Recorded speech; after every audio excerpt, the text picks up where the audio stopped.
Disney Lorcana streamer on Pixelborn. We're starting off with a Ruby Steel deck. I've got a whole deck guide on this going up on my brand new YouTube channel. In terms of the mulligan, we can replace as many cards as we wish. I think we just get rid of all the expensive cards, probably including this whole new world. We could hold on to the whole new world, but it's a risk if I end up with two of them in hand. Double Jolly Roger's not exactly what we want to see, and this is kind of a reason to have gotten rid of the whole new world. Thing is we do have the Captain Hook shift now, and we kind of might wish that we did have access to a whole new world in hand. So maybe keeping a whole new world was worth it. I'm going to start off with the Jolly Roger. So Jolly Roger is a new location card. So the way this game works, we're playing on Pixelborn, which is a unofficial online client. Each turn you get 1 mana, but you have to actually burn a card. So you saw me put a card into my Inkwell here to put me at 1 mana. Mana in this game is known as ink. And I played a location card, which is a new card, new kind of card for set 3. Our opponent also played a location card. And they played Baboon, which deals 2 damage to my location. So it's now my second turn. So again, I can ink a card here, and I think I will ink my Jim Hawkins. It's weird because Jim Hawkins can play this card in the same turn. So maybe I don't want to ink the Jim, but then I would have to ink either Captain Hook or John Silver, which I don't particularly want to do. I want to play my Captain Hook here. So if I play my Captain Hook, he costs 1 ink. I can then, because he's a pirate, this Jolly Roger card says your pirate characters may move here for free. So I move him to a location, and then he gains Rush as well because of this, which means they can challenge the turn they played. Now I also want to get this other Jolly Roger down. I do think I'm actually going to ink the Jim, which feels bad, but it is what it is. Now, my John Silver, for each location you have him play, this character gains resist and 1 extra lore. So the way you win a game of Lorcana is by getting lore. So Captain Hook here, he can challenge or he could quest and gain 1 lore. So this location, Neverland, is gaining them 1 lore each turn. It's a new location. Locations are new. Hey Momo, great to see you. Tiana aggro. I actually thought about Tiana in this deck. Could be a thing. I was actually just looking at her.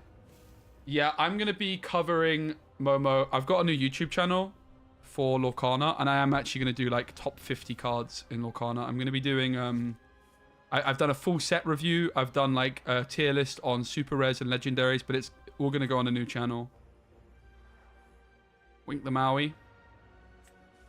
I play the John Silver. So I could quest with Captain Hook, but then they can challenge my Captain Hook with Grand Duke, which would be a really good trade for them. So yeah, there's loads of content going up on the new YouTube channel, Momo. I'm just decided to separate everything from my Marvel. So this will be my Marvel Snap channel that you're watching on, and then I'm gonna have a Oh, I also could have challenged Neverland. I forgot about that, but they healed it.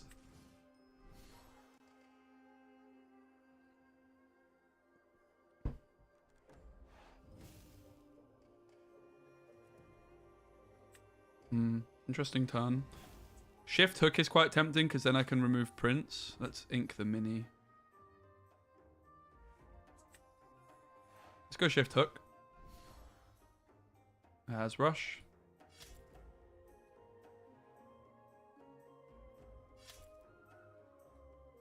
This card is one of my top picks for the set, John Silver. Yeah, thanks Momo. I just decided to do a couple of YouTube streams on the main channel to kind of advertise the new channel, but only to people that are actually interested and click the live streams, right? I don't want to do like an update video and be like, yo, go subscribe to my new channel. I thought about doing that, but I actually want people to, only people that are actually interested in Lorcana to go. So my first deck guide, which is going to be this deck actually, is going up later. I've got 3 other deck guides already recorded. I just need to edit them basically. So loads of content is coming, which is exciting.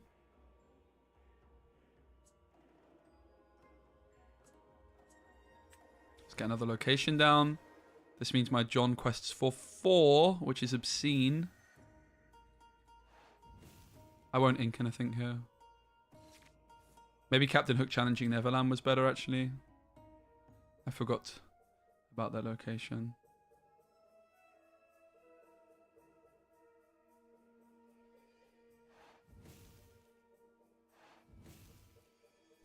So we're going to be building some new decks shortly. But I just thought I'd start off with some gameplay rather than some deck building. We just play some games with the decks that I'm going to have guides on the main channel, on the new channel. Should definitely do a video. I only started playing because I heard you mention it live a few weeks ago. Awesome. Yeah, I think you're right that I should also post a video on the main channel. Like introducing people to it. We're just going to go for the other John Silver here. Let's remove Neverland with Hook.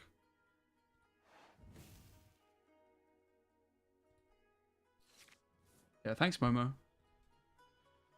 Yeah, I guess I could do like one video on the main channel talking about Disney Lorcana and saying how I think it's great, and then also plug in, being like, by the way, guys, this is not my Lorcana channel. This is going to continue to be Snap content, but I've got a brand new channel. That's how much I like this game. Yeah. Merci. I'm super busy this week, just focusing on I'm actually going away this weekend, and I want to be having lots of content ready for set 3 release. So I am going to be just basically farming content for the next few days. Okay.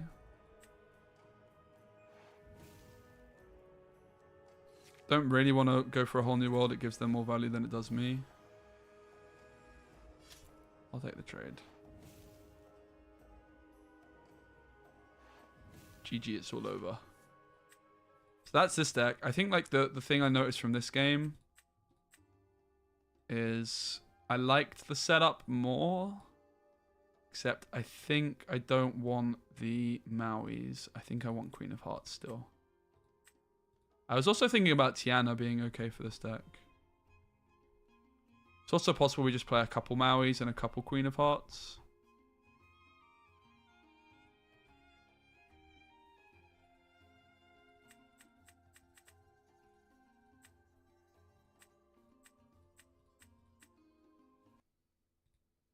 Hey Billy Barnes, great to see you. Keep my notifications up for any new vids. Let's go, Momo. Thank you so much. Appreciate it. Alright, so in terms of the mulligan, we don't want Jim. Even though we have Jim plus Legacy, that sounds like something we're really interested in. We're kind of not. Because the problem is this just empties our hand too quickly.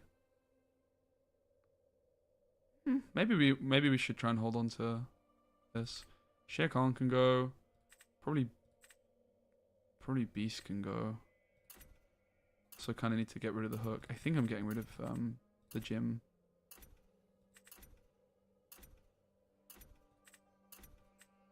Let's get rid of the Hook as well in case I don't find the Shift. Okay, no 1-drops this time. So yeah, guys, if you're watching on the YouTube live stream, post or present, new Lorcana YouTube channel where you can find all my deck guides and stuff. First deck guide is going to be on this one, and it's getting posted later today. It's all ready to go. It's just we ink the Shere Khan again. It's more of like a turn 6 play, where you play that on another card. So we're up against Ruby Emerald. The Quest of Flynn. We get another Nottingham. Not massively interested in that. Mini is probably a better play than the location at this point. Probably get rid of... We could get rid of Beach. Maybe we just get rid of Nottingham.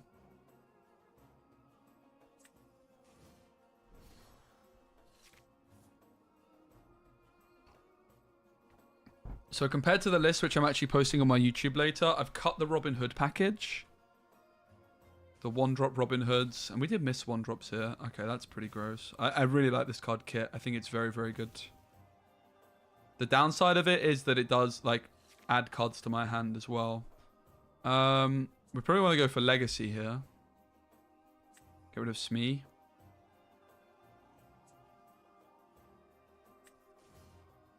So actually we would have been better off, because of Cloud Kicker, going for a location last turn. Mini didn't get any lore, whereas the location would have already started getting 2. Okay, they also have locations. So now they're like investing, when they could have quested for 2 here, they instead attack my Nottingham. They just don't have as big a stats as me. I think let's get rid of one of these. Maybe just get rid of the mini, actually. No! Okay, I'm fuming. I wanted to play Beast.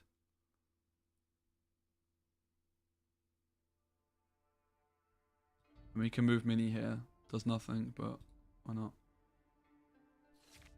That was a misclick. I should have moved it to Legacy. There's actually a benefit of having cards in Legacy. Because if we have a card, if we have her in Legacy, then we can make Beast evasive, for example. This was a misclick. I was trying to play Beast this turn. I think actually it was a bit of a UI bug with the locations. Something to look out for. Now, can Captain Hook? It has to, yeah, it has to remove characters.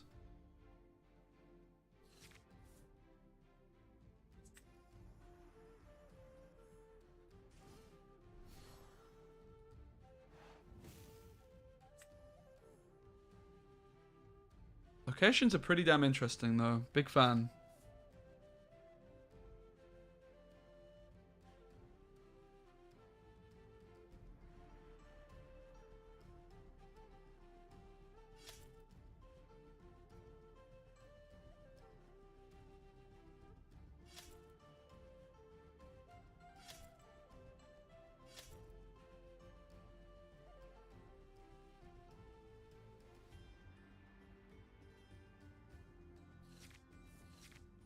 All their cards are evasive now. It's pretty insane.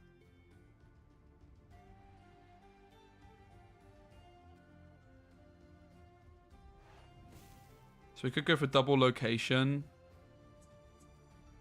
I think Ink Queen.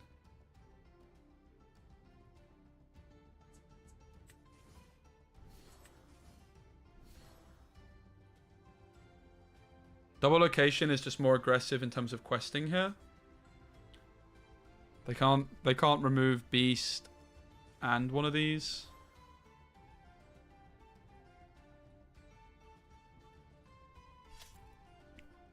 So Hook's gone. But both of these are surviving.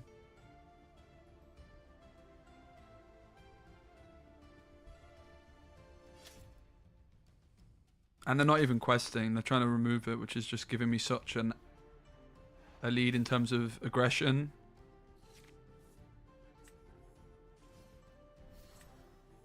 Probably shouldn't have, that was a bad ink decision. That was a really bad decision, actually. There's no way that was correct.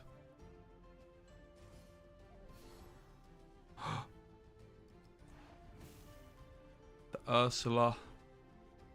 Even bigger punish for me. I mean, the good thing is Beast is drawing us cards.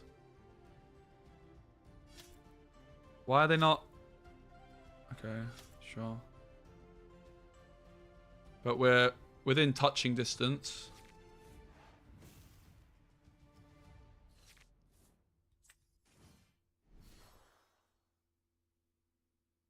They're not getting there, right? They're questing for 1, 3. I think they are, actually.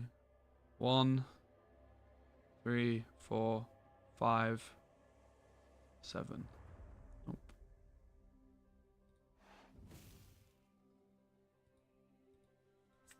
We might find a 1-drop to play. Nice.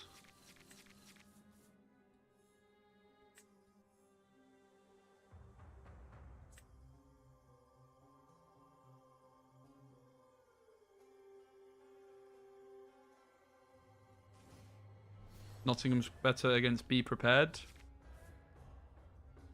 Can I build an Amber Amethyst Chernabog deck? I do want to look at Chernabog, Bearded Cat. Yeah, we will build some more aggro stuff today, I think, Bearded Cat. I'm down.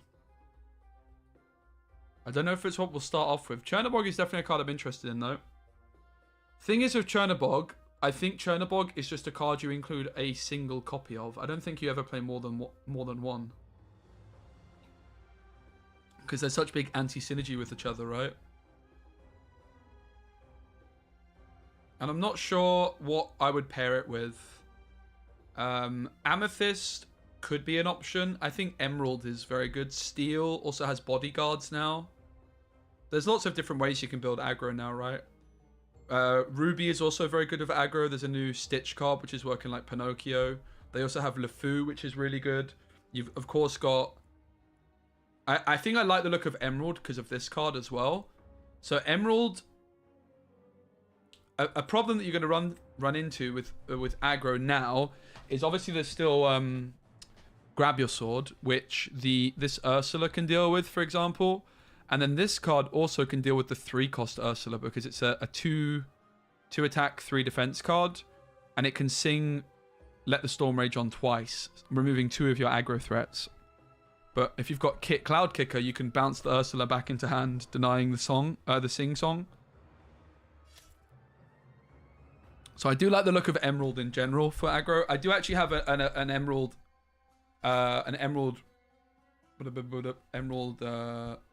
aggro deck already recorded. So we probably won't go for that one again. We'll probably go for a slightly different look. And I didn't put Chernobog in that deck. I also really want to try out Perdita. I think Perdita is a really good card, but probably with possibly Sapphire. Sapphire Amber.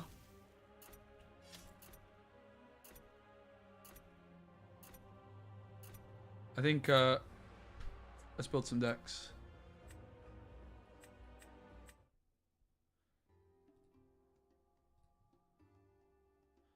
All right, so I mean, I wanted to take a look at Grand Martala Wheel, but I think this is going to look pretty similar. I don't think it's the most exciting deck to build. I think this was a more optimized version of this deck. I was pretty happy with that list. Still not sure on Queen of Farts. So let's just think what cards do I still want to check out that I haven't yet checked out. Maybe we look at like expensive cards. I want to try some more Rockstar Stitch decks. I don't know. I feel like this card's still not all that. Definitely makes sense with green because of Morph. So probably not any more Rockstar Stitch decks.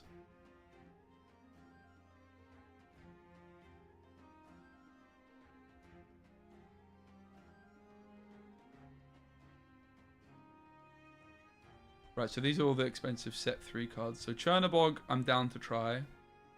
Perdita, I'm down to try. These 2 you can play in the same deck, perhaps. This card looks so good, man. I think this might be... We've got to build the Perdita deck, to be fair. And we could play Chernobog as a one-off in the same deck, right? What else have I not tried yet? Magic Brooms we can try at some point. I don't think Pluto is very good. Milo we tried. It wasn't super impressive. Robin Hood's whatever. Definitely want to try out some Ruby control stuff.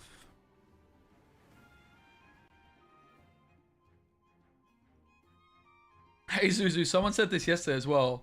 I wish they were paying me to play this. No, I'm super hooked on this game. It's an amazing game. It's actually my favorite card game at the moment. It's got the best deck building experience I've ever played. So bear in mind what you're watching is me playing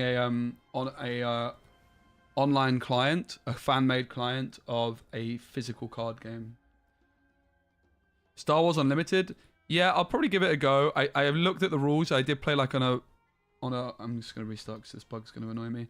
I did play like an online simulator of it, and it seemed overly complex, but I will give it a try. There's also a new Dragon Ball card game which comes out this week, which I'll probably also give a try. But I mean, to be fair, I'm so all in on this game. I absolutely adore it. I'm pretty much like leaning towards like a big pivot towards this as my main game for content. We just have to see how the views are. I want to see an Amethyst Sapphire item deck with Lucky Diamond Magicka. So I did actually build that yesterday. I think I deleted it. It's such a meme. But yeah, I will be posting that at some point.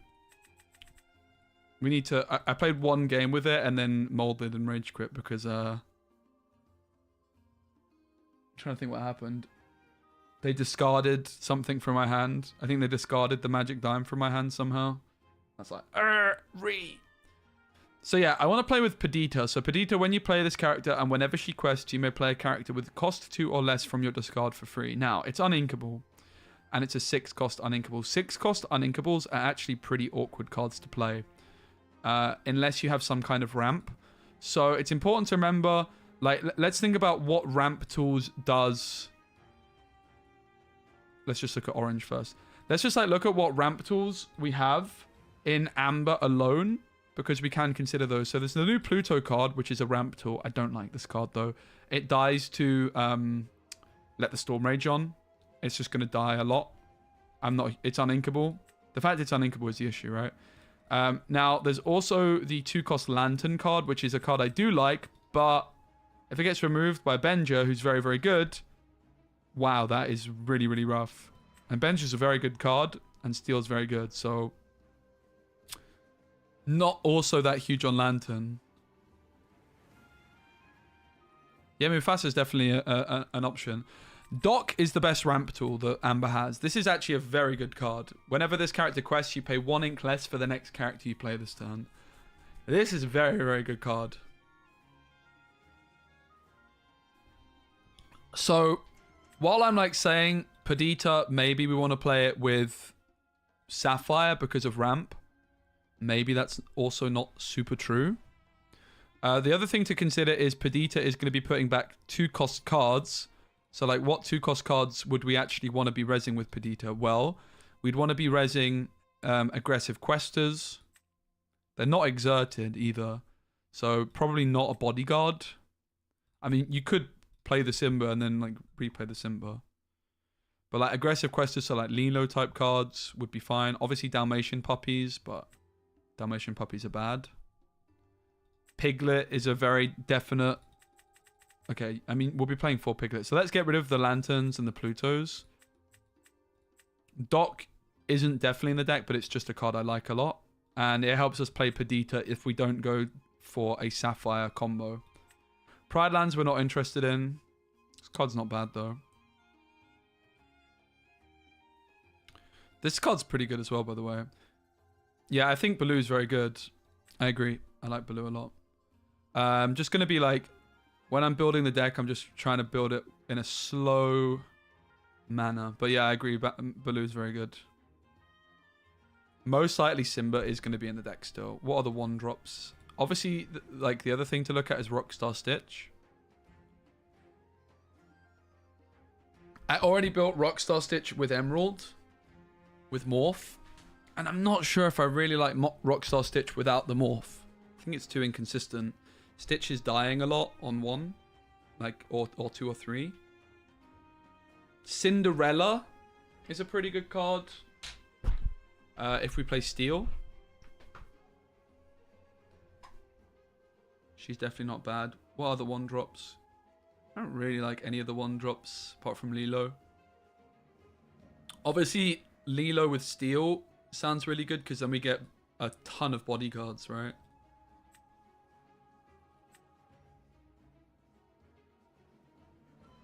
But still not sure. Like, none of this is jumping out at me. I like this card. This card's pretty damn good. I mean, I suppose with Perdita, we do need to have a bunch of 2-costs, right?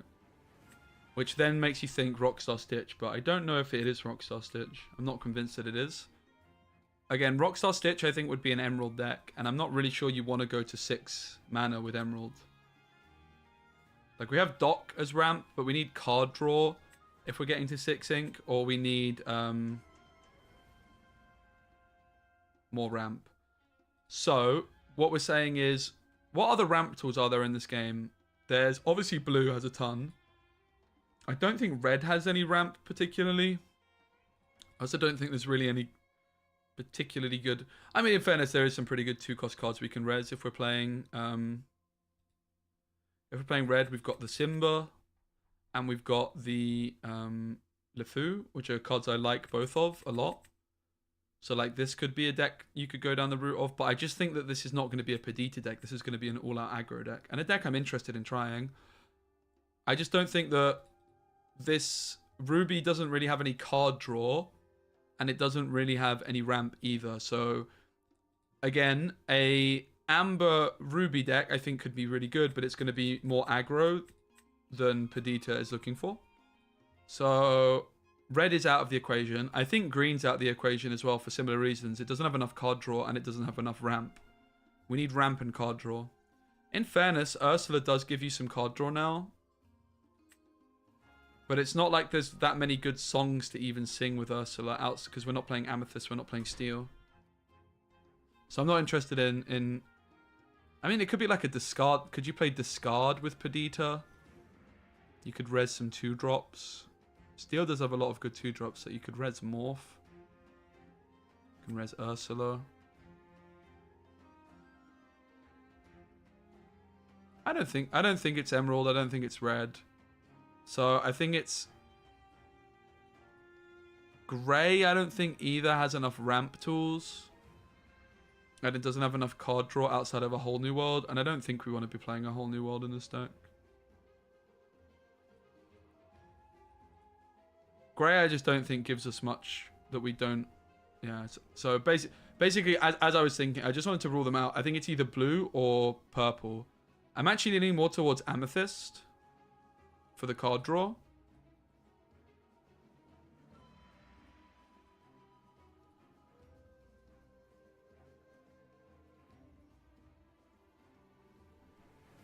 So we want to look at the 2-cost cards in particular, because they're the cards we'd want to be resing with Perdita, not a 1-drop.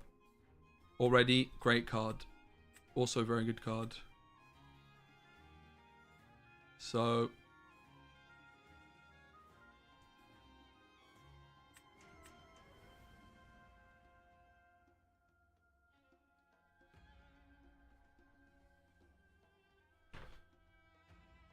play Aerial. Aerial's actually an interesting shout as well. Yep. We should actually look at playing some more Aerial decks.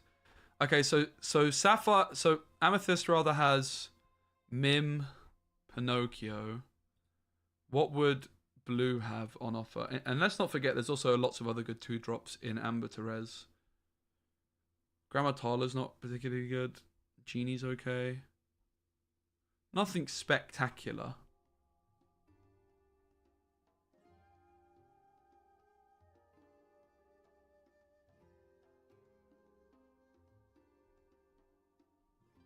Krella's okay. I don't really love the look of much of this. So I do think it's Amethyst. Madam Mim. Probably Pinocchio. Arthur. Madam Mim. Friends. Maleficent. Like, we actually want the card draw in this one. It's not a super aggressive aggro deck. I mean, it's aggro, but it's kind of like an aggro which also has a late game in the shape of Perdita. But maybe that's not good enough. Maybe the Perdita is too slow. Merlin card draw. Need some 5-drops. I don't know. Perdita's a weird one. I'm still not sold. Perdita's an amazing card. We just need to find the deck for it. That is the objective. So let's actually just let's look at the 2-drops for what 2-drops do we actually want to res? Simba, yes.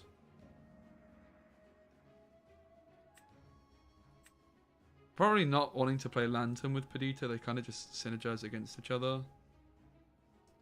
Yeah, Chernobog I'm happy to put in, but it's only... Chernobog is literally just a 1-copy card. I'm actually happy to put a copy of Chernobog in, for sure.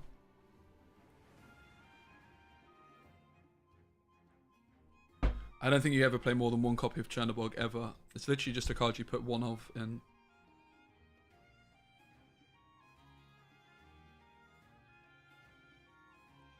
Ursula's discard. Yeah, I could see it. I could see discard being a way to go there with the stack, to be fair. Because there's also bare necessities. I did want to try Amber. Okay, so maybe let's stop looking at just what Perdita's doing instantly, because I think that's making things a bit... Oh, no, this bug.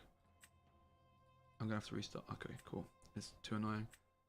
I do want to still look at Perdita, but maybe we could take a quick look at Emerald Amber discard.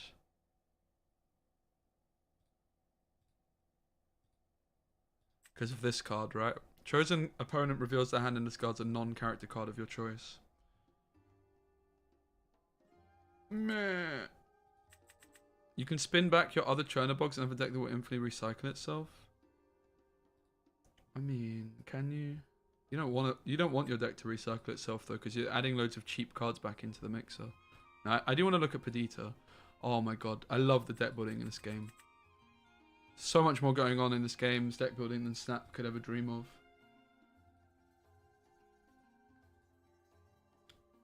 Okay, I want Chernobog Perdita. I'm only playing one Chernobog.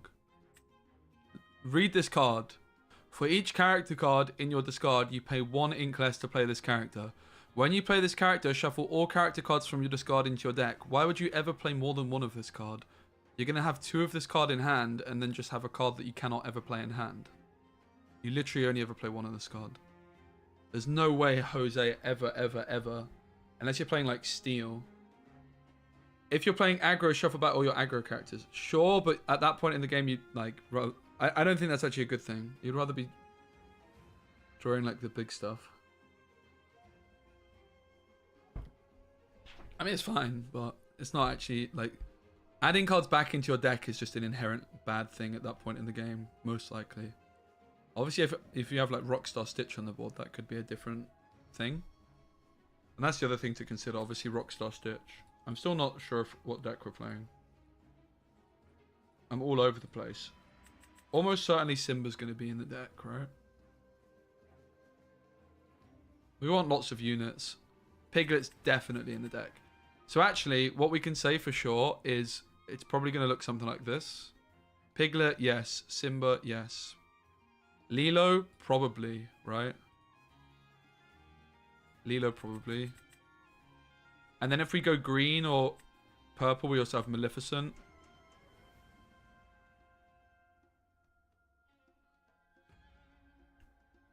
Everything else I'm not really interested in. I don't like Pluto.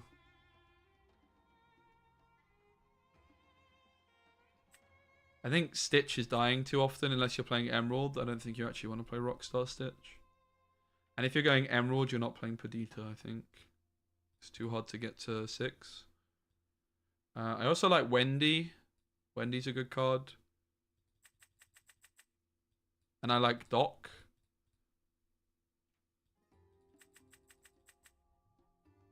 I like Baloo as well.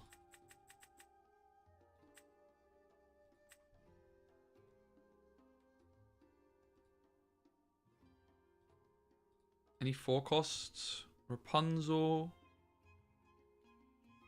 I mean, Rapunzel with Baloo and with Simba doesn't sound bad. Could be a Rapunzel deck. I don't mind this card either, Joshua Sweet. Lucky is not great in my experience. None of the 4-drops jump out at me as like must-haves. Like, the Rapunzel seems reasonable. We're just looking at the Amber cards for now, because I don't know what I want to pair it with. In at 5, Mufasa's fine. I don't like this card. I don't really like any of this.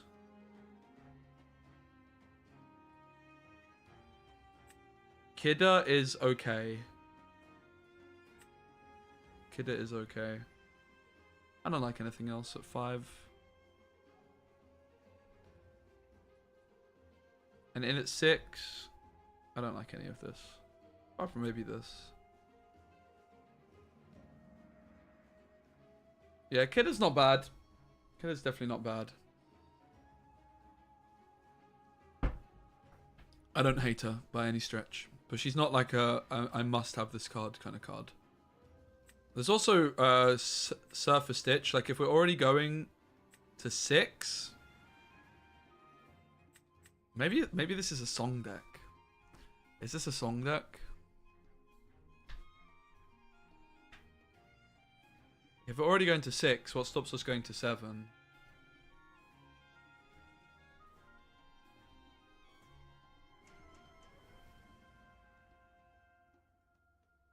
So what are the good songs in this color? Because Ariel is a bloody good card, right? Well, Be Our Guest is okay.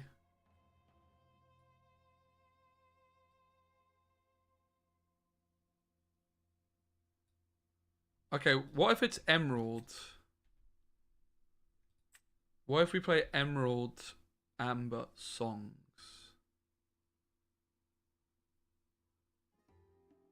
Yeah, that's also true. Like, one drop Cindy is a nice card in some decks. So, I'm saying green doesn't have that much card draw, but it does have this now. And Ursula. Discard a card could synergize with the Chernobog as well. Could let us play more. So we could play more than one Chernobog if we have like deck cycle cards, right? So like Steel, for example, is the most obvious one. Maybe this card is just good in Amber Steel Songs. Like Amber Steel Songs with Chernobog could be the way to go, right? Also, Perdita sounds pretty good in that deck. So maybe we're just looking at building Amber Steel Songs with Perdita and with Chernobog. I could see it.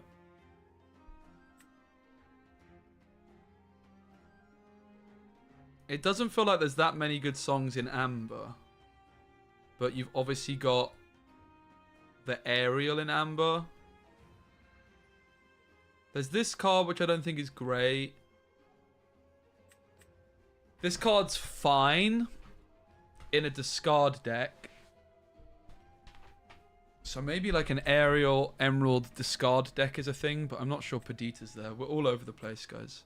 But this is what I love about this game. The deck building's so deep. So maybe what we need to do is like just start building a few ideas.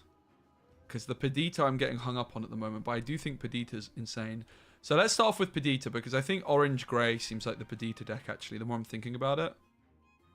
I'm kind of liking the sound of that with Aerial.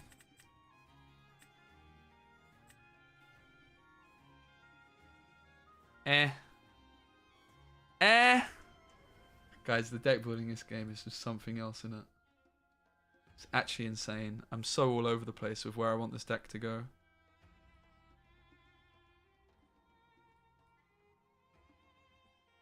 So maybe let's first build orange green.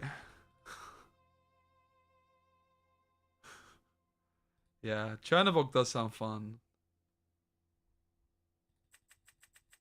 And with Steel, you can play more, like probably 4 is too much, right? But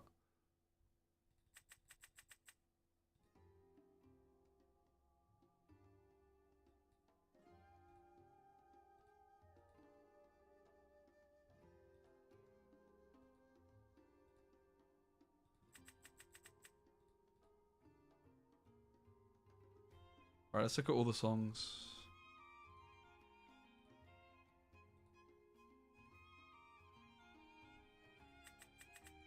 Grab your sword, yes. Let the storm rage on, yes. What an insane card. Strength of a Raging Fire sounds really good with this deck. Zeus. Oh my god, okay. So we also might want to look at songs which can draw cards. So there's heal what has been hurt, remove up to 3 damage from chosen character, draw a card. Probably not good enough. It does draw a card though.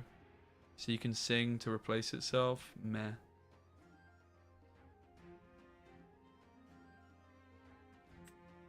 Up to 2 chosen characters get... This also draws a card.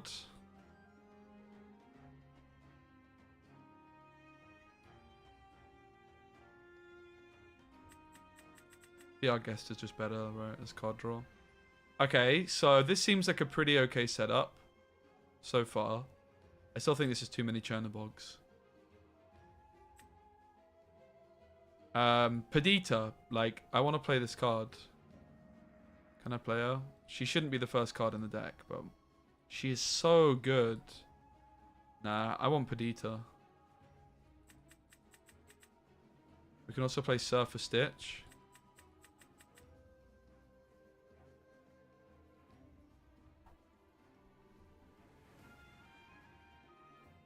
Okay, 5 costs. Beast. Could play Robin Hood. We are kind of lacking good 5 costs. It's just something that that Amber struggles with in general is the 5 costs. So Beast is nice to have. I think also Robin Hood's okay. If we play the 1-cost Robin Hood. At the moment, we have like no Perdita targets. In at 4, there's obviously Rapunzel. There's Lantern.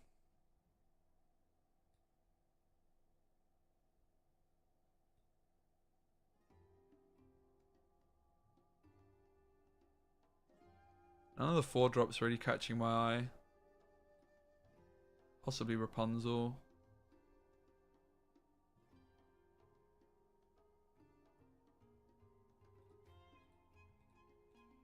We already have Ariel in at 3. Oh, we don't have Tink yet either. My god. Yo, what's up, Moyen? Dude, I'm in like prime specky deck building where I just keep flipping, deleting the deck and starting again. Oh no. I want to build a Perdita deck, but it's really difficult actually. This card just seems very good. I don't know if we want it for this deck. In at 2.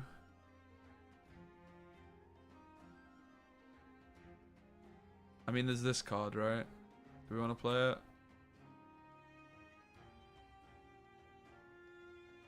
I'm always just a bit scared to play items because Venger is so damn good. I mean, this is a card. Also with Perdita, is this characters as well?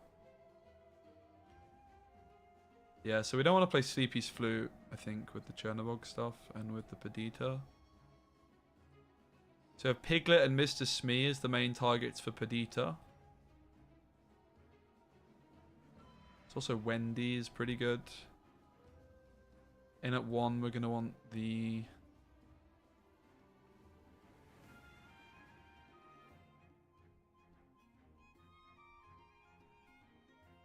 Cinderella? And I could see us wanting to play the 5-cost Robin Hood in this deck.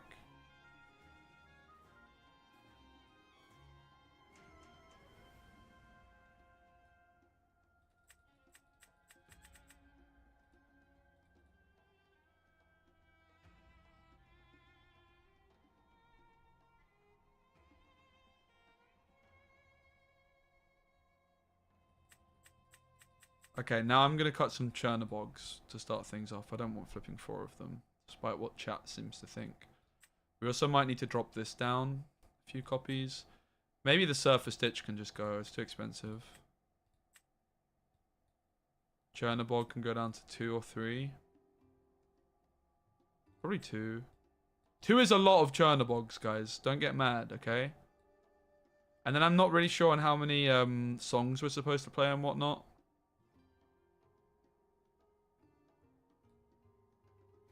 Also feels like we're a little bit low on Perdita targets. With Robin Hood, Mr. Smee, Piglet. That might be fine.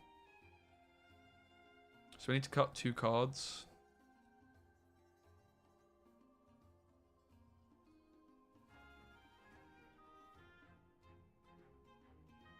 Do you play 4 Whole New Worlds? Do you play 4 Grab Your Swords? Are you supposed to go down to like 3 of these or so?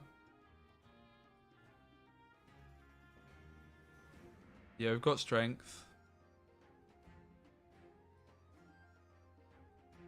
It feels like we're supposed to cut maybe a couple of uninkable songs. Let's go down to 3 Grab Your Swords. We definitely don't want to cut any Whole New Worlds. And maybe we cut 1 Zeus. Alright, let's try this. Somewhere. I wanted to build... wanted to play something with Perdita. I haven't tried it yet, but the card looks so insane, but she's really not that easy to fit. So I was thinking at first, it's either Steel, Amethyst, or... Like, Emerald, you don't have enough card draw or ramp. And Ruby is the same, right? So it's one of the other 3. So over 1, this is our turn 3. Let's get rid of Zeus. Maybe we get rid of Storm Rage on as well, because we don't have Cindy. Whole new world would be nice because we can wheel it up. Nice. Okay, so obviously our turn 1 is Robin Hood. Inca Robin Hood, we don't need 2 of them. Beastie. Oh my god, it's Tia Beastie. Cap.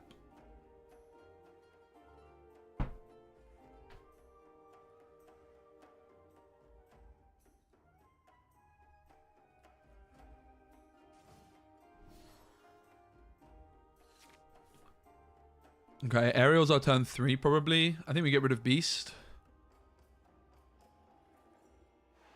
This is kind of what I don't like about Shift Robin Hood stuff. Is, I want to be able to quest with my Robin Hood, right? That's why I also don't like Rockstar Stitch as a card. Like, I want to be able to quest with this stuff. With Morph, both these cards feel a lot better, I think. But even like my turn 3 now, I'm kind of more interested in just going for the Aerial, right? I could ink the Beast. I'll ink Beast still, so I've got the flexibility. And Mr. Smee here, we're playing without Captain Synergy. That's how good the card is.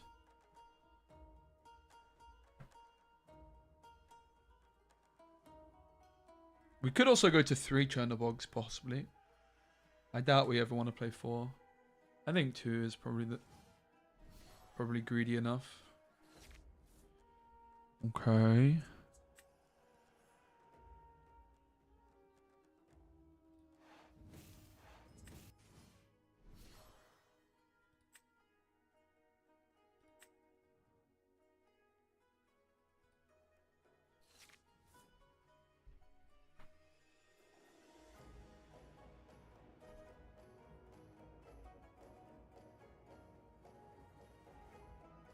Robin Hood so far is the card I'm liking the look of the least.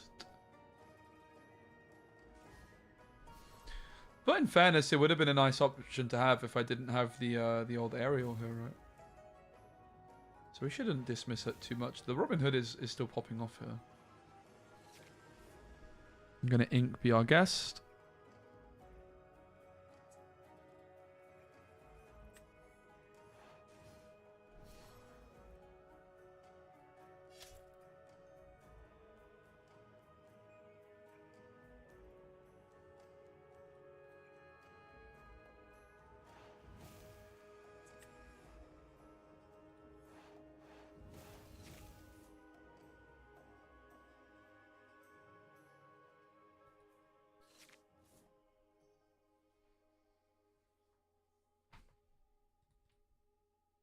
Deck seems pretty good so far.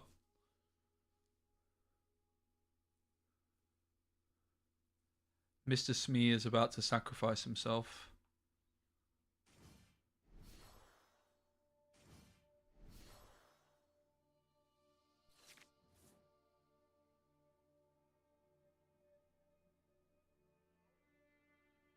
It's obviously tempting to go for the wheel play here. However, it's probably within our interest to just ink. We could even play nothing this turn just to guarantee that I've got Tink for the board clear. In fairness, Strength of a Raging Fire on this is also pretty good.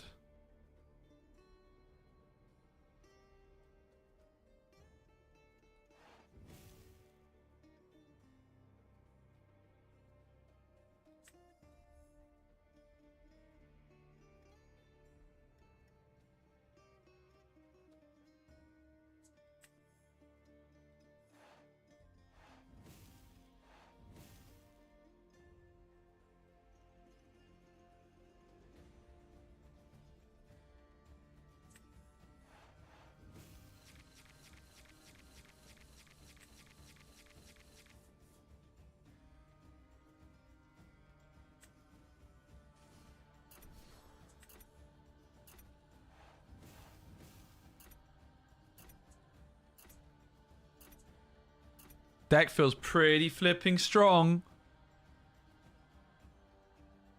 Seems complicated. Yo, Jacob, good to see you, mate. Seems complicated. It's honestly super accessible. Bear in mind, I'm playing like very meta decks, whereas if you're playing in person, for example, and you pick it up, you're given like it's way more accessible than it seems, honestly. The game's become more complex with this third set as well. It's super accessible, man. This game's like just amazing.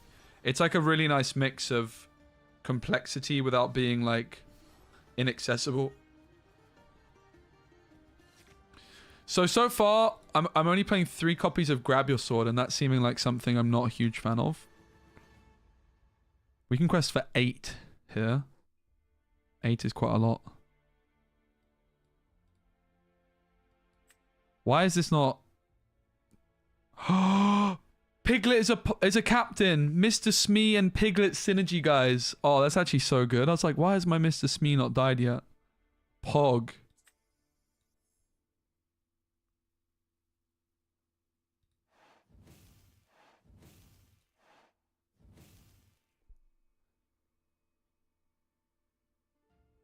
Let's try and find a Tinkerbell. Or Grab Your Sword, that'll do.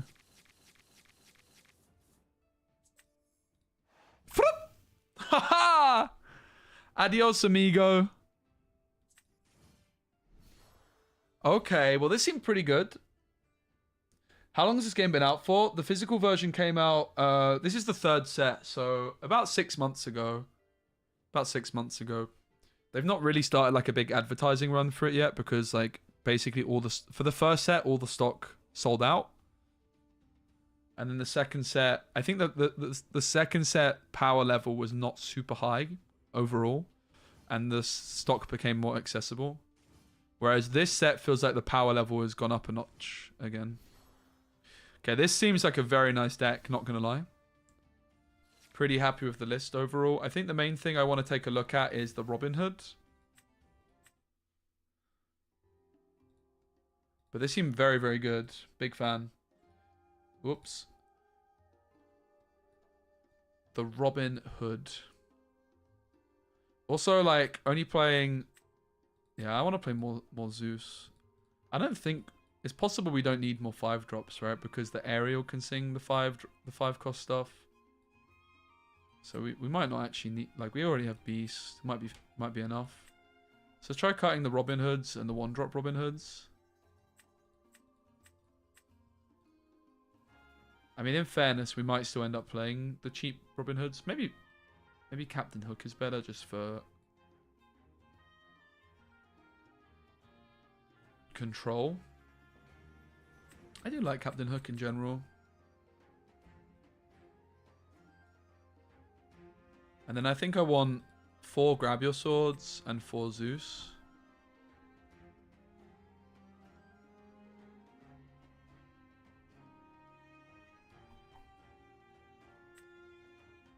And then maybe just another couple of 2-drops. Is there any 5-drops we're particularly interested in? I don't think that there is. Nah.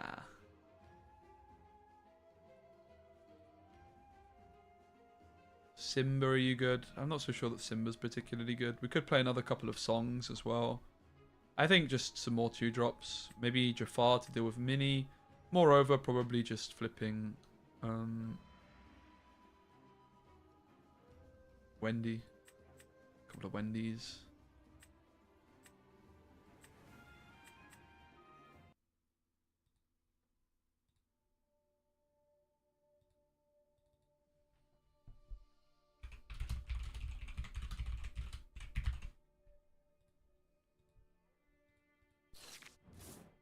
Okay, definitely don't want Perdita in the opening mulligan. Definitely don't want Perdita in the opening mulligan. Let's get rid of all the uninkables and probably get rid of the Tink as well. We're up against Emerald Steel, which is probably very mid-rangey. And they're going to have to discard a song from our hand on turn 2. So we should actively look to mulligan songs. Well, that's a lot of songs. They can't discard them all, guys. Cinderella.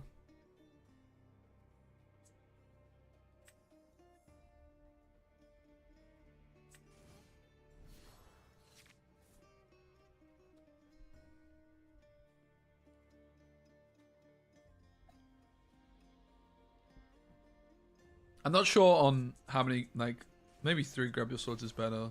like I had in the last game. That's a lot of aerials. How long am I streaming for? A long time. Probably like 5-6 hours. Maximum of 7 because my football team are playing.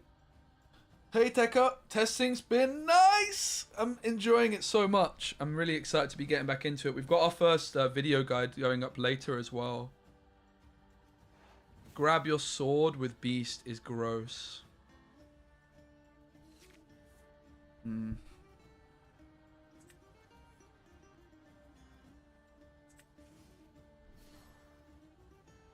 Nice. Then along came Zeus.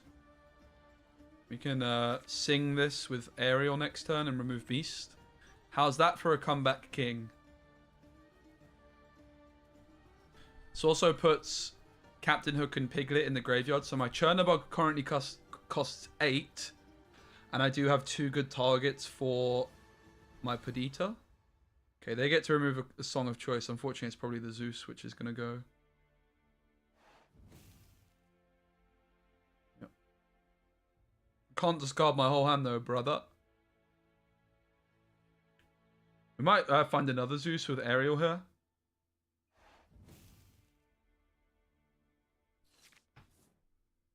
We go for the Aerial before we ink. There we go. Hello. Just because we might have hit an inkable song, we'd rather ink than the hook. But the hook gets inked. This deck is looking very saucy right now. See your beast. Amber Steel song still looking great. It looks a lot better actually. Like Zeus is such a nice card for this deck to have. Sheriff of Nottingham. Okay, we have nothing to ink here, so hopefully we find something with this sing song. We do.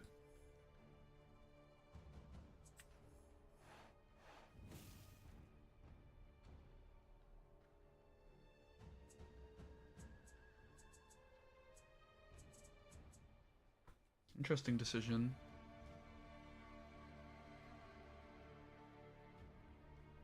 I think we could obviously just play this to remove the Ursula.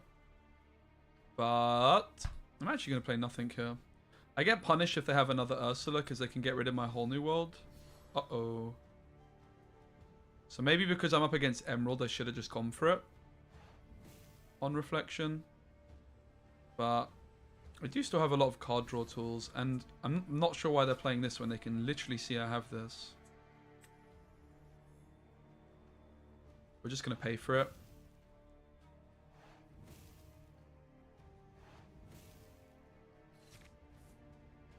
So we've got Piglet and Captain Hook off Perdita.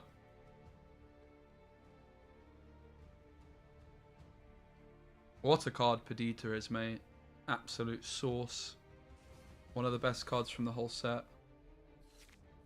So Cindy gets inked.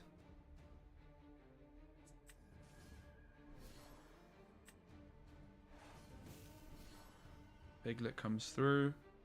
Probably don't want a quest of these because it's a nice trade for Beast. Then again, Beast can make the nice trade, but it's going to mean it's going to stop. Let's quest. It's going to stop.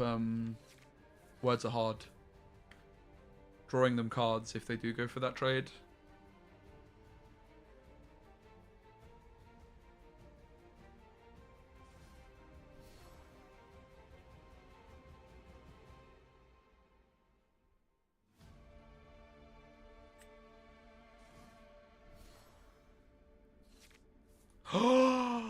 Poggers! What a top deck this is. Also, when our Perdita quests here, Perdita is able to play the hook from the graveyard. They leave! Let's go, Perdita! And of course they don't want the rematch. Holy! I mean, this was the Tink top deck, but still. Alright, this deck is looking very, very nice. Also, Captain Hook gives us a bit more Smee synergy as well. So we've got a couple of captains for our Smee.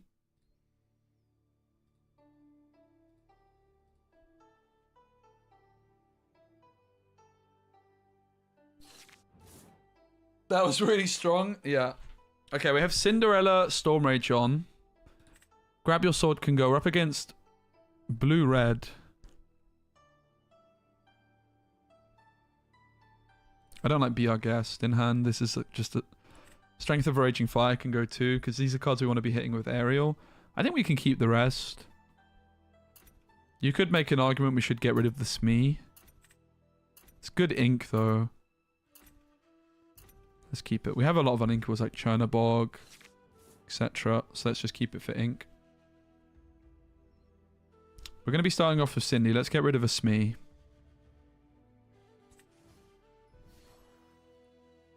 Be Our Guest can find us like an Aerial or a Tinkerbell. Oh, maybe not Tinkerbell. Like a Beast. To play pretty soon. The Chernabogger. I think we ink another Smee here. We could ink Be Our Guest. I kind of like the idea of singing Be Our Guest now, though.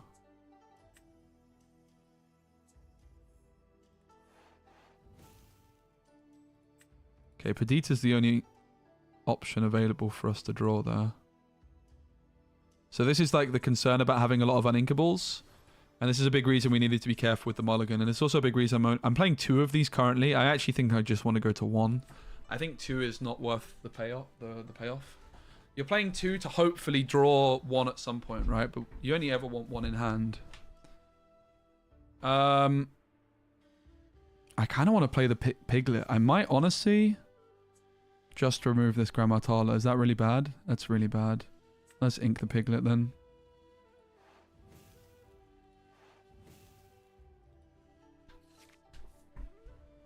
If we remove the Grammatala, they get their ramp now. So this turn they would have 4 ink.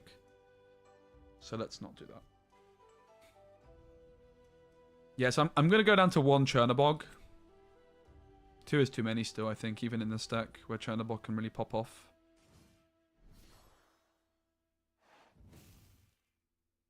I want to be able to be somewhat aggressive with my mulligan. We already have like a Whole New World, Grab Your Sword, Zeus, Perdita.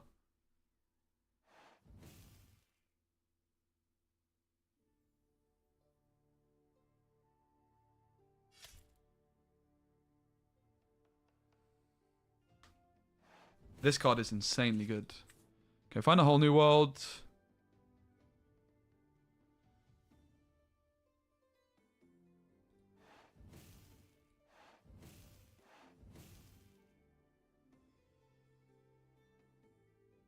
I obviously would quite like to ink. So we could just like sacrifice our own stuff to... But just won't ink. Okay, I'm going to cut the Chernabog down to 1 copy. And we just need to have a think about uninkables in general. Thing is that the Storm Rage on is just replacing itself here as well. So it's kind of like a fake uninkable in some ways. But yeah, the Chernabog's definitely going down to 1 copy.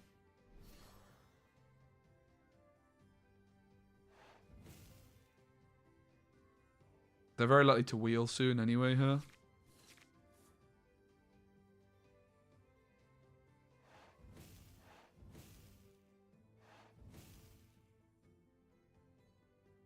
We need to be able to play a card here to get my Pirate Captain questing for 3.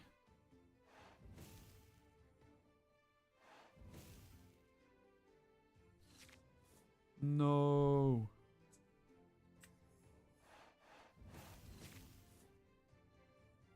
Oof.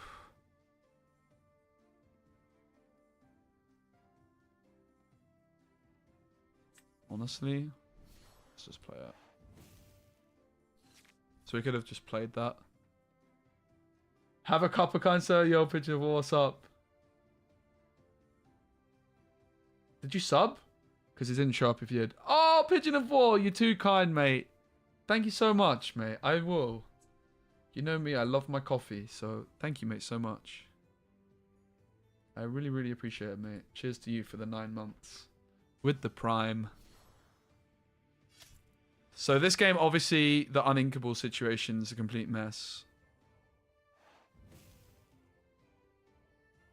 It's quite possible we don't want to play 4 Perditas, to be fair.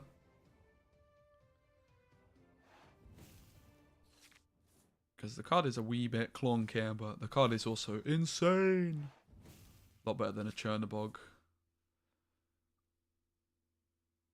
We are still going to win this one, but it just shows you kind of how good the aggressive start with this deck is.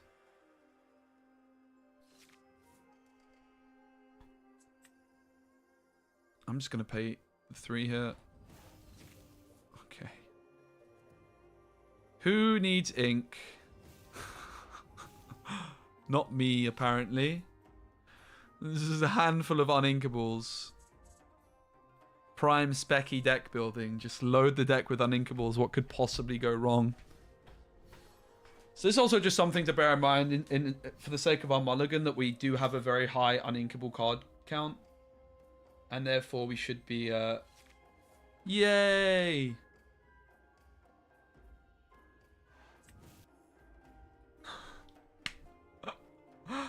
And yet, here we are, winning by a mile. But of course, against any good deck here, we would be getting railed.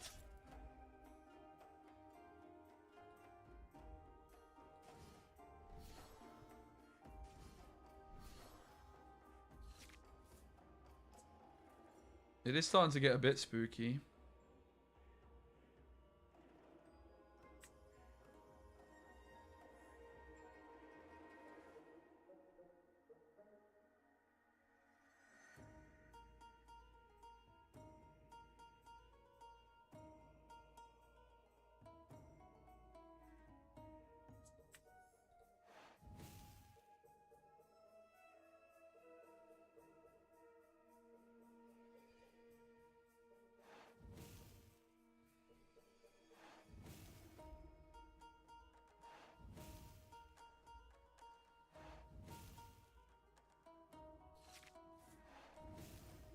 So yeah, more uninkables is going to be nice, and I think in particular we should look at like, oh god, really? Really?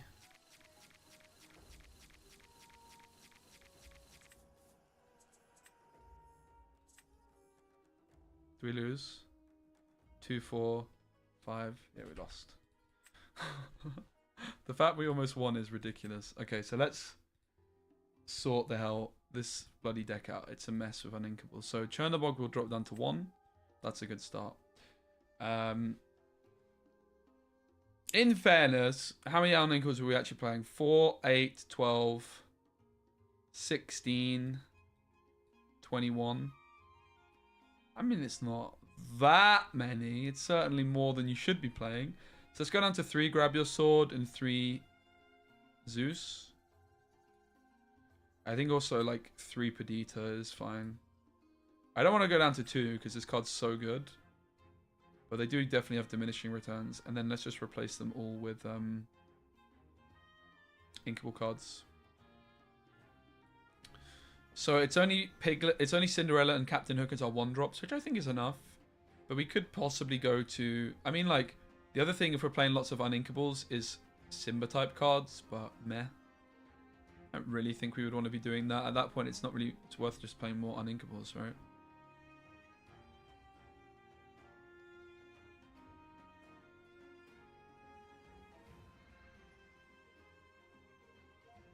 I do think Wendy's a pretty good card, so let's play some more Wendy's, maybe.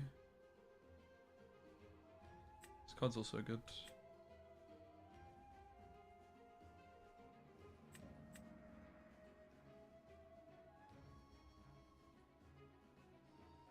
What's our turn 3 if we miss Aerial?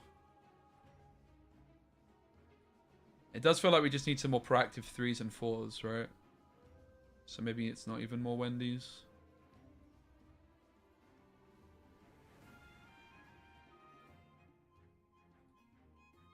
Okay, is there any other good 3s? I mean, there's Doc. Doc could help us. I actually do like Doc quite a bit. Maybe we just play 4 Docs. That also helps my Perdita feel less bad. I can see Doc. Pongo's bad, not even, especially in this deck, but it's not even ever good, I think. Let's go, there's also Baloo, it's uninkable, so I don't like it. There's also Benja. I mean, Benja's super reasonable, but I think at the moment, I'd rather go Doc. I do think Doc Perdita is nice. Like, Perdita's so good. I actually want to play 4 Perditas, not gonna lie. The card is so good. So now we need to cut 3 more.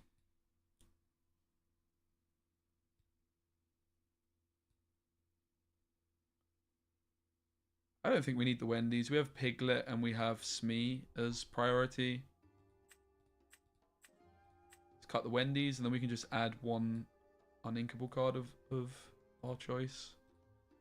Is there any like uninkable card we can include as a one-off that's popping off? Sorry, inkable card. Maybe like a Rapunzel? Sure.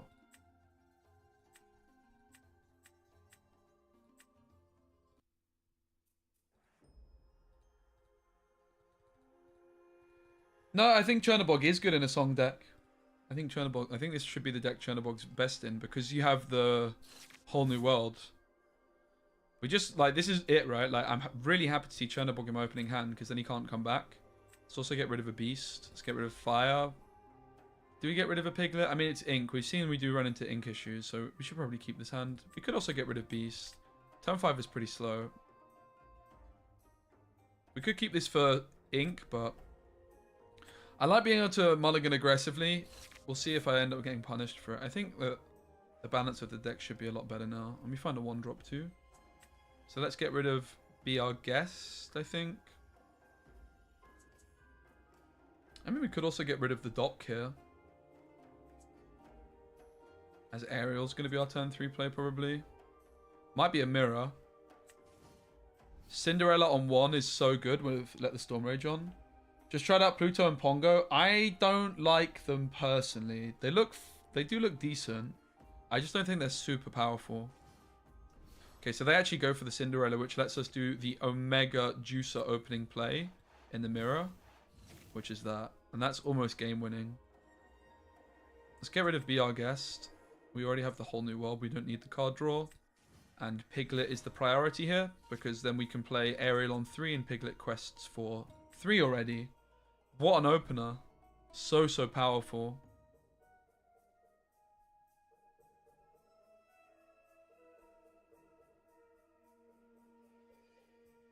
I'm just playing Kidda, which is just Simba. And they're playing Simba, so it looks like a bodyguard deck rather than a complete mirror. We could go for another Piglet and a hook. I do like the aggressive nature of the Piglet somewhat.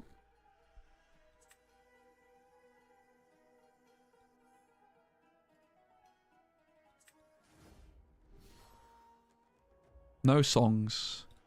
That's a bummer.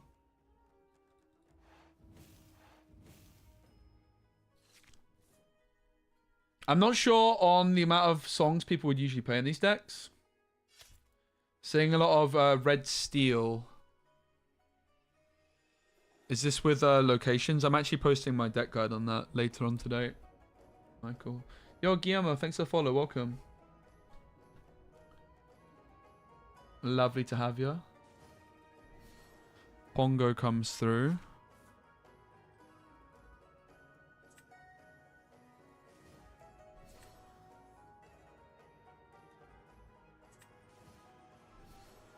So obviously we could sing this now. And then we could also sing maybe something with Cinderella. I think that's why it's worth it. Because I have my Cinderella who like I can sing Storm Rage on with. Otherwise I wouldn't go for it yet. Nice. 5 Pongo. This is the problem. There's so much damage removal in this meta, I think. Pongo's too slow. Even if Pongo sticks, you're paying so much for the card draw. I think it's a bad card. I did not rate it very kindly in the super rare tier list I did with my friend Moyen here. I was pretty down on this card. And I think you can kind of see why. GG.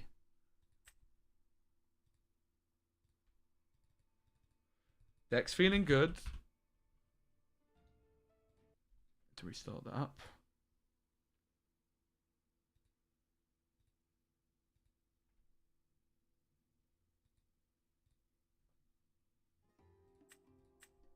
Another quick peek at the deck, see if there's anything we want to change. I like the single Chernobog. The one Rapunzel's a bit random, isn't it? Maybe we just put in an extra Zeus or something. Or is there any songs? Seeing as we whiffed song.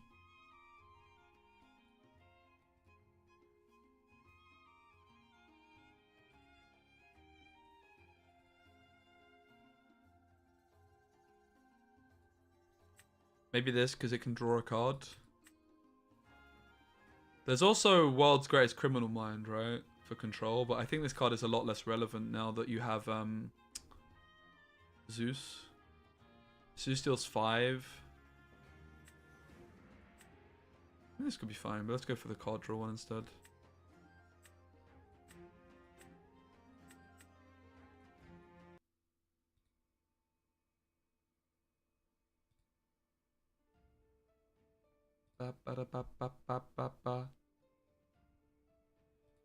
I do love a lot of uninkables, so I am a big believer in lots of uninkables good.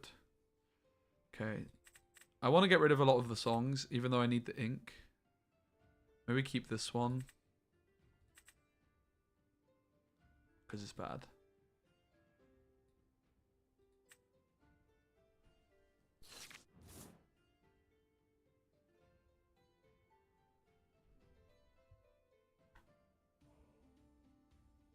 Okay, we're up against blue steel, so it's most likely just very similar deck from last season.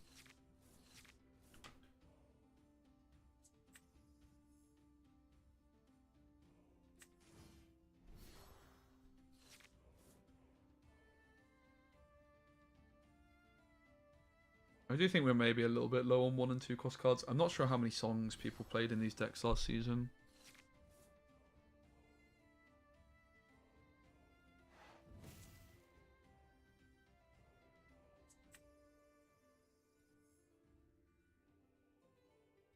The Our Guess would have been a much better card here rather than this.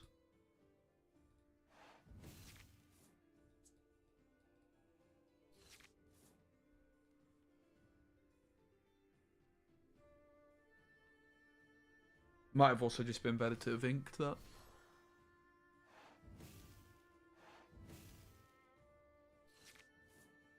Okay, so they are going to shift the Grammar Tala this turn. That's the read we have.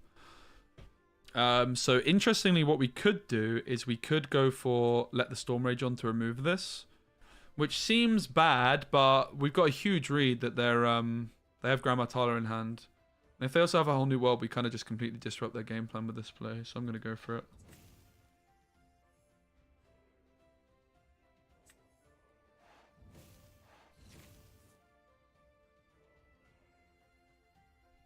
This could be bad still. We'll see. Beast Relentless combo? I haven't yet, no. You be playing any blue steel today? Probably Kovu, yeah. I think so. I'm not sure if this was good, because now they can just ink and play the Grammar Tala. Normally, because she costs 7. That was probably really bad. It slowed us down too much. They ink the Grammar Tala. Do they have another one? No. Interesting. Last card's probably a whole new world in hand.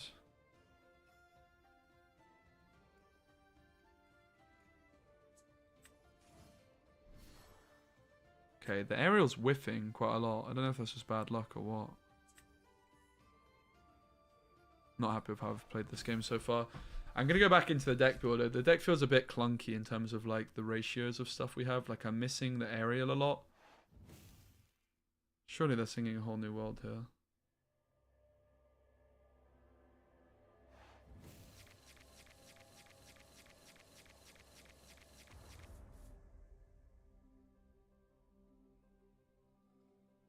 I think I played this pretty awfully.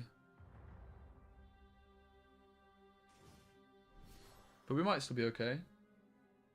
Yo, DC. Good to see you, mate. Welcome.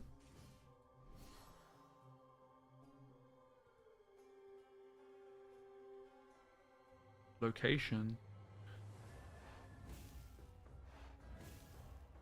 My guy is ramping to the moon. We need to win pretty quickly here. Stop them with the card draw.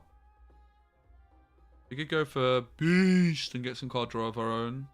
Might have like Zeus though, it's kind of slow. I think we'd rather go Aerial, right? Aerial and Smee.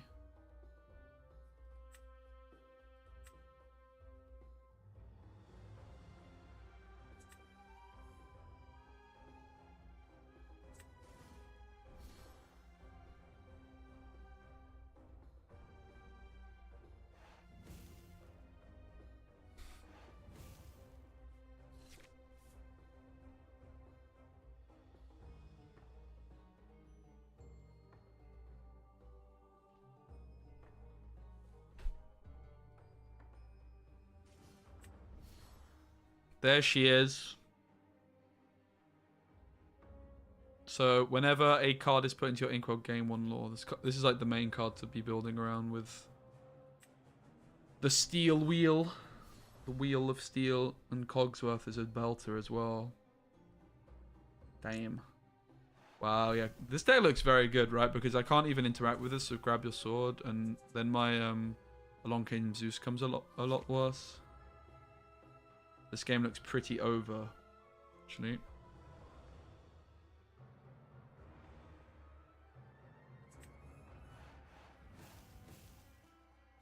They're even gaining ink for that. Wow.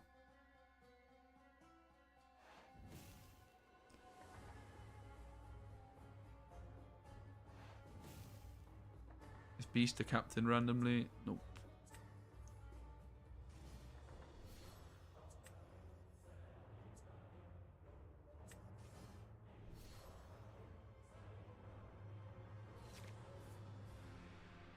Yeah, this one.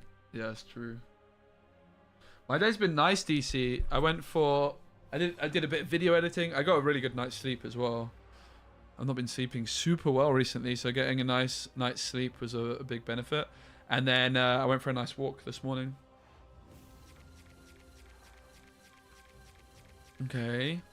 I think we have to look at Doc also probably as a card we're not actually that interested in. I don't know. Maybe it's fine. Seems a bit weird though. The Chernabog, mate. So we can like charge in with quite a lot of our stuff here. I'm not really sure that was a wise decision, giving my beast more attack.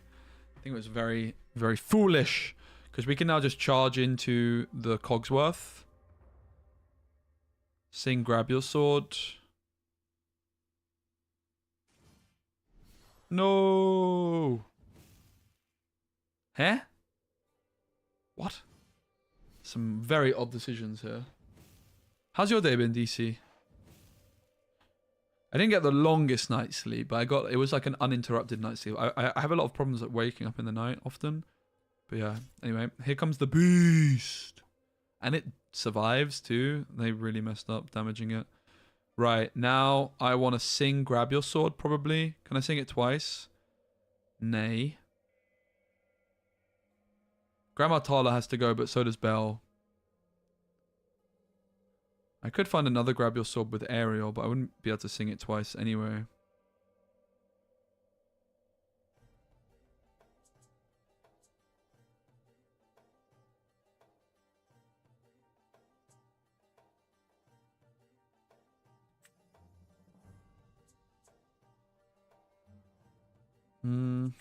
I guess we have to look for another grab your sword.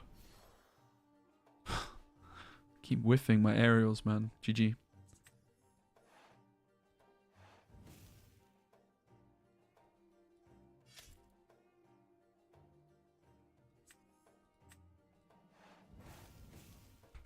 Fun game, though. Alright, let's go back into the deck builder and optimize this list. Yo, Blinks.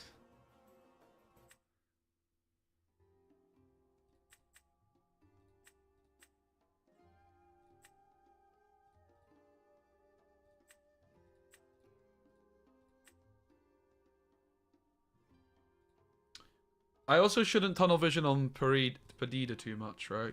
As much as she was the card I wanted to build around. We are now just a songs deck, so whole new world. Grab your sword. I think you always play 4 grab your swords. Ariel. Strength of a raging fire. Let the storm rage on. Be our guest. That feels like it should be enough songs.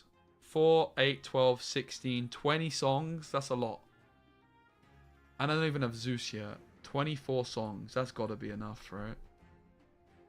No more songs needed, I think. That is a lot of flipping songs. Right. Cindy. Check.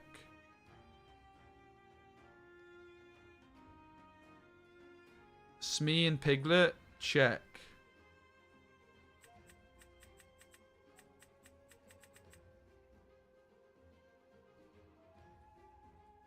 Do we want anything else to play on 3? If we do, maybe it's Shift Tink, honestly.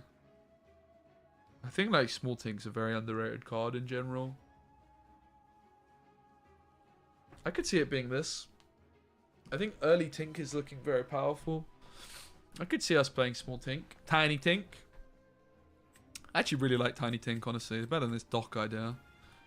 In at 4, I don't really think there's anything I want. Not gonna lie.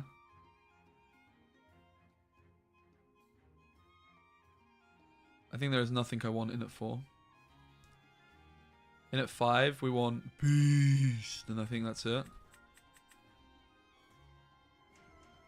And then I want Tinkerbell.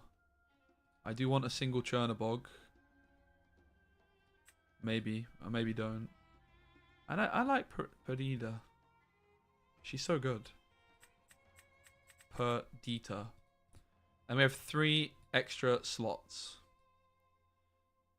Which seems like we need maybe one, like, only have Cinderella as a 1-drop right now.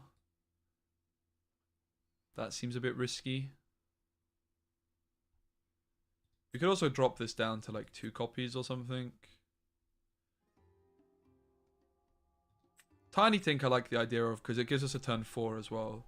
We're struggling for turn 4 plays. So now I have this on 4. Also, even just her flipping draw a card, discard a card stuff sounds pretty nice. It does. We need more, like, we need more Perdita shit, right? Like, we're way too low on Perdita stuff at the minute. So, let's look at 1 and 2 drops. Steel Simba. Steel Simba could be nice for our uninkable stuff. I just feel like if you're playing Steel Simba, you just should put less inkables in the deck. You'd rather just have stats. I just like Hook still, to be fair. I do just like Hook. Do we ever play Neverland? There's also this thing, but I think this is bad. Robin Hood's fine too. I think we just play Captain Hook. I like Captain Hook. Yeah, that's true, Blinks. But it's bad stats. I think it's not worth it. Let's go down to 3 Perditas. I like the look of this one. I think this is very close to the list. I do agree Steel Simba is an option, but I don't know. I think if you're playing Steel Simba to make the hand more consistent and the Chernabog and the Perdita better, we've probably just built the deck badly. Okay, that's a lot of cheap cards. Obviously Zeus can go here. We keep the rest probably, right? We don't want to be drawing these cheap cards later. They're just good ink, and we should find a curve of like an Aerial or a Tink.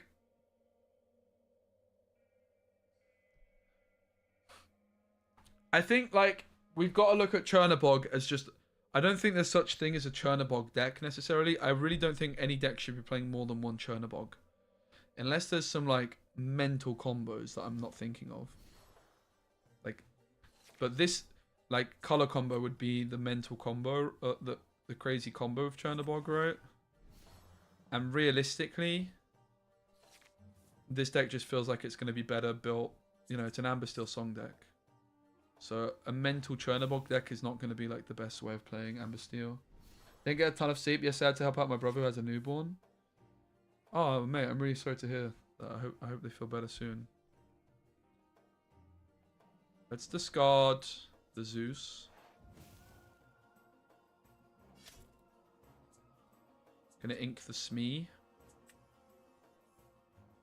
And get the Piglet down.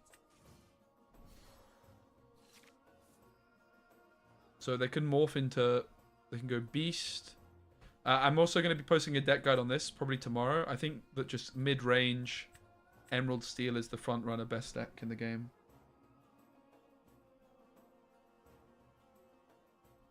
Feel like you've gone 70% Steel Song and 30% random good cards. I know what you mean.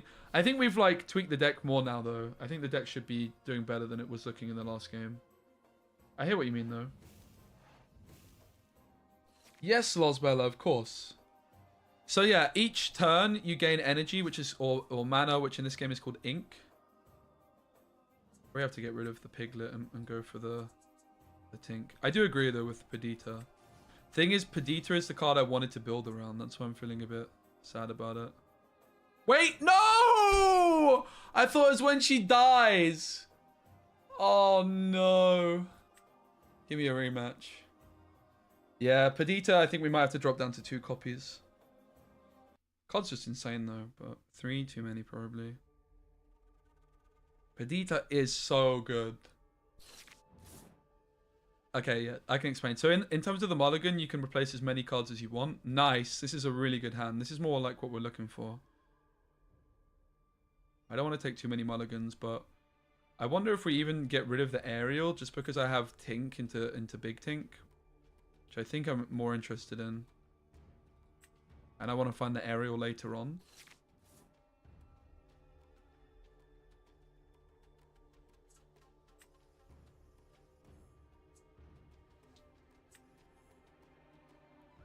I'm going to go for the Cindy still. So yeah, you put 1 card from your hand into your inkwell each turn. So this card I'm going to ink. Now not every card can be inked. This whole new world I cannot put into my inkwell. See, it doesn't have this little symbol around it. Whereas this Strength of the Raging Fire I can. I'm going to play my 2-cost card this turn. Now, cards have Summoning Sickness when they're summoned. And what I can do here is I can exert my Cinderella to quest, and then she gains 1 lore because of this number here. And it's first to 20 wins. Now, you can only attack characters which are exerted as well. And then song cards, like A Whole New World, I can play this as an action where you just pay the cost. But you can also exert a character with cost 5 or more to sing the song for free. So if I had my Tinkerbell on the board, she costs 6. So I could exert my Tinkerbell instead of challenging or questing with her to sing A Whole New World for free. And then there's this card Ariel, which has the ability Singer 5, which says this character counts as cost 5 to sing songs. So that's why she's like the main card of this deck, really. Because she's like a cheap way of singing songs early on. Yo, what's up, FPS? Have you tried Whole New World in Jafar? I have, yeah. There's going to be a video going... I've got a new YouTube channel, FPS, for my Lorcana stuff. And I've recorded a deck guide for it already. It's actually more of a meme deck, believe it or not. It's actually nowhere near as good as it seems on paper. It's possible that the card is still good. Built in a less memey way. Let me link you the new channel. It's in the description, but I can link it to you here as well.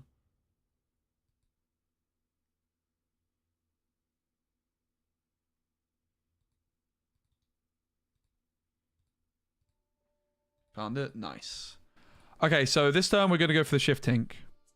Or Ink our Cindy. I'm really liking the Tiny Tink because, like, turn 4 just seems like the awkward number for us with this deck. Now, what we could probably consider doing here is singing A Whole New World with Tink. Because they're pretty likely to try and discard our stuff. But with Bucky gone, I'm not that worried about getting my stuff discarded. So let's actually just quest like crazy.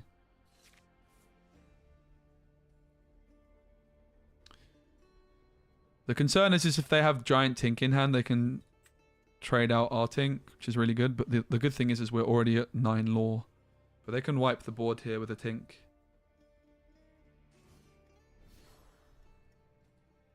We definitely could have gone for the wheel play. Like, we probably have the read, if they're going for Tiny Tink, that they have the Giant Tink, and therefore the wheel play could have gotten rid of it, but they still trade with us. Because I forget that there was a trade because we put 1 damage on the Tiny Tink. So this is actually definitely the correct play to stay in this one. Let's go for the aerial play first. We draw, let the Storm Rage on. We do want to ink each turn, so let's ink be our guest. This is a fan-made digital... Yeah, exactly. It's a fan-made digital client. So they've got Prince John now, which reads, whenever your opponent discards 1 or more cards, you may draw a card for each card discarded. But it's also got Ward, so I can't target it with Let the Storm Rage on.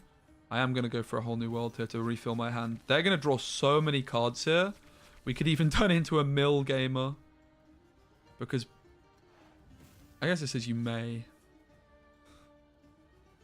But now we want to get a bunch of cards down on the board. So I like the look of Piglet. I've already inked this turn. I could go double Aerial. I could go Beast. I like the look of Piglet, though. Let's go Piglet and an Aerial. Let's draw a Grab Your Sword, because it can remove John next turn. How does exerting work? Is it the moment when a card has been played? No, so when you play a card, they start readied like this, but then you can't do anything for a turn with them. But then on the next turn they're down. If you challenge something, they become exerted. If you quest, they become exerted, or if you sing a song with them. Like I just sang A Whole New World with Ariel, and that also exerted her. So like this card, Grab Your Sword, reads, a character with cost 5 or more can exert to sing this song for free. And Ariel has the Sing a 5 ability, so she counts, even though she's only a 3 cost, she counts as a 5 cost. Oh, guys, Perdita. It's Perdita time. So we're going to sing Grab Your Sword with one of the Ariels here. Deals with John. We also probably just want to sing Let the Storm Rage On with an Ariel here. So remove Bell. And now we can go for the Perdita. We'll take a Mr. Smee, thank you. Winker Smee. Oh, Perdita is so flipping strong, man. I think we have to play 4 of this card still. I love it. I love it.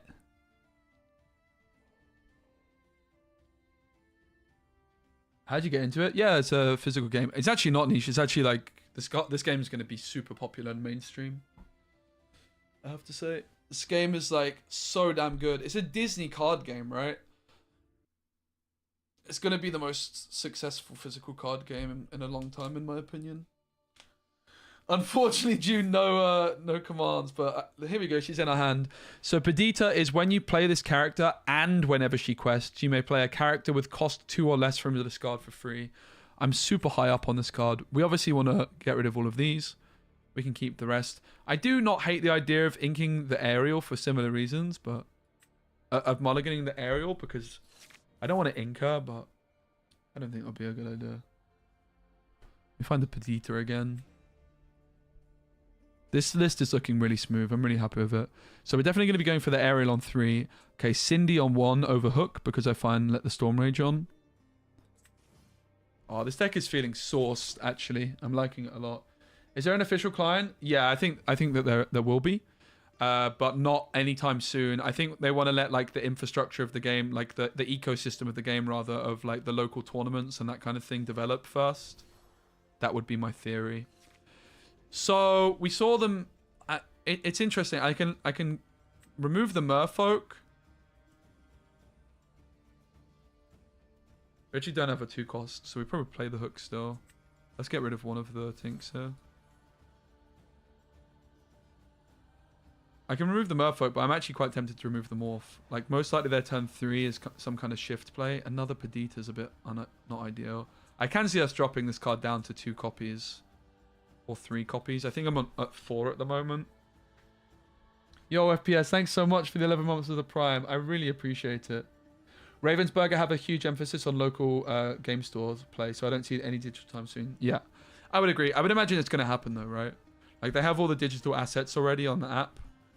Also, like, in the packs, when you open the packs, the back card has a QR code to download the app, and I think that's just like, then obviously naturally going to progress to...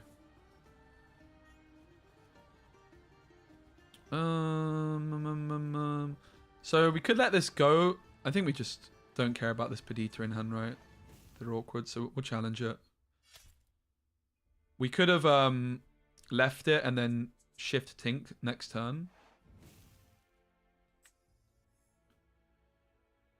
I think I'm still going to go for the Tiny Tink. And then shift Tink next turn if they have any more of those pesky 1 drops. And if they don't, then we can just go for the Ariel. Ursula. Nothing to discard. She discards a song card of their choice in my hand. So they saw the hand as well here. So we're going to take the Ariel.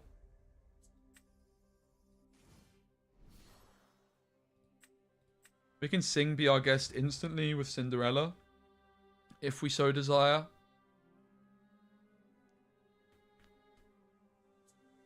We could also just ink it and quest, though.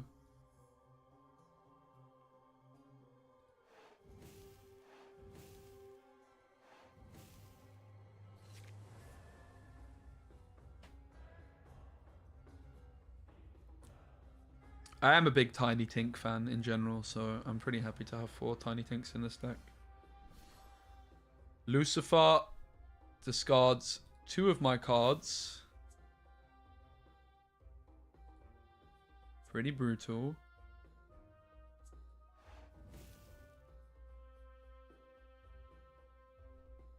So we're looking for a whole new world to obviously open up our hand here. The Tiny Tink... The Chernobog. The Tiny Tink has the ability to discard a card and add another to hand. I could see us taking them up on that. Let's get rid of the Chernobog.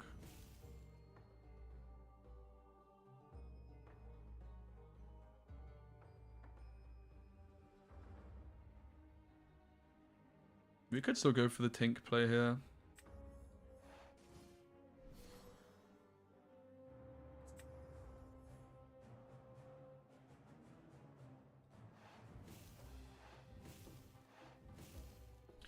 So the reason I played it like this is I've emptied my hand. I got rid of the Chernobog because it was unplayable. I empty my hand, and now when they want to discard cards, they have to... The Grab Your Sword is devastatingly good here.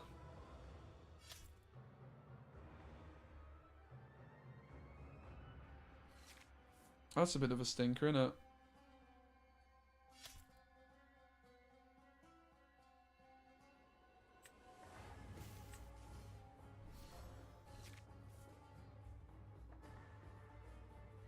Marvel is owned by Disney too? Yeah. I don't think they have the license for that though. But you never know. Also like Star Wars, right? Probably the same thing. Nice. We'll just pay this.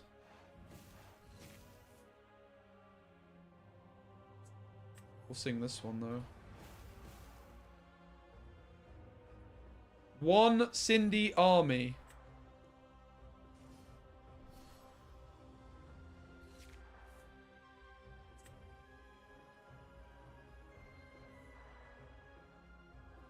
I'm just going to ink this and not quest. This is Pixelborn Electro, which is a fan-made client. Okay, this is nice. We can sing Be Our Guest. What do we draw here? The Beast gives us card draw. Thing is, they can damage it instantly because of the Cindy.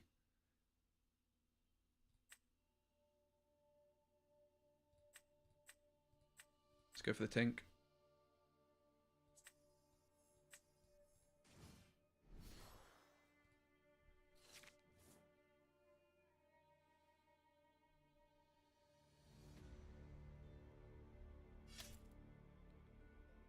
I think they were supposed to challenge with Tinkerbell there, actually. So it's going to be a bit of a standoff here. Neither player wanting to quest with Tinkerbell.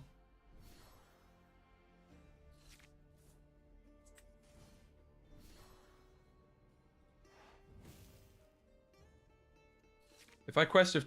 I could have quested with Tinkerbell, actually, maybe. Eh.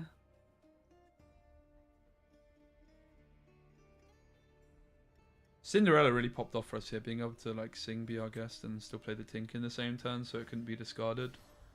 Another Tink? That's kind of gross. Mr. Smee can trade out the Tinkerbell here if we so desire. Oh no, can't. Herpaderp. That's pretty good.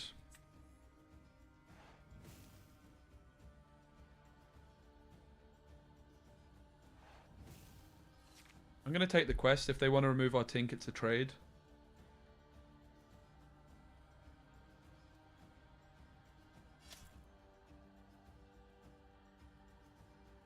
Really interesting game, this one.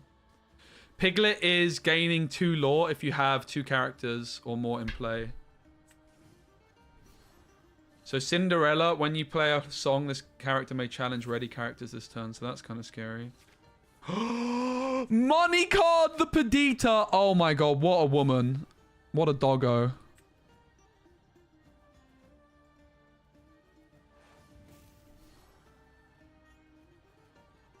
Perdita too strong. This is why we have to play a bunch of this card. Like, when you get to 6 ink, it plays a 2 cost. No! It plays a 2 cost on deploy and also when it quests. But Cinderella can actually challenge the Perdita here as well. It's actually gross. Because they sang a song, it can challenge ready characters. It's like a Disney version of Hearthstone. But I wouldn't say the mechanics are that similar to Hearthstone, honestly. Mr. Smee's going to die unless we find a captain here. This is a really bad top deck. We actually probably shouldn't have even played it. But then they could have discarded it, so... It actually did nothing. I definitely shouldn't have played it. Oops. I thought Cinderella was at resist 1, but she's resist 2, right? Looks like we lose unless... Yeah, combat's definitely similar. I probably should have played the grab your sword in case I top deck. I think. This is a really fascinating game, though. If we found like a whole new world earlier, we could have won. GG. We beat them in the first game, right? And the second game, rather. The first game was like a rage quit by me because I didn't read the bell card. Right, guys, I'm going to go get myself a cup of coffee. I'll be right back. Pretty happy with the list. I think we can take a quick look at it and a quick tweak. We'll start building something new kind of soon. We're at 3 Perditas at the moment, which seems reasonable. And 1 Chernobog. It's pretty whatever.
girl got a job, good salary, and I'm still a main source of income. No expiring date on a Guys, not gonna lie, not a believer in Chernobog. We're gonna keep the one copy, but I do kind of want to cut it. I want to go back up to 4 Peditas. Peditas too good not to play 4 of. And I'm like, what can I cut for the Chernobog? You know? You know? I can see it's going down to 3 grab your sword.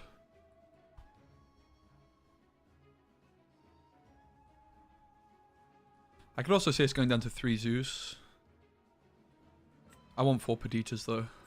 Pedita too good. Like, when we were in top deck mode, all we wanted was Peditas there.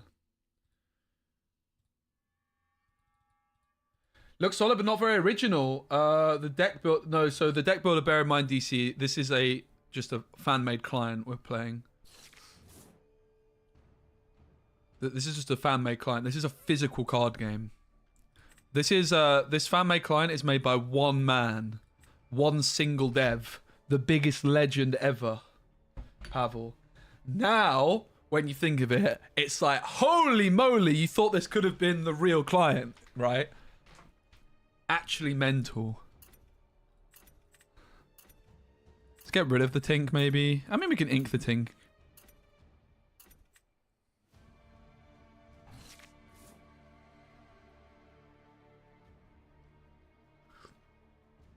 Well, that table's... turns the tables quite a bit. Absolutely.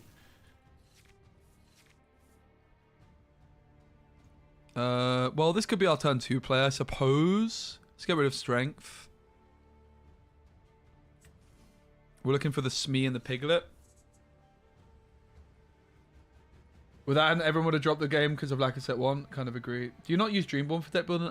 No, I really like deck building in Pixel 1. I think the Pixel 1 deck builder is a really good experience. I am going to start sharing my decks on Dreamborn though. So I am wondering if we maybe want like... We're currently at 8 1-drops and 8 2-drops. I could see us maybe increasing that. I really don't like skipping turns. Get rid of strength. I'll play this still, but... Well, it's only the hook we can put in our hand. Because Be Our Guest shows us songs. Oh, they had this down? I should have challenged this, right? Rather than quested. I forget to check the locations. Still. This card's pretty good. I quite like it.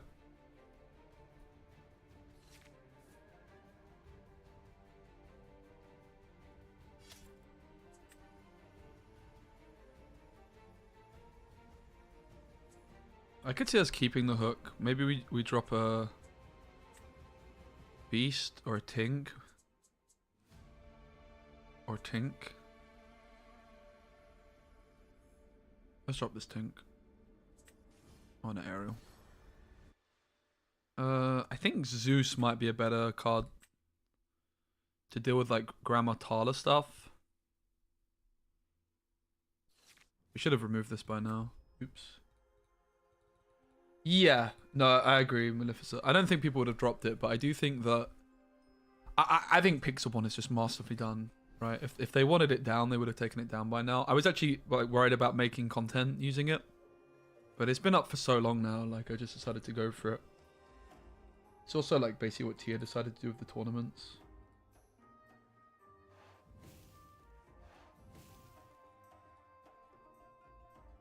Karmaganov, thanks for follow, welcome. So, likely they're going to play a 5-cost card and then sing pretty soon.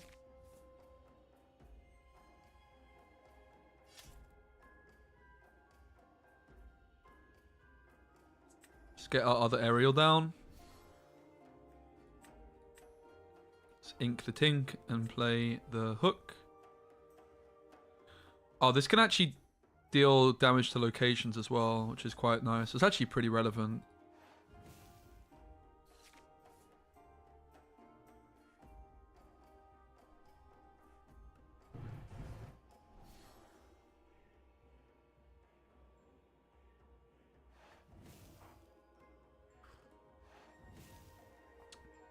Maybe legit. I kind of doubt it.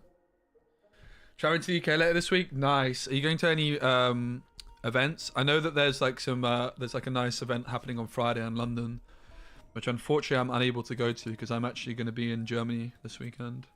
But I'm going to be having a look to see if I can find any nice events in Berlin on Friday.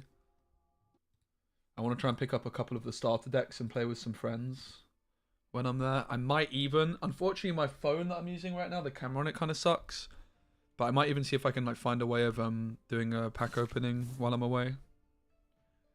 Go to Germany to visit Ravensburger. Ravensburger, I think is how you... I need to get used to how you pronounce it properly. I wish, no. There's just like a bunch of my Gwent friends meeting up. I've got a lot of friends that live in Berlin. Visit your parents? Awesome, mate. I hope you have fun. Piglet, Mr. Smee. Let's get rid of one of these. Could have kept the Tink. I'm kind of unsure what I'm doing in terms of ink. I do think I would kind of like to go to 10 1-drops and 10 2-drops. So I could see us adding a few more in.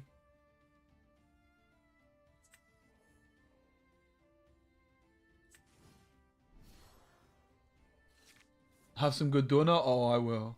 What deck are you playing in IRL events? I've not been playing in IRL events for most of set 2. I only played in one set 2 IRL event. Which was... I played aggro and regretted it. Yeah. I regretted it a lot.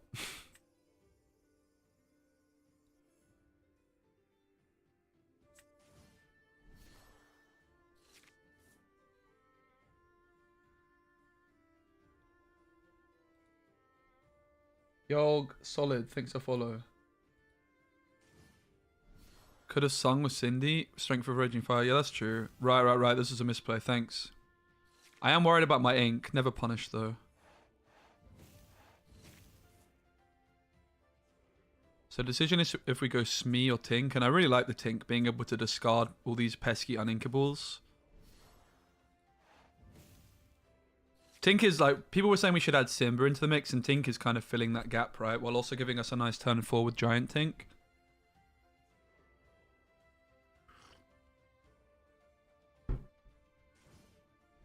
Her discarding might save the day here.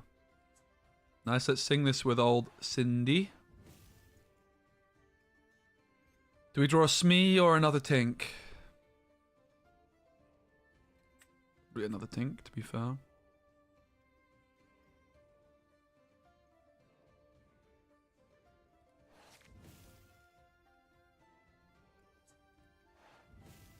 Just gonna ink the Tink. In classic fashion. We'll Zeus the Bell. She can also be exerting a card from hand. Or banishing a card from hand into Inkwell, whatever the keyword is. We are definitely still pretty high on uninkables. That's something to consider. But this card's helping us out with that. And it's also like, I'm being very aggressive with my mulligans at the moment in terms of uninkables. Which feels a bit dodgy.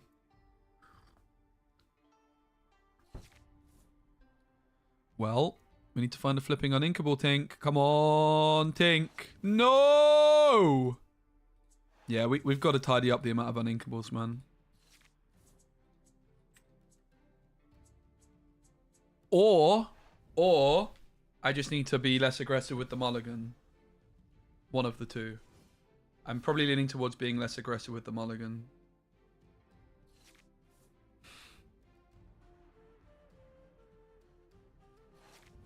Thank God. I don't really want to get rid of... Grab Your Sword just looks bad here.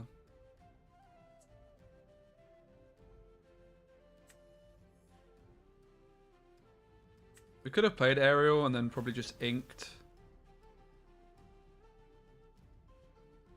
what she gave us, but let's go for that instead. Yo, Noir. How did Multiverse tournament? I got first rounded, rip. I had a 50-50 on M'Baku to land in the right lane, and it landed in the wrong lane.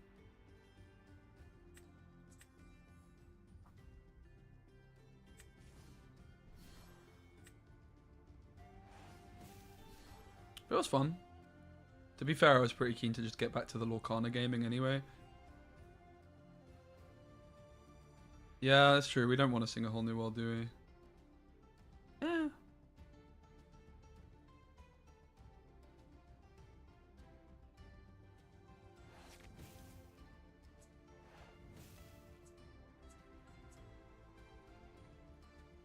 I'm really liking the Tink in this deck. It's helping us out.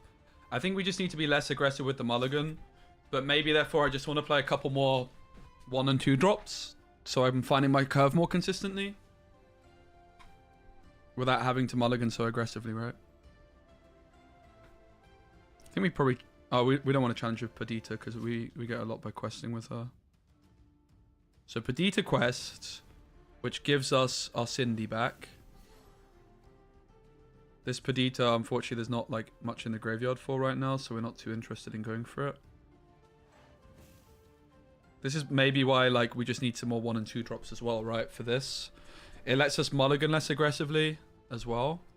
Let's Zeus the location here.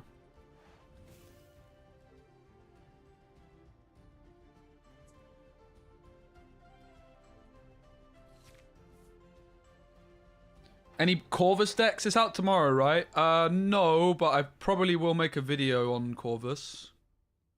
So I should. It's doing something like... What's it doing? It's doing something to do with discard, or is it a wave card? Is it like an Electro ramp card? What is it again?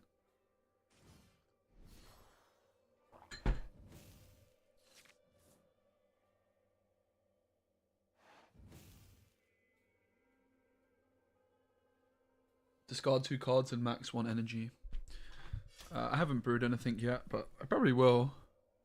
See, here's the thing. They removed the Piglet, but then Perdita is just questing and getting Piglet back again.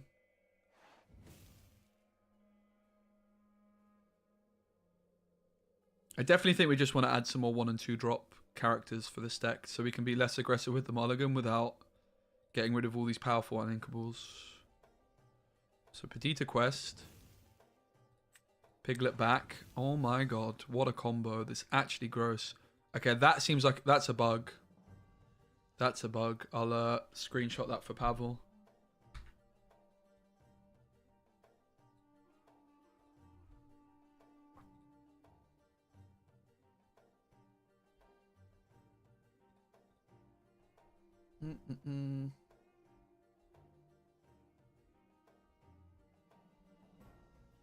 I'll just DM him.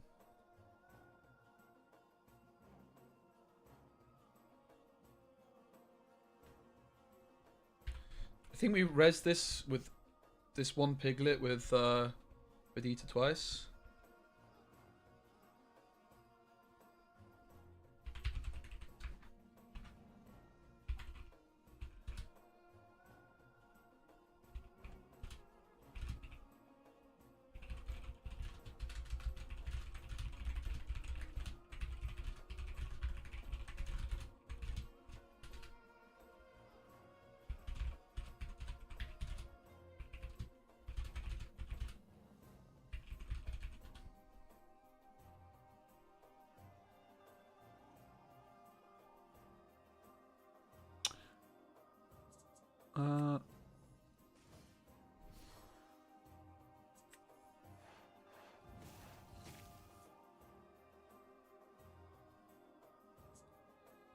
Yeah, this is just bugging. It's only supposed to be getting +2. I just sent a screenshot to Pavel before I forgot.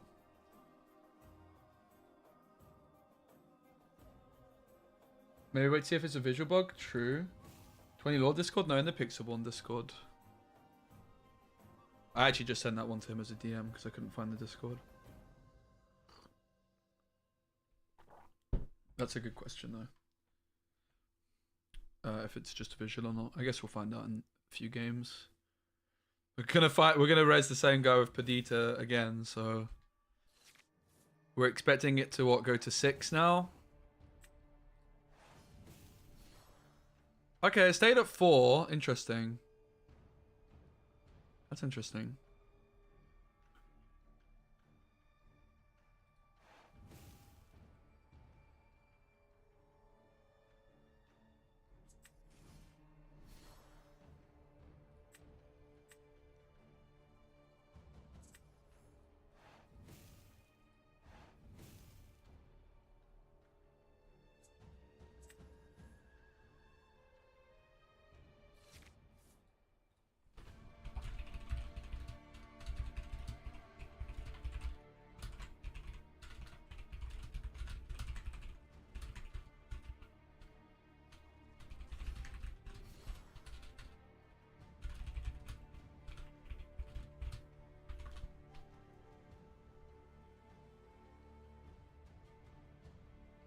GG.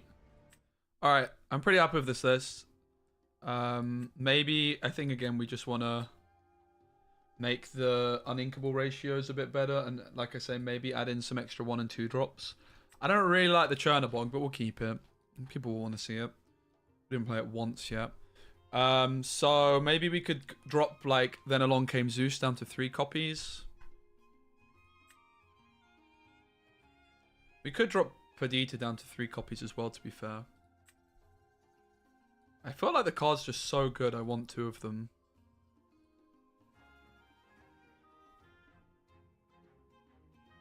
But it is uninkable, so... Let's just play 3. And then we maybe just put in, like...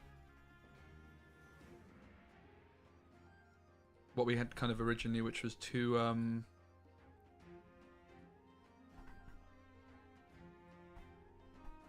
2 copies of this Wendy Darling card.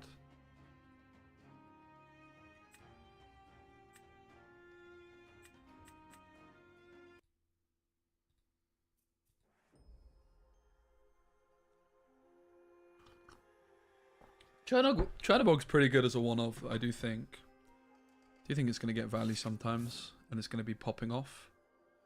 But it's going to feel really bad to have it in your opening hand. Don't want to be too aggressive with the mulligan. I want to get rid of 1 beast, I think. Keep the rest. For a 2-drop, of course.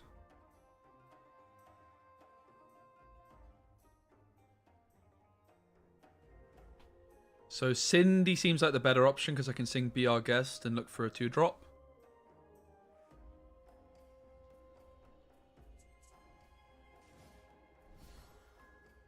But it's also going to trade down pretty heavily to Milo if we do that. So let's go for a hook instead. Let's go Cindy still. We could have actually kept the hook and gone double hook on turn number 2 here. Probably want to remove the morph over the Milo. Then again, if we go...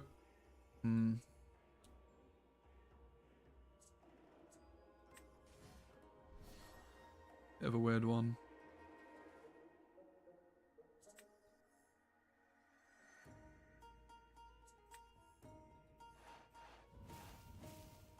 Let's get rid of the morph. This is where I could have played the other hook if I kept it, but to be fair, then we'd be emptying our hand very quickly.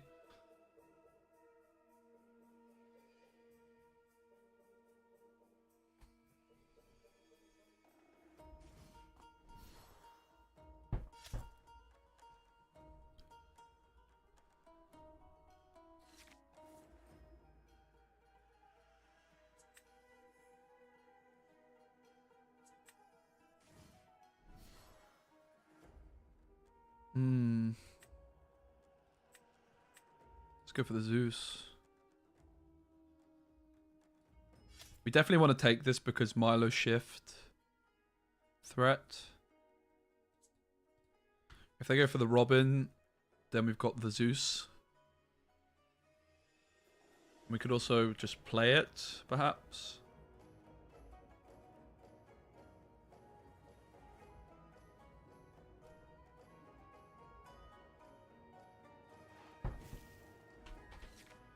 That's a pretty weak play.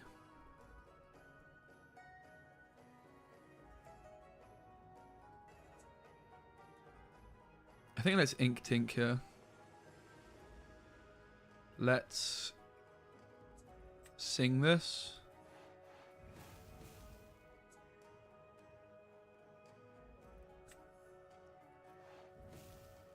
Ooh, ooh, ooh, ooh. I think we take the Beast, and then we just hope to draw an Inkable card this turn. Otherwise, we just ink a Beast. But if we top deck another Inkable, then happy days, right? We just ink that, and we have a couple of Beasts ready to go for the card draw engine.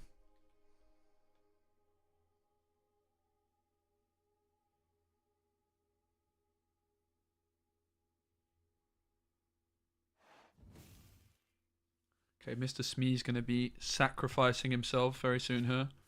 That's a shame.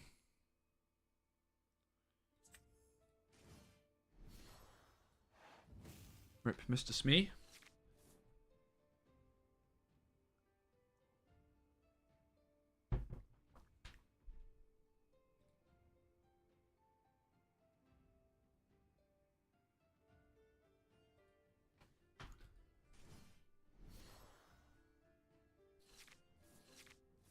Nice. The extra inkable making the difference there.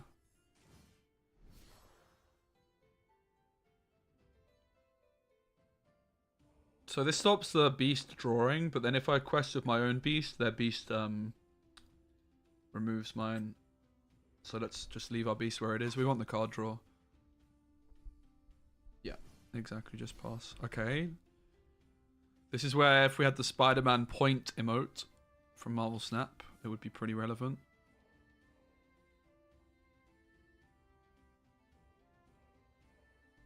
I could see us still going for the Tink here.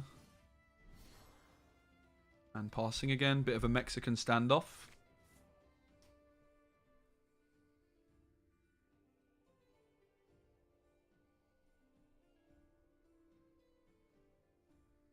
They ink Tink. They must have another good card. It's like a Cinderella. It's Milo. I think this card's not that good, actually. I'm not that keen on this card.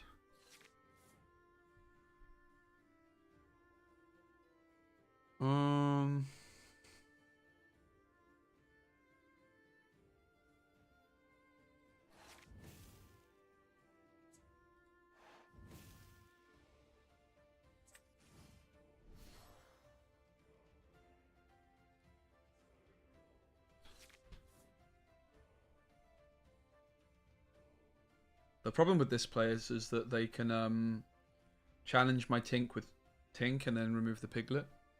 So maybe I shouldn't have gone for this play. But if they do then challenge with their giant Tink, then we can remove their giant Tink as well. So killing Milo is actually advantageous to reuse Beast. Yeah, that's really interesting. I'm actually not a big fan of Milo. When I played it myself, I didn't like it. It's pretty clunky as a 7-cost uninkable. I actually cut it from my Emerald Steel. They sing a whole new world. Pretty fascinating. I would imagine they're still going to go for the Tink play here. Remove the Piglet.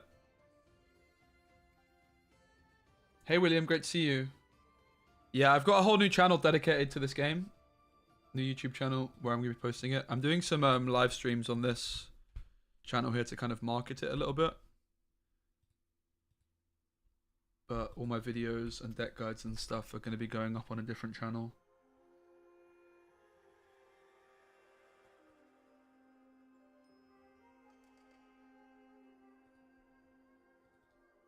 Which you can find here if you're interested.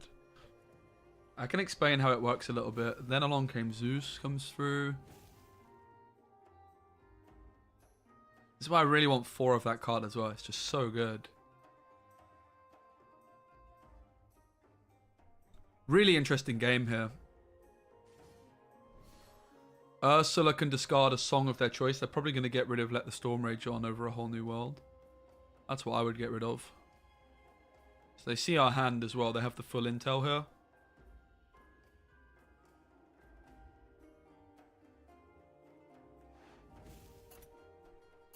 They get rid of a whole new world, which I think is a bad decision.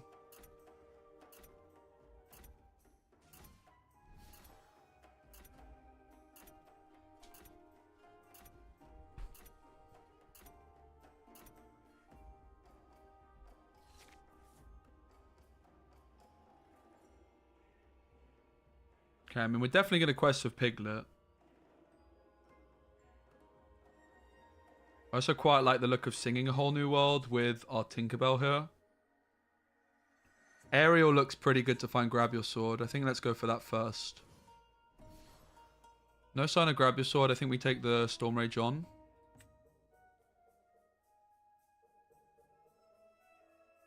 We can shift Tink as well here, which I like the look of. Let's ink the hook. We go for the shift Tink. Bang! Oh, this plays so good. So now Tink can take out Tink, if we so desire. We could also sing, let the Storm Rage on with Piglet. The Tink has to go, blood.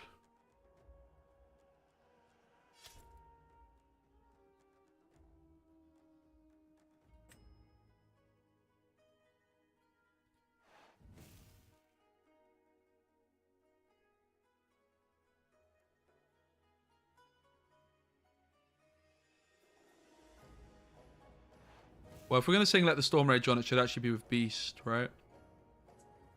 Let's do it. Oh, and then we find the Grab Your Sword like a turn too late. Whoa! Okay, not going to lie. I kind of thought this read if it was in a challenge. That really caught me off guard. Maybe it's not a bad thing, though. That caught me off guard, the Milo. I thought it was working like Bell for a second there, where it's only in a challenge. I remember now it's not, as I've reviewed the card a lot, but I was kind of going pilot mode that it was. But that's actually not bad. Our Tinkerbell was going to be getting removed there.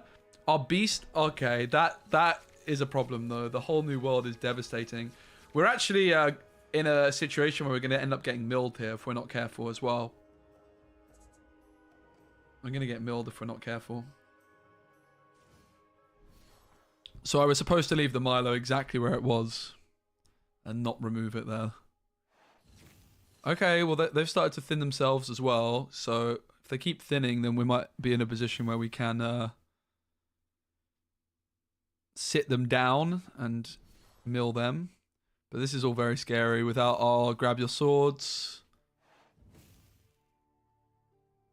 Again, I'm not liking the fact that I'm only playing 3 Grab Your Sword, to be honest.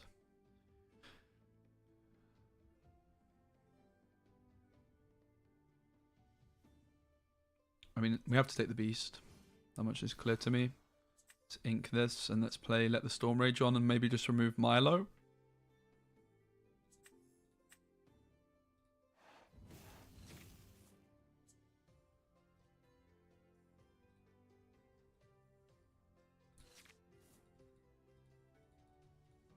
WNW. What is that? What does that stand for, Lord?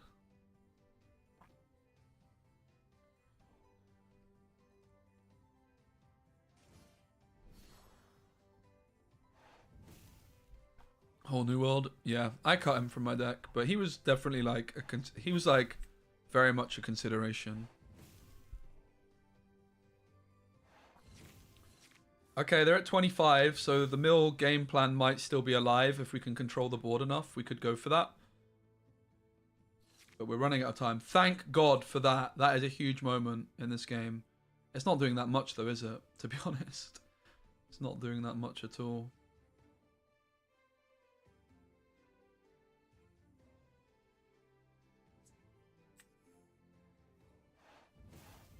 Tink's got to go.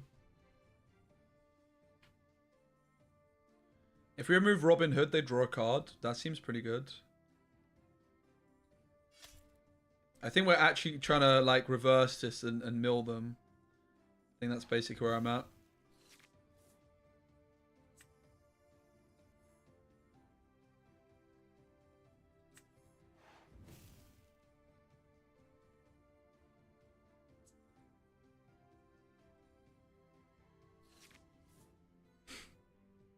This game's been fascinating. Could have Zeus his own Milo to remove your board. Yeah, really interesting. Milo feels like it's definitely a kind of location, a meta call. I cut it from my deck, but it was definitely like right in my considerations.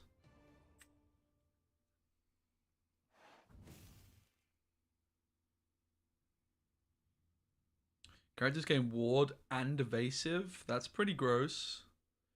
Oh my god. So we can't target them. We can almost go for the mill game plan though. Might be our only chance. We need to find Grab Your Sword, probably. But we already had what? 1, 2, 3. I think I'm only playing 3 Grab Your Swords. The card of dreams off the top, ladies and gents. God knows we needed that. Is the mill game plan ever happening here? If it's not, we go for the aerial. I think we just have to go for the aerial either way. We can always decline it. Take the Zeus, I guess.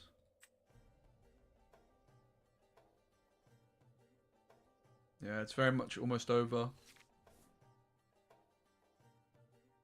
Machine gun Bogo. Right, that's true. Yeah. You don't have to play Bogo. I don't even understand what I'm watching right now. I've never seen this game or its cards before. Hey, Jesse, Chris, good to see you. Next game, I can definitely start explaining what happens. They don't quest. That seems just ridiculous. There's no way that was correct. But okay, you do you, boo. Okay. I guess it was correct, after all. Lol.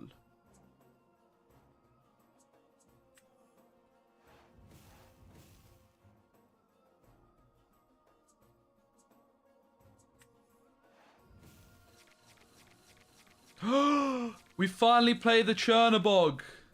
So who's the real winner? No, we could have gone for the mill game plan with Chernobog. That's actually so interesting. Chernobog helps you win the mill mirrors. Okay, so if games are going to mill, oh, that's pretty interesting. So actually our game plan here should have been to try and mill them and find the Chernobog, right? That was actually our way of winning. Unfortunately, I can't quite finish them off. Hopefully they take the rematch here. This was really fascinating. No, they don't want it. They don't want it. I think if we go back to the deck, is there anything like from this game we feel like we should be thinking about? Not sure on like if Wendy's. I want flipping 4 Peditas. Here's the thing, right? I want more Grab Your Swords. Like, this card seems too important not to be playing. I think the Zeus is fine to not play as many, but Grab Your Sword is a 4 of. I feel like Perdita's a 4 of too, mate. Card is just so strong, man.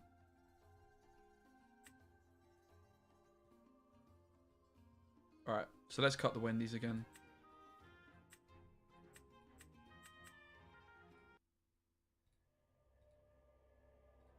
Can you make a Mickey Broom deck? I do actually want to check out Brooms. I just want to play. I do want to check out Brooms.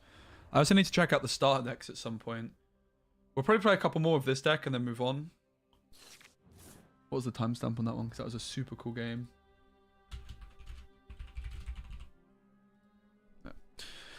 Okay, Chernobog obviously is the easiest mulligan. We definitely don't want double Whole New World. We're up against blue Amethyst. I'm not really sure we want Whole New World in hand at all. We have a curve here. So let's keep the rest.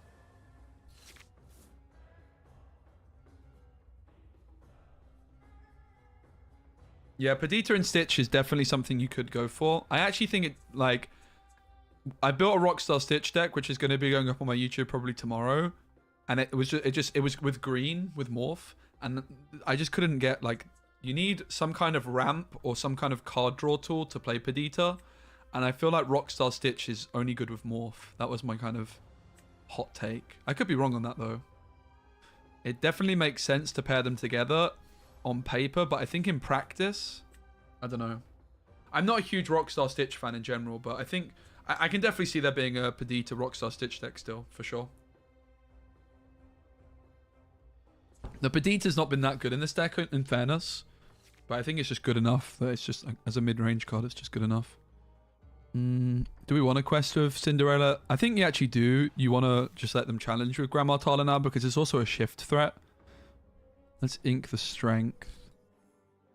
And let's get Piglet down. New Jafar is overhyped. Please convince me otherwise. Nope, it's overhyped. It's actually a bit of a meme card. Meme deck, all in Jafar. Fun, but a bit of a meme. Definitely overhyped. Now, it might prove to still be a decent card in its own right, in the right deck. I wouldn't be that surprised. But the Whole New World stuff, I could see it just being decent in like a control style deck that wants to go late game.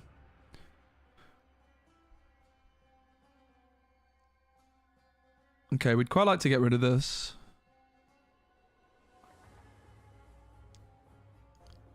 But also, we want a quest. Really interesting. I'm loving the locations. I'm really enjoying the game in general. Aerial makes the most sense in terms of curve, but Piglet makes the most sense in terms of aggression. I think I'm going to do this. I'm quite scared of the Grammartala threat. Like the shift Grammartala, that is. And they also didn't move it into this location yet. They would have moved it in and then challenged. That would have been bad. So they're going to quest a Piglet.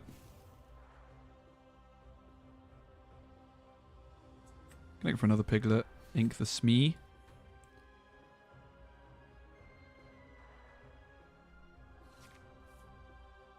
I said I was going to explain how the game's working, but that didn't last that well. When deciding what to build a deck off, do you start with a good legendary and supplement with what fits? That's a really good question, Ralph. So my deck building philosophy in every game is, not necessarily a legendary. I'm like, right, what is the best card in this deck? So for example, with this deck, I was like, right, I really want to build a Perdita deck. What do we need? I was like, right, we want Piglet, Poo Pirate Captain. But then we also need like a way of like, how are we actually playing Perdita? Because you could be like, oh, Rockstar Stitch. Those synergize together. But that's not like the most important card. You need actually like card draw or ramp to be able to play this consistently, right? Otherwise, like 6 costs with Emerald and Amber, you're just not going to draw enough. So I always like to put the most important card in the deck first and go from there.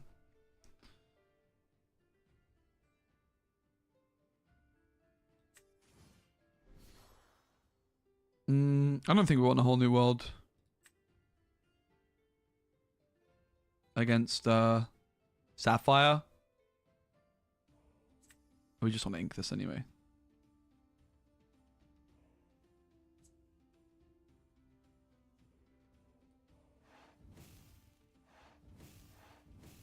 I'll hold on to let the Storm Rage on. Sorry for the slow reply there, Ralph. So the fact that we've just seen that Chernobog allows us to go for mill approaches, a lot of decks are now drawing a lot more. It's actually very significant. It means we can go for a mill game plan, but you have to hope that Chernobog is kind of like later in the deck so you can surprise your opponent with that play. It's pretty cool. Friend Like Me is a new card. First time seeing it. Each player puts the top 3 cards of their deck into their inkwell face down and exerted. Could be a mill card. Pog.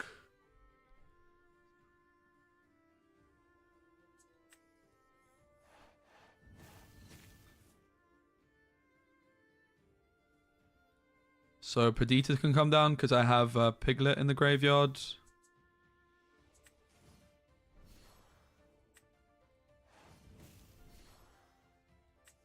Okay. Yeah, it's bugging on Piglet still. We'll play the hook too. This Piglet is bugged when you res it off Perdita.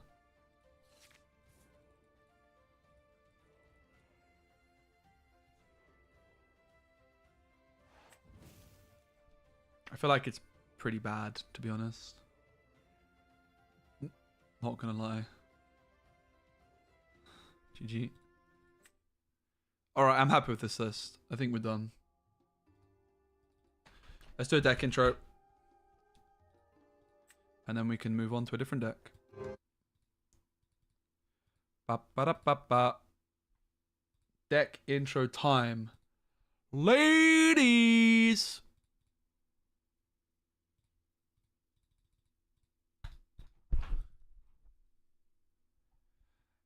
Perdita is one of the... I filmed a... Perdita... Oh my god, I can't talk.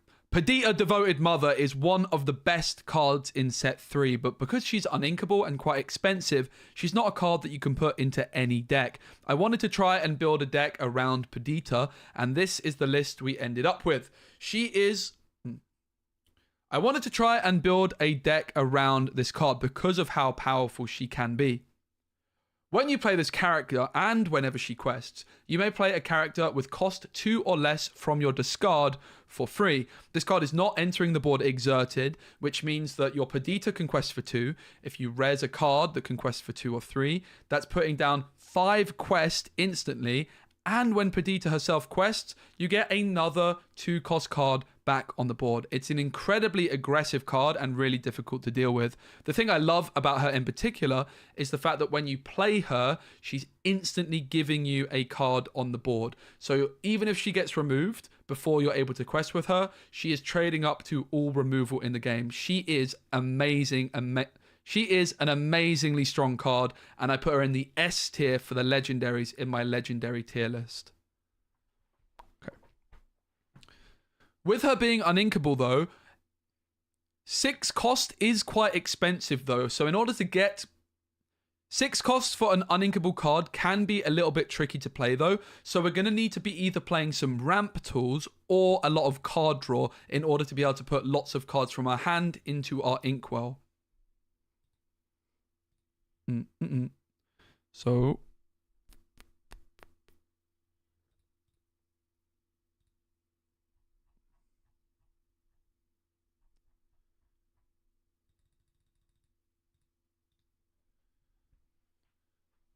having considered the options, which was mainly Amethyst for the card draw, we considered Amethyst for card draw, Sapphire for ramp, but we ended up deciding on Steel, which of course Amber and Steel songs has always been a very strong combination. The Whole New World gives us lots of opportunities to keep inking our cards, and therefore Perdita to get consistent value.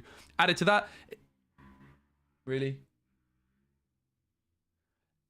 that, if we play a Whole New World, it's going to be added to that. A Whole New World can add a lot of 2-cost characters into our graveyard if we're lacking. Let me start again. I won't go for a Whole New World just yet. Let's talk about Piglet Pooh Pirate Captain.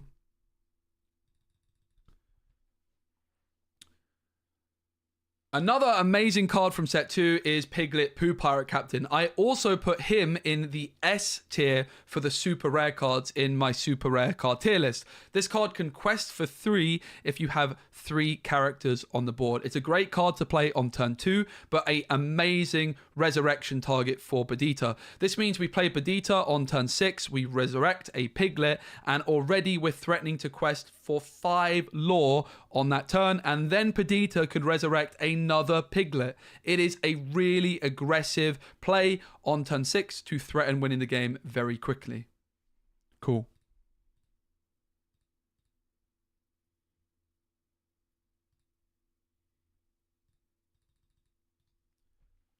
We decided to pair these cards with a Whole New World because a Whole New World is allowing us to get lots of more cards. We decided to pair this with a Whole New World and Steel. Steel, of course, gives us these nice board control tools, and Aerial...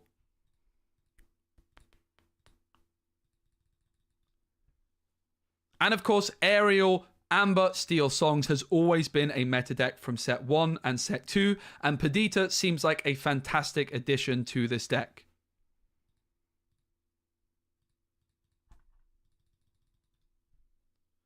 Unsurprisingly, we're playing 4 copies of Grab Your Sword for the board control.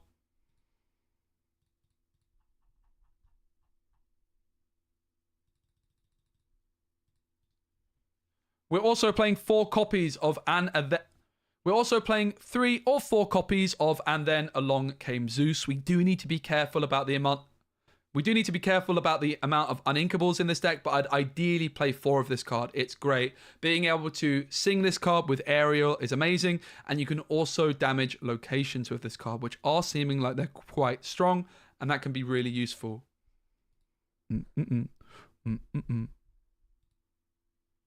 What are the other songs?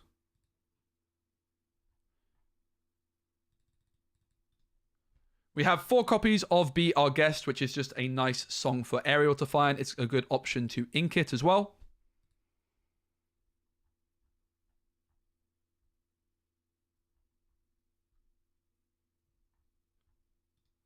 We have 4 copies of Let the Storm Rage On, one of my favorite cards in this game.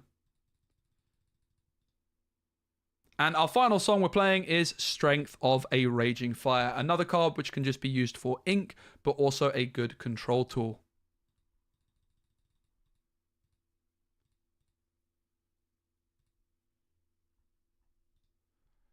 With all these with all of these songs that cost 2 or 3 with Be Our Guest, Strength of a Raging Fire, and Let the Storm Rage On, we are playing Cinderella Ballroom Sensation, which can be a devastatingly strong early game card.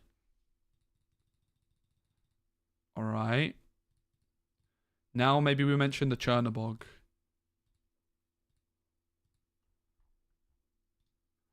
We're also playing a single copy of Chernobog Evildoer, a new super rare card. For each character card in your discard, you pay 1 ink less to play this character. But when you play this character, shuffle all character cards from your discard into your deck. So Chernobog can cost nothing, which is really exciting. But if you play multiple copies of this, of course it's an uninkable card, and it's going to be really awkward to have in your hand early on. Add to that, when you play a Chernobog, all your character cards from your discard go back into your deck, and therefore your second Chernobog would cost 10. So I think Chernobog is a card you would only ever want to play 1 copy of. What we found to be really interesting is some decks can go to the battle of milling each other, and of course when you're playing so many thinning tools like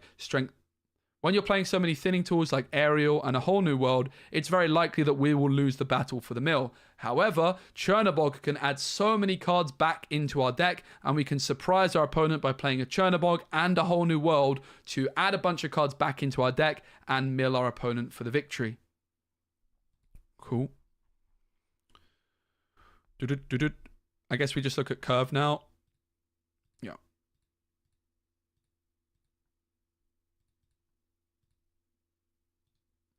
Of course, if we're playing Perdita, we're also going to want some other options to resurrect her in terms of 1 and 2 cost characters, as well as just filling out our curve. Maybe we can put Tink in first. Let's do Tink first. Also, unsurprisingly, we're still playing Tinkerbell Giant Fairy.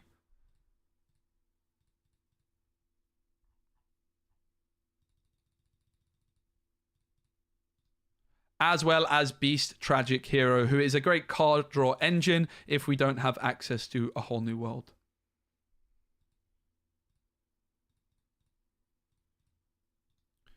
Finally, we want to add some more 1 and 2 cost characters. This is going to help our... Finally, we have 12 slots left in this deck. We want to add some more 1 and 2 cost characters to help our curve, but also give our Perdita more targets. We are already very high on uninkables, so we're going to make sure that these cards we're adding are uninkable.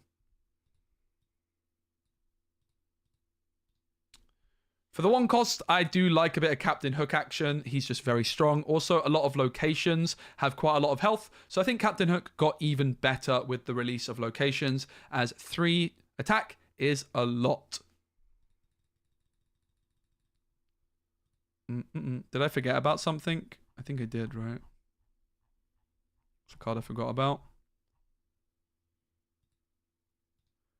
We're also playing 4 copies of Mr. Smee. This is just an amazingly statted card. If you ignore the captain synergy of this card, it's a 3/2 Witch Quest for 2, which is very, very strong. But we do even have a tiny bit of captain synergy in this deck with the Captain Hook, but also Piglet Pooh Pirate Captain is also a captain. So Mr. Smee, just a great card to be playing on curve if you have Captain Hook down.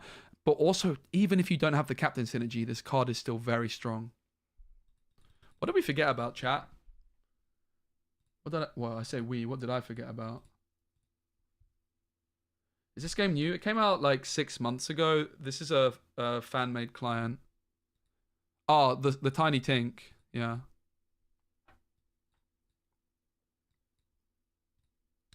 Which probably is the last one.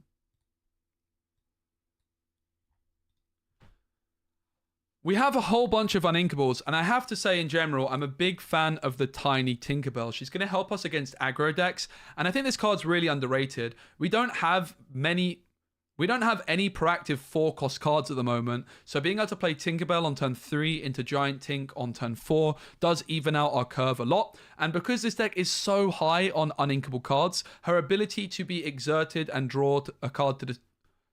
Because this deck is so high on... I can't talk. Because this deck is so high on uninkables, I do find her ability to exert, to draw a card and discard a card to be very useful.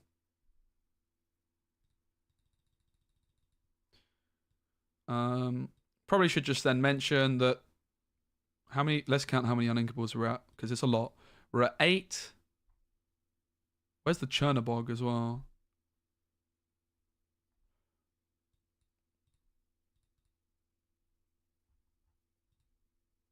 Let's go to 3 copies of Zeus.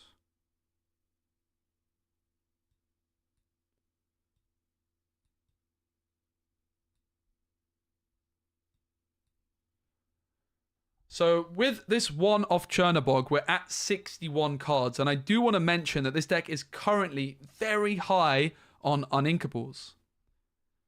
We have what? 5, 9, 13, 17, 21.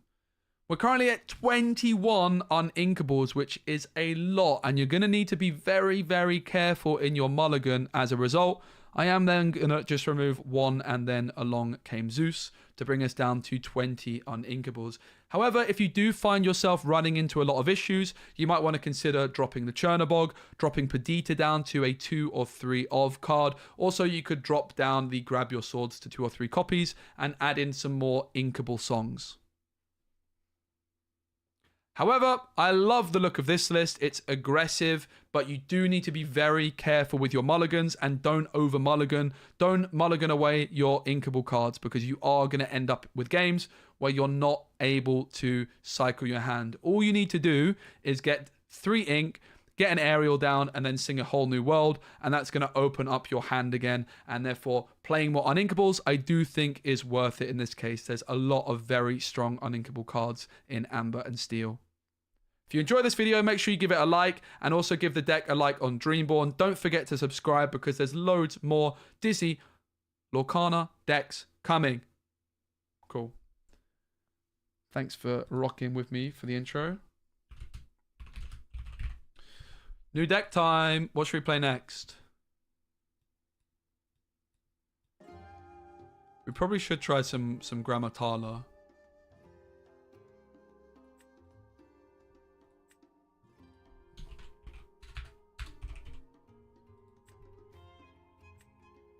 Is there anything else we want to try?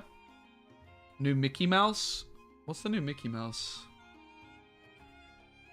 Mickey Mouse.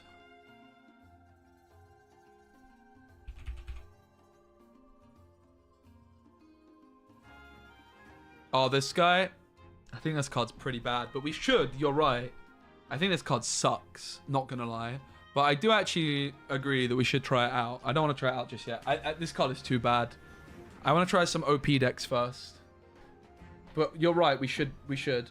New Ruby Amethyst deck. I also like that as an idea. What I'll do is I'll save Mickey Mouse in my deck builder. Oops. So I don't forget. And I'll also save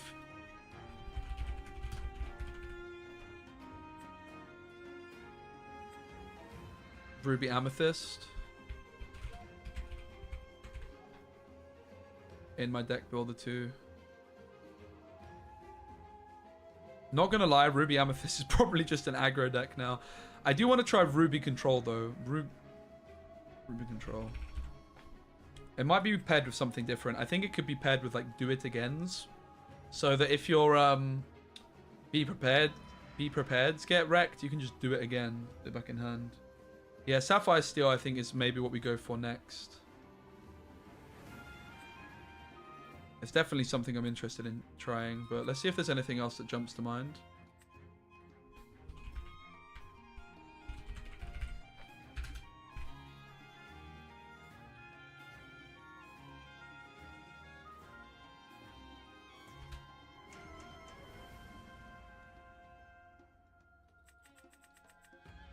Just need to write all the deck, put the deck ideas down here. I also want to still do this meme deck at some point. We did play a tiny bit of it. We played 1 game with it and I accidentally deleted the deck. I just have to rebuild it. Maybe it doesn't play Grammatala. Lucky Dime Magica with like this Donald. It's a massive meme.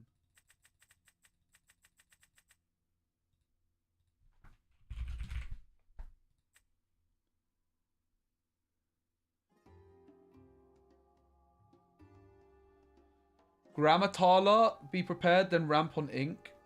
So the problem with be prepared is this emerald card, right? But yeah, I mean, I do actually just want to check out be prepared in general. I do kind of like the idea of trying to pair red with green. I also want to try some aggro decks. Like red got this new... I think red looks really good for aggro, by the way. So like if you look at red aggro, like the turn 1 is bad. So you need like you want to pair it with a faction which has good 1-drops, which Amethyst, by the way. Ruby Amethyst aggro was the best aggro deck from the last set, and it could still be the case. But I do really like the look of Emerald aggro in general. I really like the look of Emerald aggro. So the reason I like Emerald, but if you look, okay, first if we look at the 2-drops for aggro for Ruby, you have LeFou. This card's so good in aggro decks. Queen of Hearts is actually a pretty damn good aggro card when going second. So the problem that aggro decks have is if you go for an aggro mirror and you go second, the deck becomes so much worse. But Queen of Hearts, being able to rush in is really nice. Also worth mentioning, like a lot of the locations are kind of good for aggro stuff. And you've now got this Simba card, which is the same card as Pinocchio, right? So then what? And then in terms of like turn 3, you've got this card, which is obviously very good for an aggro deck. Like that's a pretty dirty curve, right? If you compare it, I mean, we can just build the deck quickly. Just Ruby Amethyst aggro. It's going to look very similar to last set, but you've got like a few extra additions.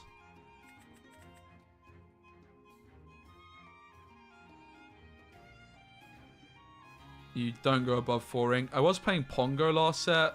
It's possible there's better options now. This isn't bad.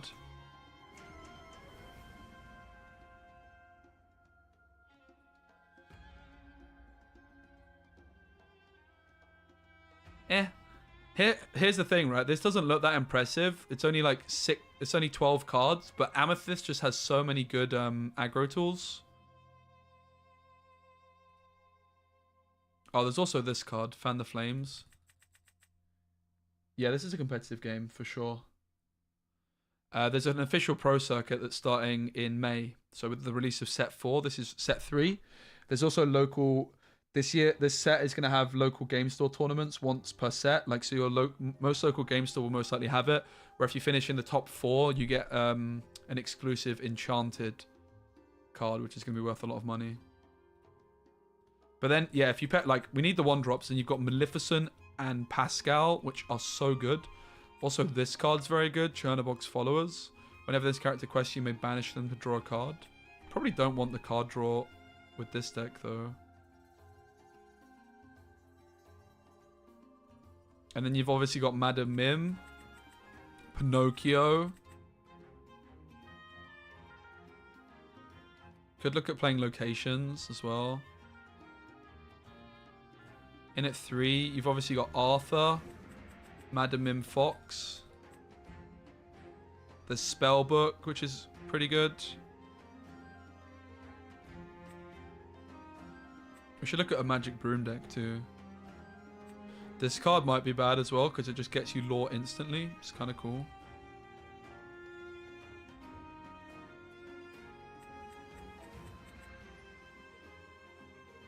I actually cut Merlin's Rabbit from this deck, believe it or not. At the start of your turn for each character you have, you may draw a card. Is this card good? Might be.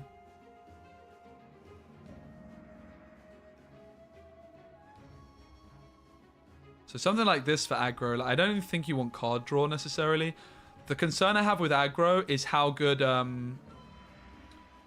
steel is still, right? So I still don't think aggro is that good. People like to build their decks on Dreamborn then import. I have to say, I really like the deck builder on Pixelborn. I actually prefer building my decks within Pixelborn.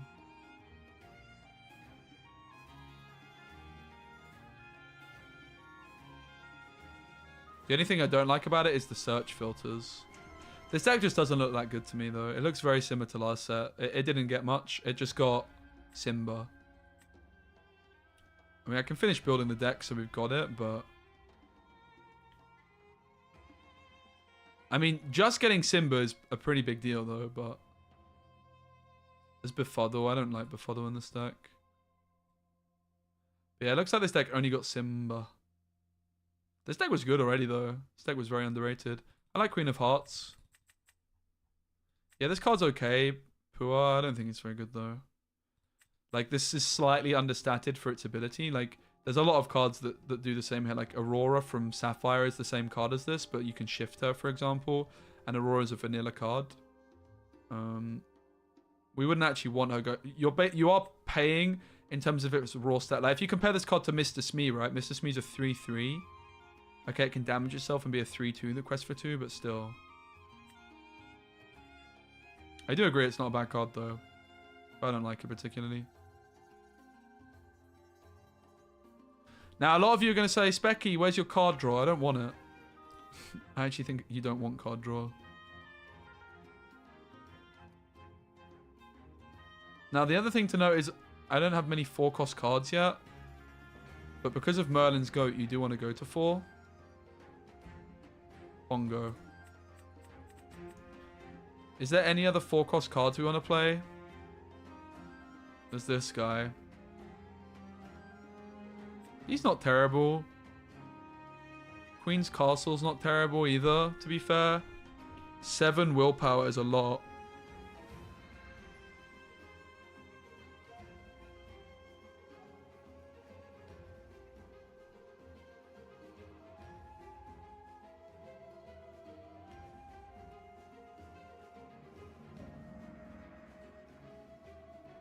I could see us putting some locations in.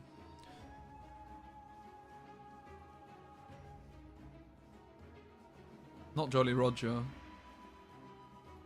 Not this one. Forbidden Mountain. This and this seem like the best bets, right? But I'm not really sure that they're that good. Yeah, Broom deck does sound fun. This deck I'm not going to play any games with. I just want to finish the build.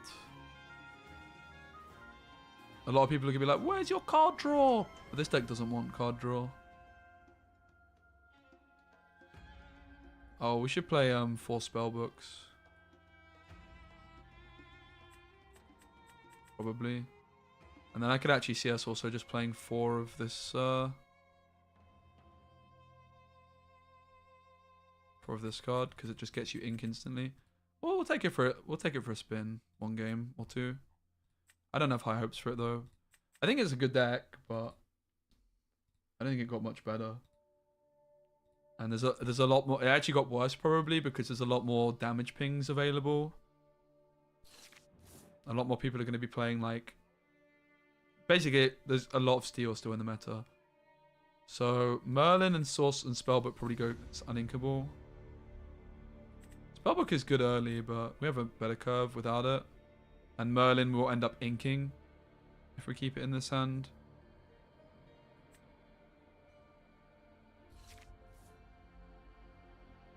Nice, we've got the Maleficent LeFou combo. So that's Inca Pascal. Could also Inca Fan the Flames, but we've got 2 Pascals. So this is why Amethyst and Ruby are so good together, because you can either, if I quest with this Maleficent, they often are going to have a card down, right? And I have a few options. I can bounce this back with Mim, or I could LeFou this. They haven't actually done either of those things. Like, they haven't played a threat. So what I could do instead is I could go for like a Pascal plus a card. We'd probably just go for the Queen of Hearts, honestly.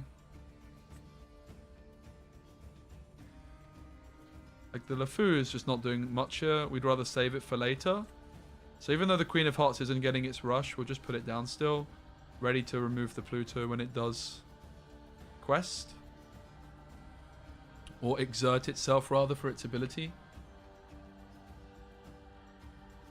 Yeah, Dreamborn is easier to search, it's true. But I don't know, I really like the deck builder in this game. They have a Queen of Hearts! Heartbreaking for my Maleficent, so the LeFou would have been good. Kind of have to trade these, which feels rough. Let's get rid of Fan the Flames. Queen of Hearts popped off for our opponent. but now the Minnie Mouse can start ticking along.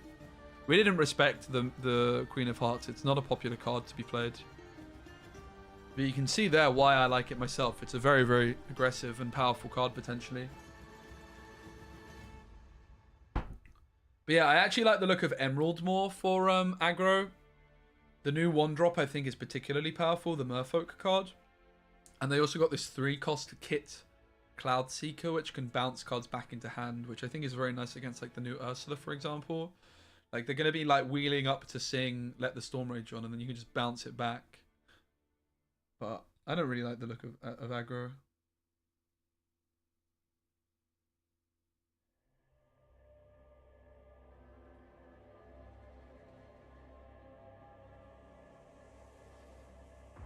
Well, I do like the look of aggro, but not quite this level of aggro. Another Queen of Farts, eh?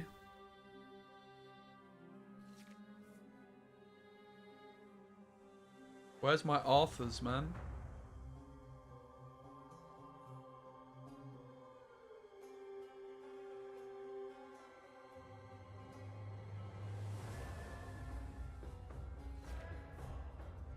Maybe we're too safe with our mulligan here. So I could have gone for the goat this turn, right? I guess I got my mulligan wrong.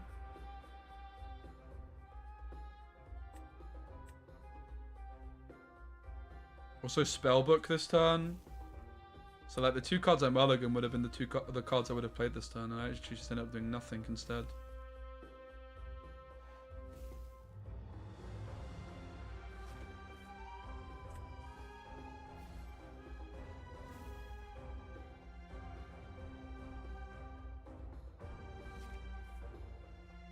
I know it seems weird not to play anything, but I'm going to run out of cards very quickly, so I may as well get the LeFous actually doing a job with the readying, which we can start to do here.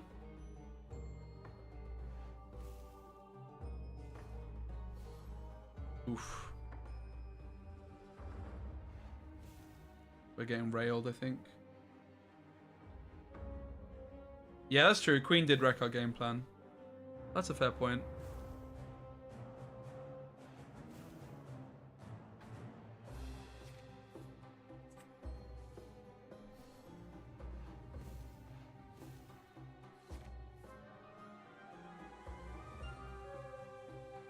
We can try and rematch them. But yeah, I'm not really that convinced. Like, I'm not really that interested in playing this deck. Didn't improve enough from set 2, and it wasn't that good in set 2. It was definitely the most underrated deck from set 2, I think.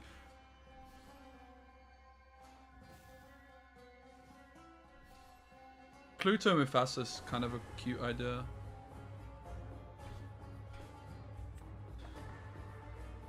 I'm not really a big Mufasa believer, though. Alright.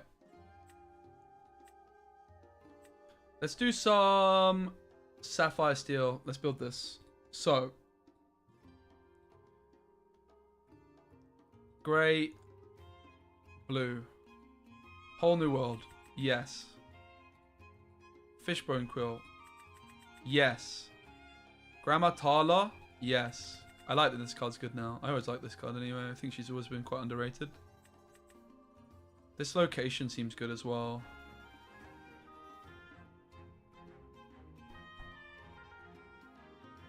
This one. I think this is a an enchanted. Okay, what have we got for turn 1? I really like the develop your brain stuff. Obviously we want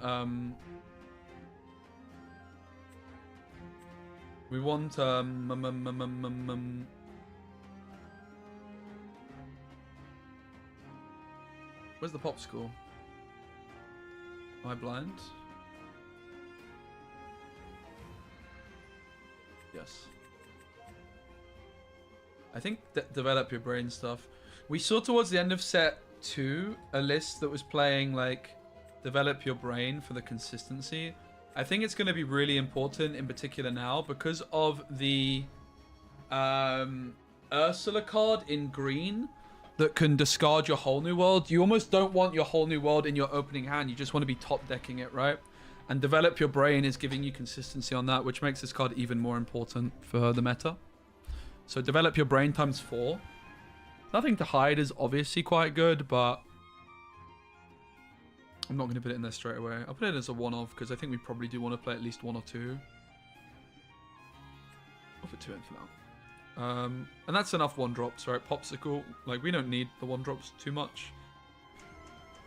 We are a ramp deck after all, so we want to be prioritizing ramp. In it too, we already have Grammatala. 1 jump ahead could be an option, probably not. Corella's pretty good to deal with Minnie Mouse. How popular is Minnie Mouse? Not very popular for now, so we won't put her in. Genie's fine. Mr. Smee, what a card, man. What a card. We have already 8 2-drops. Should be enough.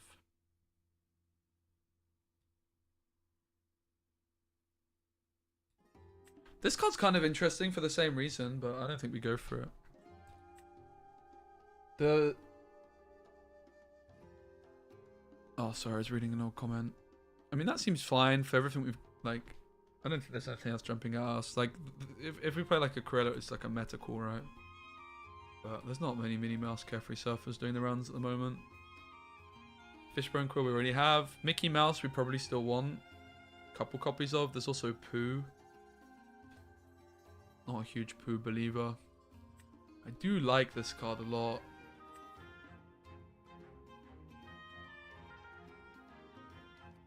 People weren't really playing it in the last set. Probably Mickey Mouse is somewhat needed, right?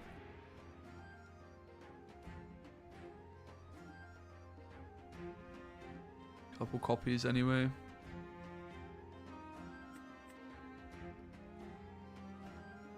In at 4. Belle.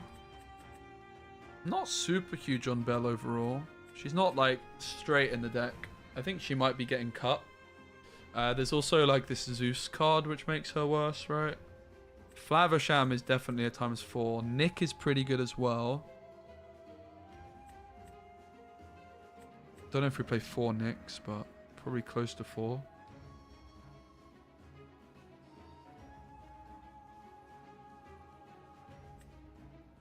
Look at the top 2 cards of your deck.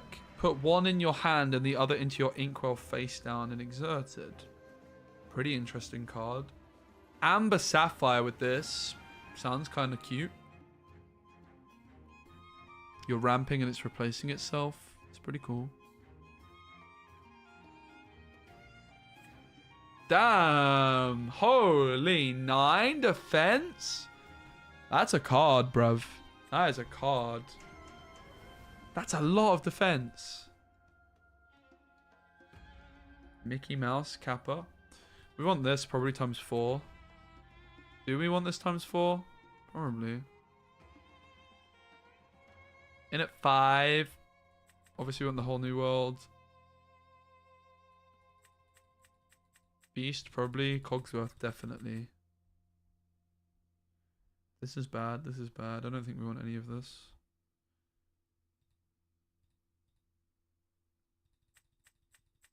Tink. I like the look of Gaston as well. I really like this Gaston card still.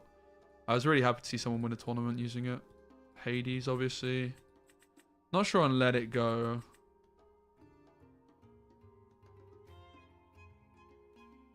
Tamatoa is obviously good as well. Do you guys think there's anything I'm missing?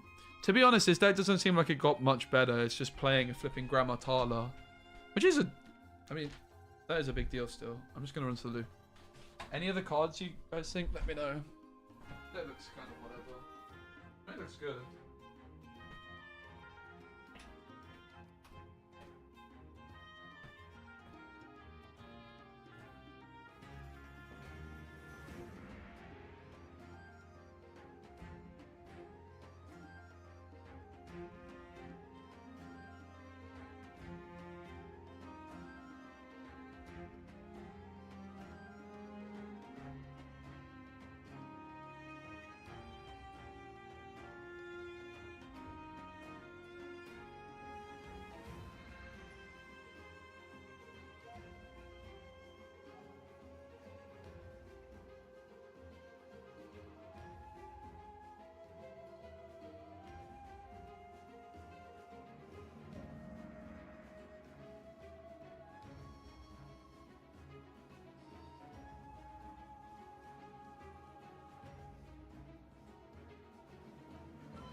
Missing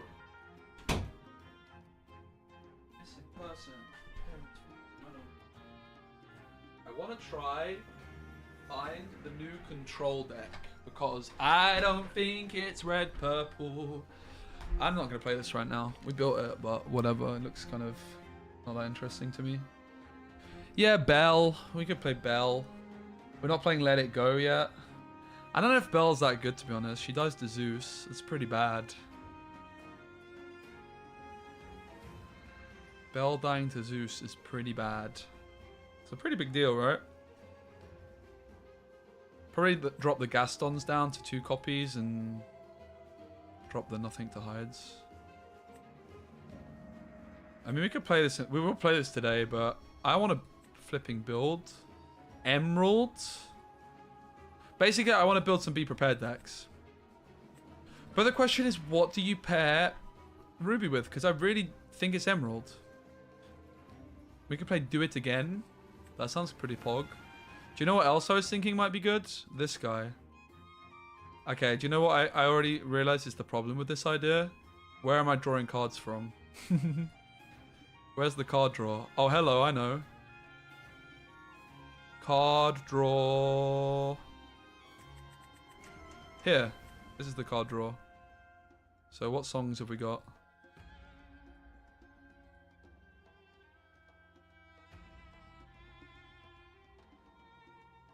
We can improvise. That's card draw somewhat. Ready damage chosen character of yours. I can't quest. Draw a card. Meh.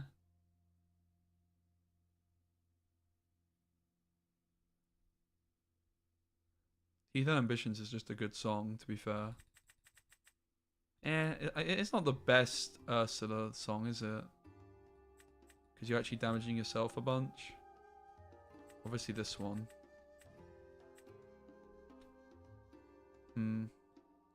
Probably not enough card draw, is it? Is there any other card draw that comes to mind? It's also not that many good songs for the Ursula. Ready chosen damaged character of yours. Teeth and Ambitions of Prince Eric, yeah. That does sound pretty good.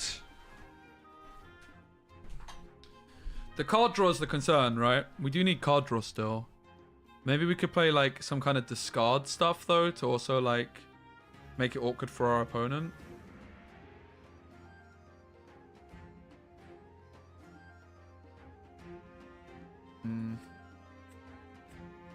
Yokian, what's up, man? Great to see you. So the reason I like this is because of this card, but Cusco's Palace. What does that one do?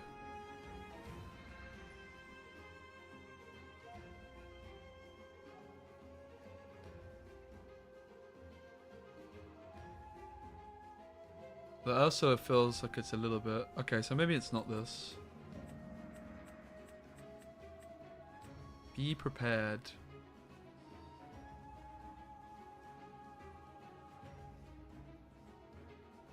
Why don't you look like a fat Englishman anymore?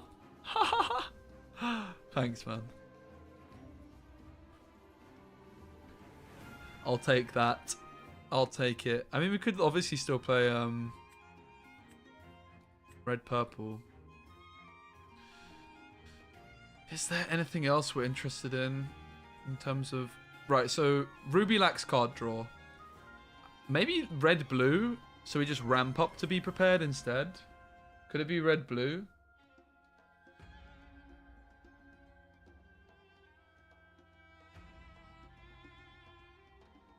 Because you can also then like not have this in hand and yeah. Do you know what? I like it. I like the idea of red blue. I really like the idea of develop your brain with Be Prepared, because so basically if you're wondering why I'm thinking that's a good idea, it's because of this card in Emerald. The reason I don't think basically the reason I don't really like the idea of red purple anymore, and maybe you could, but like basically control got hit a lot because of this. This card is so devastating against control decks. When you play this character, chosen opponent reveals their hand and discards a song of your choice. So basically, rip, be prepared. And it's not like playing more songs is protecting you from this. They can just snipe whatever they want, right? So, I mean, it's possible it's still red-purple, but like a big advantage of purple is that you get like cards like Ursula, Elsa, along with the card draw, right? So it's still good. But is it as good? I'm not sure that it is as good.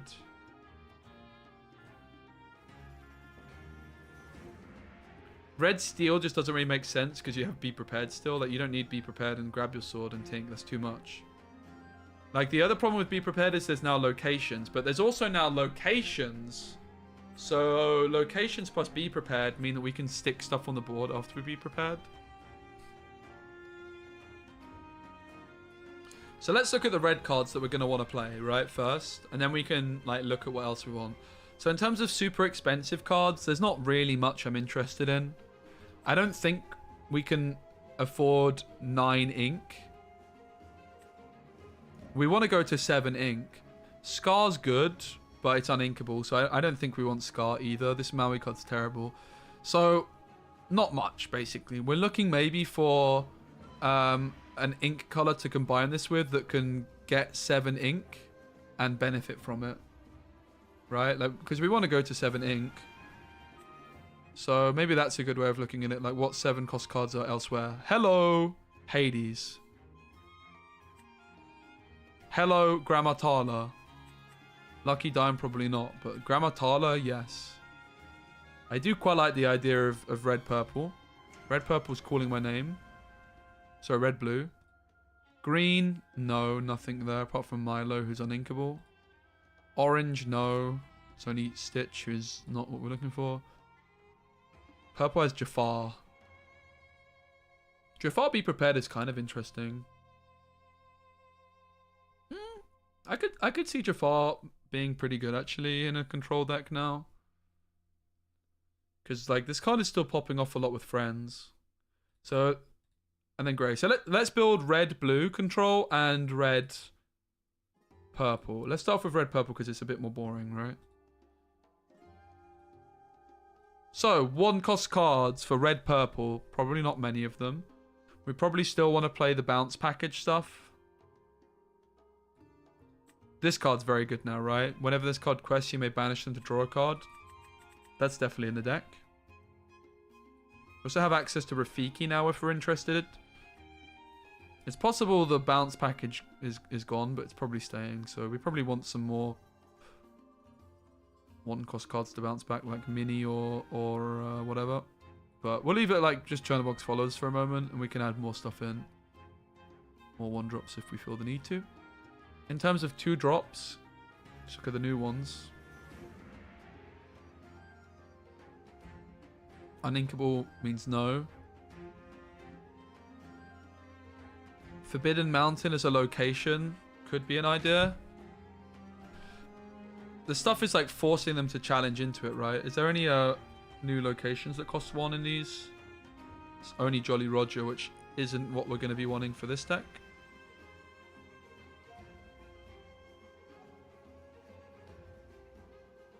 So for the 2-drops, I quite like the look of Cuzco still.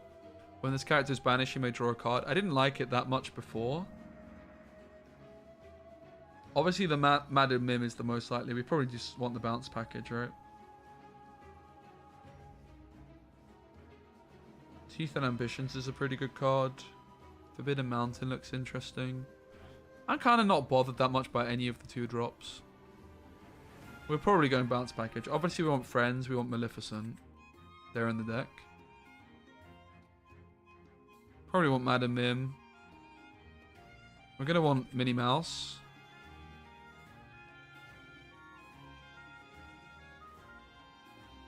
Sorcerer's Tower. This is the broom stuff.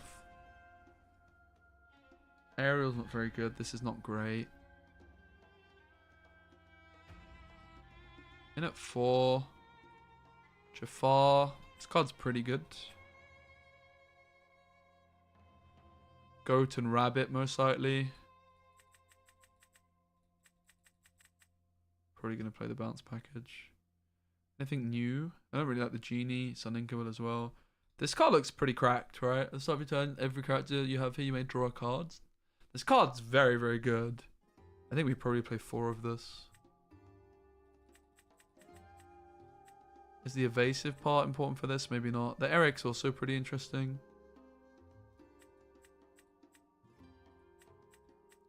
Bounce package might not be it anymore, you know. It's quite possible. This looks very good, right? Queen's Castle. I think it's good, but again, it's not a must-have. Prince Eric I like the look of. When this character is banished, you may banish chosen character. Someone mentioned not be prepared. Teeth and Ambitions. Prince Eric synergy as well. Sounds pretty solid.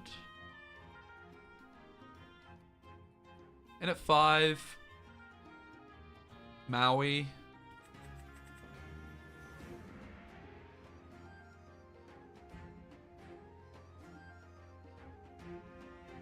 Is this card, whenever this character quests, you may draw a card during your turn. Whenever you draw a card, you may move 1 down. You can't. Nah, bad. This is going to die very quickly.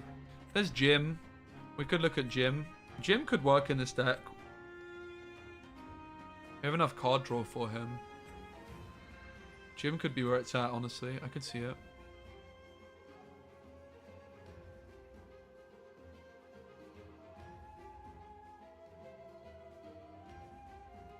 Jim could just about work. In at 6, there's Tremaine. I mean, I think you have to play her still.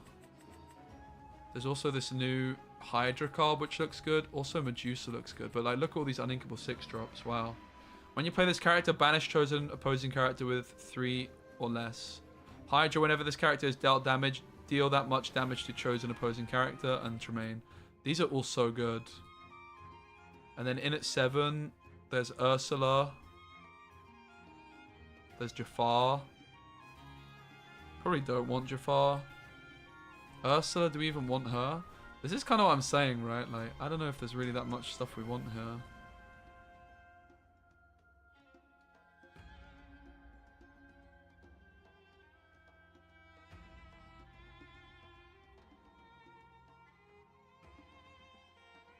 This card does interest me, I'm not gonna lie.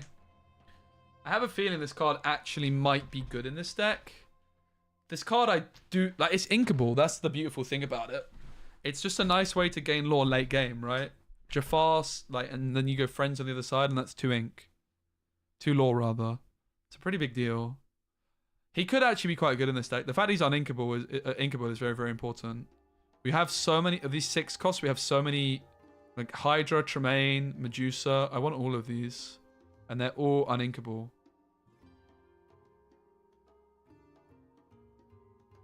Ursula is very good. I could see us still playing Ursula. I'm not going to bother with Elsa. Game breaking bug that crashes servers. Interesting. I saw something in the Discord.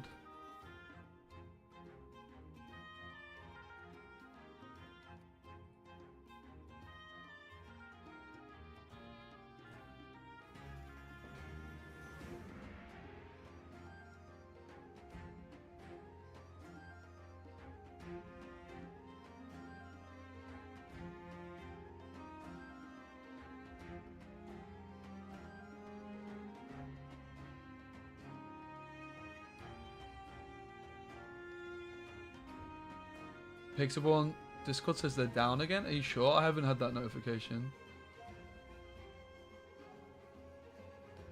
But to be fair, I haven't tried to search for a game for a bit. We've been in the deck builder. Interesting.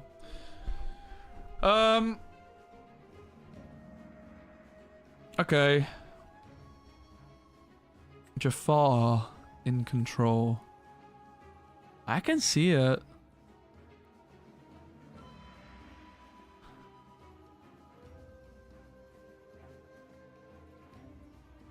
I can kind of see it. I think we go Jafar, bounce package.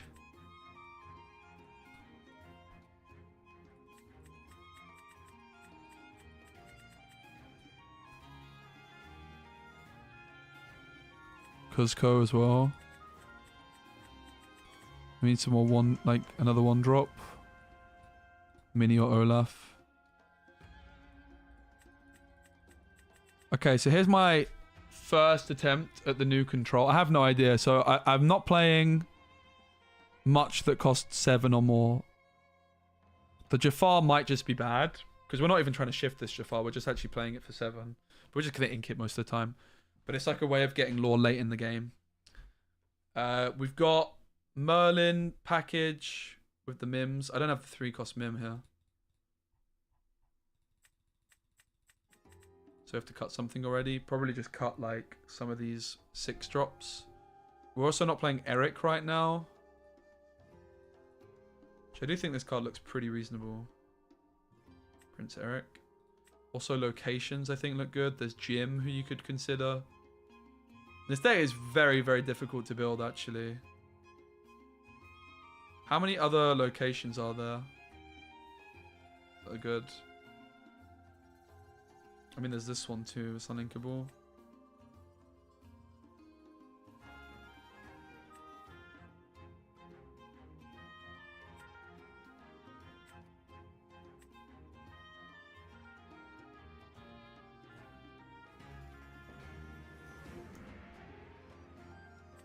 This seems pretty legit, to be honest.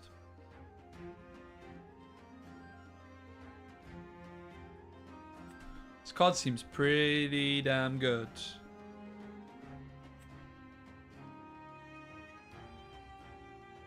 So what could we cut here? Obviously the Jafar could go. But I kind of like the sound of it, honestly. I think this card is good. I think the whole new world deck is bad, but I think the card is actually good. So what can we cut? I would quite like to play this as well, like I say. Thing is, I'm not going to have that much to challenge, and it's probably just going to get challenged a lot, so we don't go for it. We can cut, like, Medusa Hydra down a bit. We could cut the Kuzco. But I don't have much in terms of like cheap cards anyway, so I don't want to cut the Kuzco. Don't want to cut Maleficent. So I guess we're going to cut Medusa entirely. Also 4 Mauis, is that too much?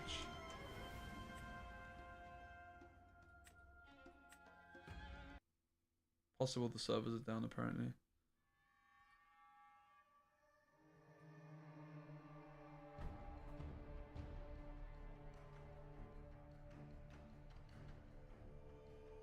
Yeah.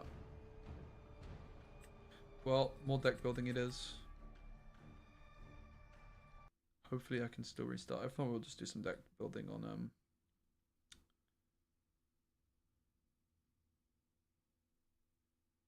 Nice, we can still build decks. Yeah, I mean this deck doesn't look that good to me. But it's interesting. I like the look of Sapphire Ruby, to be honest. Blue red. Be prepared. Yes. Grammatala. Yes. Hades. Yes. I can play this Maleficent because I'm ramp. Yes. That sounds nice.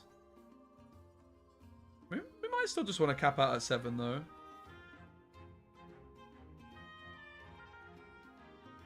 In at 6. Card draw is definitely something we should be looking at. Card draw we should be prioritizing. So Gaston replaces itself. This card's very good. I like Gaston a lot.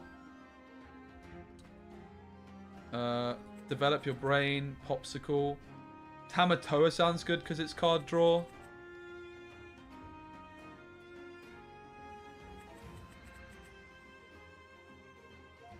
Robin Hood's pretty bad. Maui's obviously good. Let It Go, I'm not a huge fan of, honestly. TBH. Friend Like Me, each player puts the top 3 cards of their deck into their Inkwell face down and exerted. I mean, if there's a deck for it, we could go like Turbo, 4 Maleficents, 4 Hades, right? Could make sense.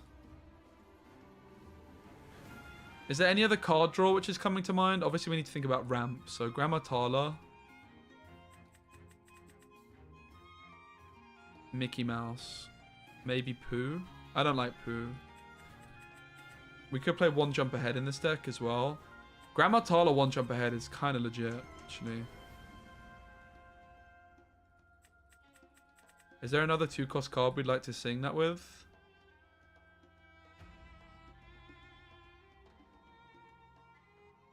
Not really.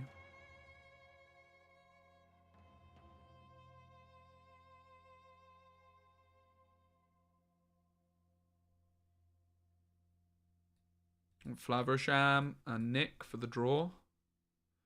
Yeah, this just seems good to me, man. Blue has so much card draw now with the Popsicle package. And the ramp seems good. Look at the top 2 cards of your deck. Put one in your hand and the other into your inkwell face down and exerted. That's kind of good.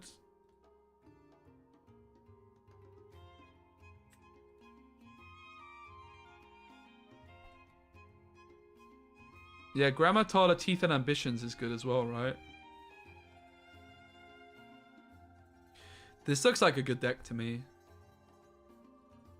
Are we only looking at blue cards? Jesus, what red cards do we want? There's a lot of good red cards in at 6. This is good. This is good.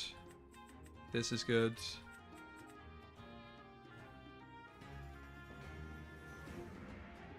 So we have one jump ahead, Grandma Tala. Mickey Mouse. I'm not sure this Grandma Tala is very good for this deck, right? Without Fishbone Quill, Whole New World. So we probably don't go Grandma Tala, actually.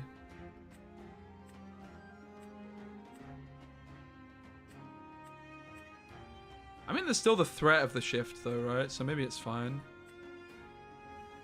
I think Tamatoa is fine just because it's card draw and inkable.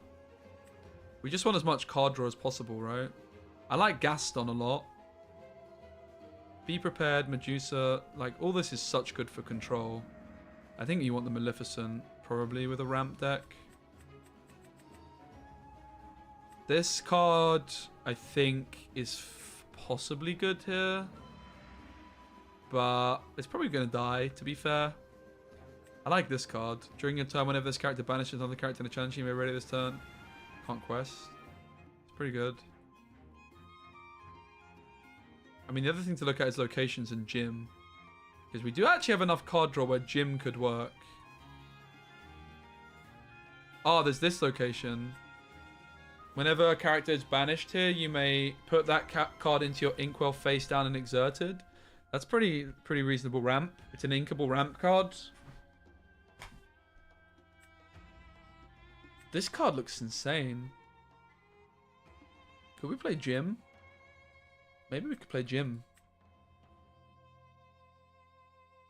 What's considered the best deck in the game?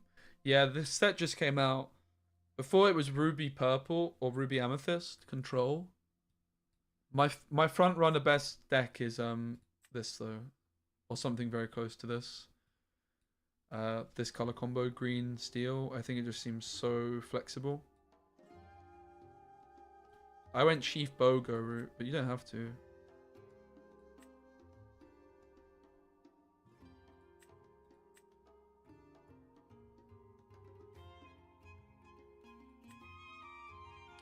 This looks very cool to me. We need to think about how we're ramping still. We can't play Fishbone Quill. We don't have that much card draw. So if the Popsicle Develop Your Brain, I do like the look of Locations Gym. Gym might just be too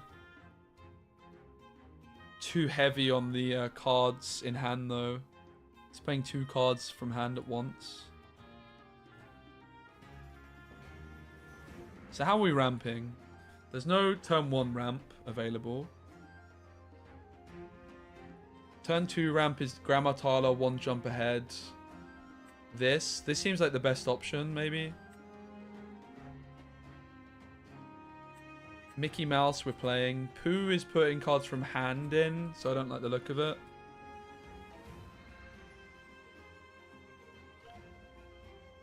Belle is also putting cards from hand in. She could be a way to like try and win the game though with questing. We could still consider Belle. But I think we're just a control deck. We don't really care about like aggressive questing at all. This card does interest me with all the control, like trying to get across the line with locations I could see. This card also does interest me. I just don't think we have cards that... We only have 4-cost cards to sing. Flaversham, Nick, maybe. Maybe this card's good as a ramp tool. You sing it with Flaversham. I actually like it. I actually like it quite a lot. You don't want to pay for this, but it's a ramp card which is replacing itself. Yeah, I really like this card, actually. I actually really like this card.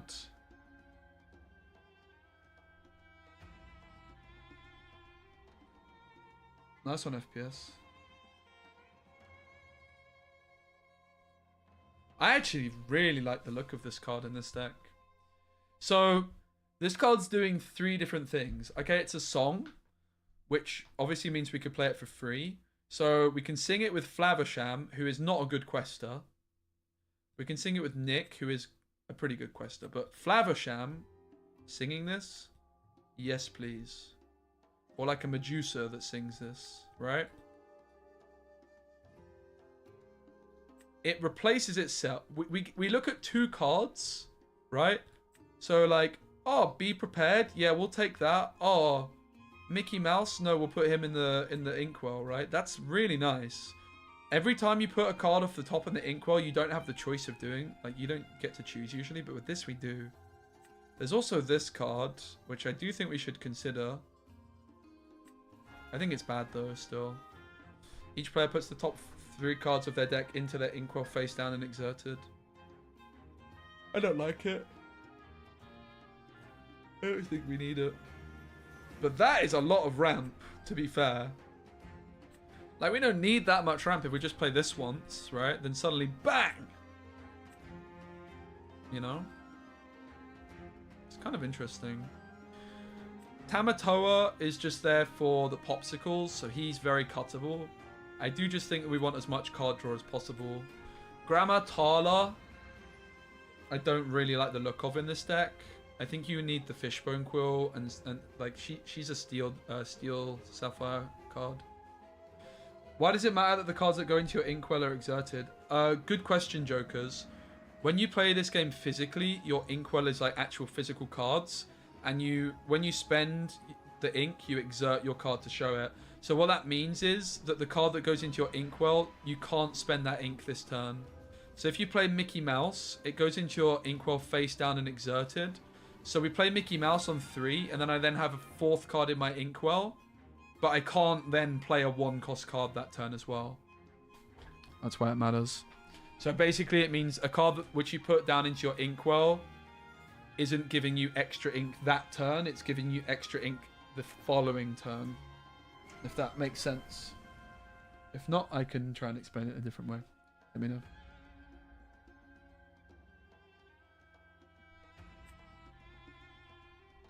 Okay, so I'm going to do a classic specky deck build where we delete the deck and start again. And we really are going to spend our time thinking about this one. So, it's blue-red. Why are we playing? Well, this card exists. This is a card that does actually exist. And that's pretty crazy. Hades. Yes. That's already a lot of uninkables, my friends. So we need to be careful on... Also this card. If I'm playing blue-red, I'm playing 4 of this. That is control right there. Of course, we could play Let It Go to have even more spot removal. But that seems a bit excessive. But all of these are in the deck. This card does kind of interest me. It dies to spot removal. It dies to Zeus and doesn't do anything. The reason I don't like this card, it doesn't do anything on deploy. I do think this card's kind of underrated a bit, by the way. If we're slow to get started. So we then need to think, all right, how are we ramping? That's probably the next big question, right? Mickey Mouse times 4 is the obvious option. We can't play Fishbone Quill because we don't have a whole new world. We just don't have enough cards in hand. Right, then we can think about how are we drawing cards. Develop your brain is just a no-brainer. It's just good. Nothing to hide doesn't make sense here because we don't have a whole new world. It's not worth it probably. But we're playing Popsicle, Flaversham, Nick.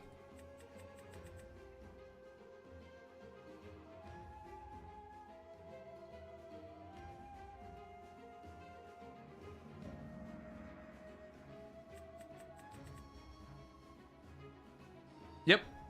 So we've got the most important card draw stuff, which is Popsicle, Flaversham, Nick. Is there any other items we'd want to play, by the way? Let's have a look. Shield of Virtue is pretty flipping good, by the way. I could see us playing a copy of Shield of Virtue. I could actually see us playing a few, honestly. It's also Tamatoa synergy. I really like Tamatoa. I could actually definitely see Shield of Virtue being good. I do like this card. It's also just something for Flaversham to hit if we need to. I really like this card. It's inkable. I actually have a feeling that we might end up putting it in. It's like a late game. It's like our way of winning late game, right? Like we just Shield of Virtue, ready our guy.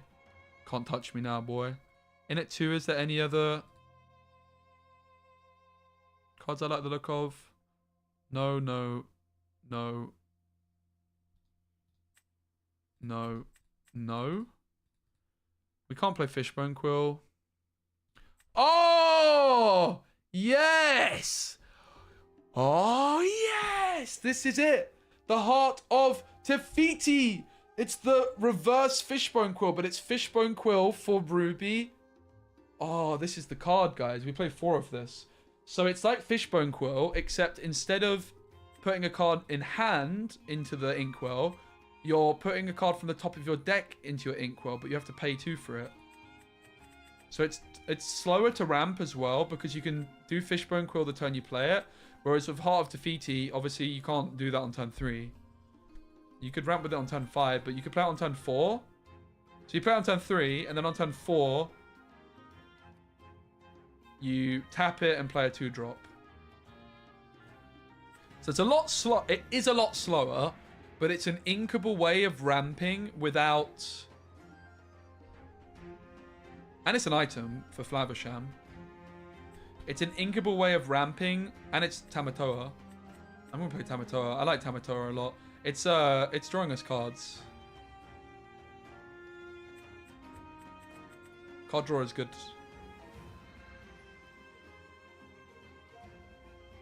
I like this because it's inkable ramp.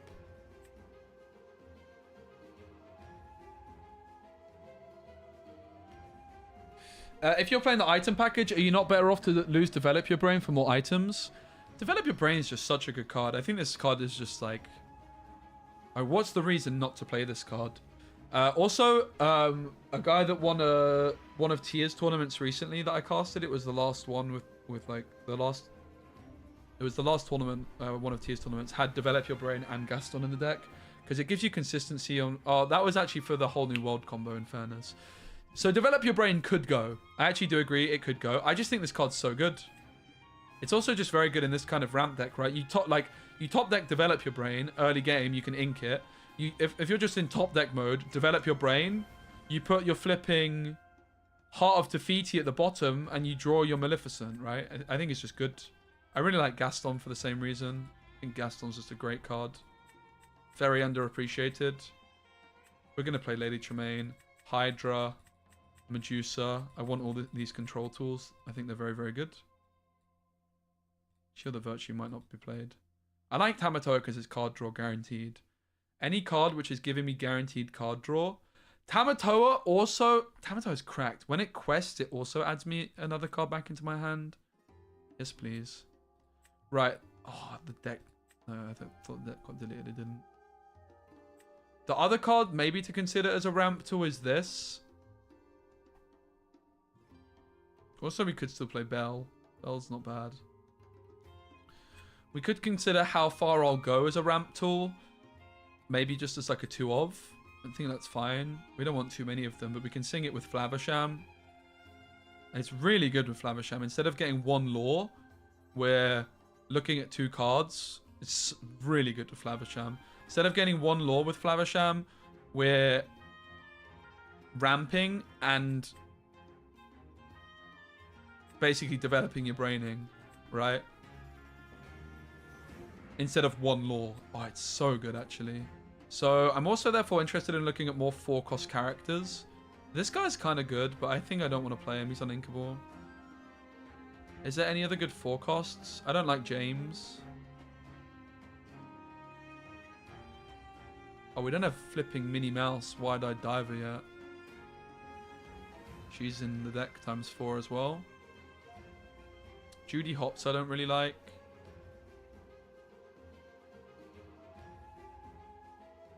This card's not that good, but...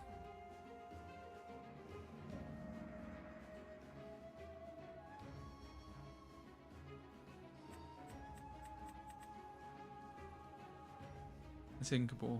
I don't think this is a card you want to play 4 copies of, though, to be honest. I could see us playing, like, 2 copies. Maybe.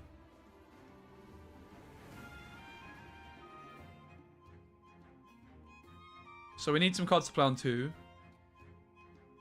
And we could consider the ramp card as one of those options. I'm not so sure I like it that much, though. I definitely don't hate the Grandma Tala. I do think she's underrated. And now that there's the shift one, I think people are much more likely to be scared of us shifting into her, even if we're not playing the bigger Grandma Tala.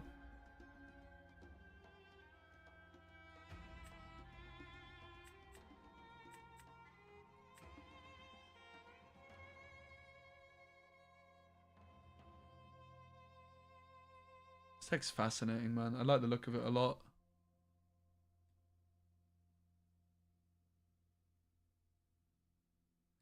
The 2 drops I'm not liking the look of, mind you.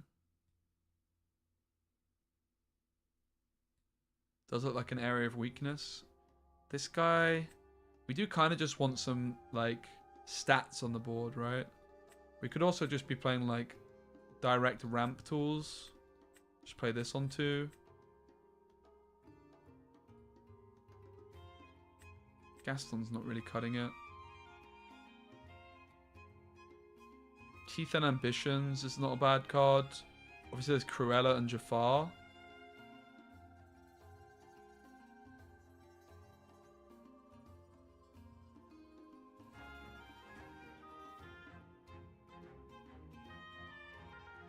What's that? Item into hand? What do you mean by that, sorry?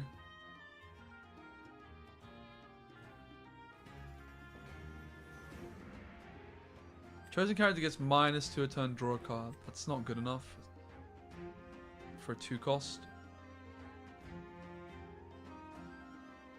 Is this card good? I don't think so.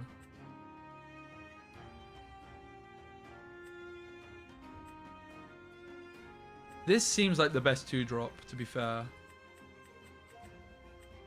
I think, like, we should, like... So, the thing with the location is, I'm scared that this isn't doing that much.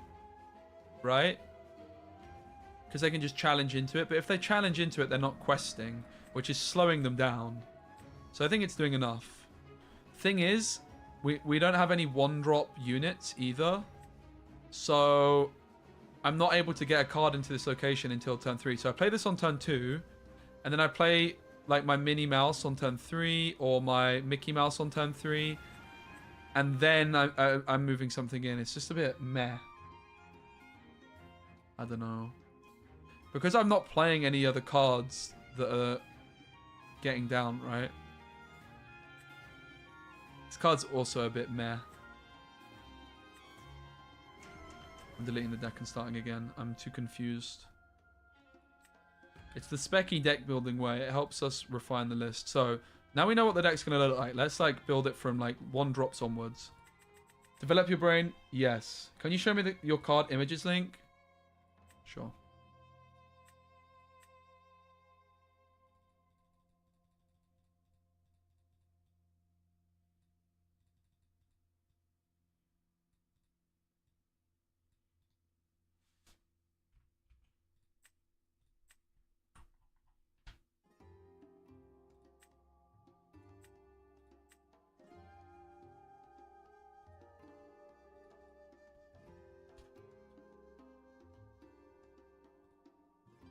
I do not condone you using that. I am not liable or something.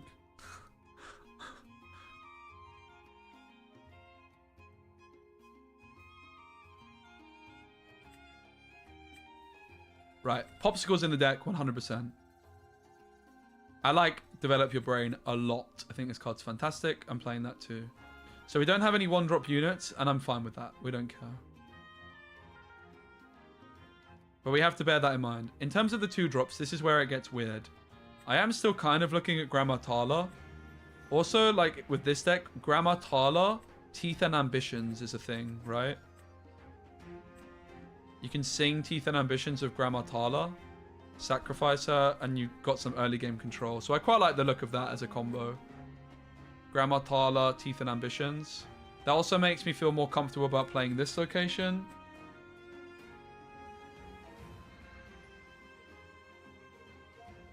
Yeah, Tamatoa. Yeah, I think he's going to be in the deck. I like that card a lot. So I think this seems like a pretty reasonable setup. Teeth and Ambitions, Grammatala, Matani, and then we could even maybe still play the Shift Tala. I just don't think we do want her in this deck, but we can now consider that that might be an option. Okay, in at 3, we're definitely playing Mickey Mouse ×4. Then we're also definitely playing Minnie Mouse Stylish Surfer ×4, probably. Having said that, in a ramp deck, do we even want to be playing this? We want to be ramping, right? So we maybe just don't care enough about Stylish Surfer to play her. So I'm actually not going to put her in straight away. I think this card is not as good as she was last set anyway, honestly.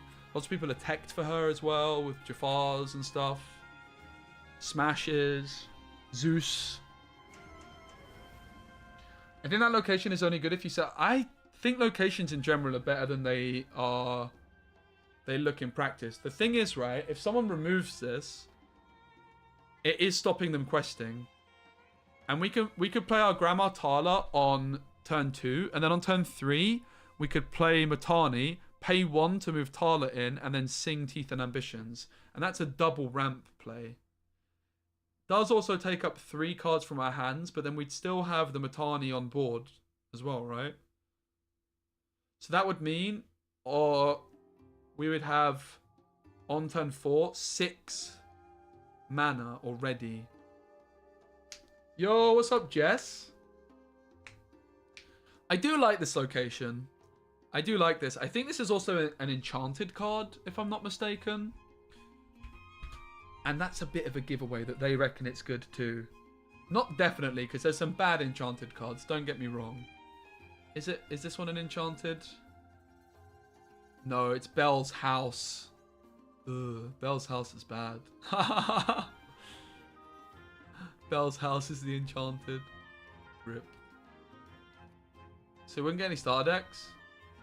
I mean, you can. I need to take a bit more of a look at them still. We could actually do that after this. We can actually, once we've built this deck, we can actually look at the starter decks. Because the servers are down right now, we can't play games. So we're just in deck building mode. So once we've finished this list off, we'll look at the starter decks, Jess. Yeah, I do agree this card is not a definite. I am liking the sound of Grammatala, Teeth and Ambitions though. This gives us some early game board control as well. It's also good on Mickey Mouse. So I don't think Minnie Mouse is going to be in this deck because I think we want to be focused more on ramping in the early game. I do think we probably want to be playing this, Heart of Tefiti. It seems good enough to me to be playing. In this deck at least. Pay 2 to ramp.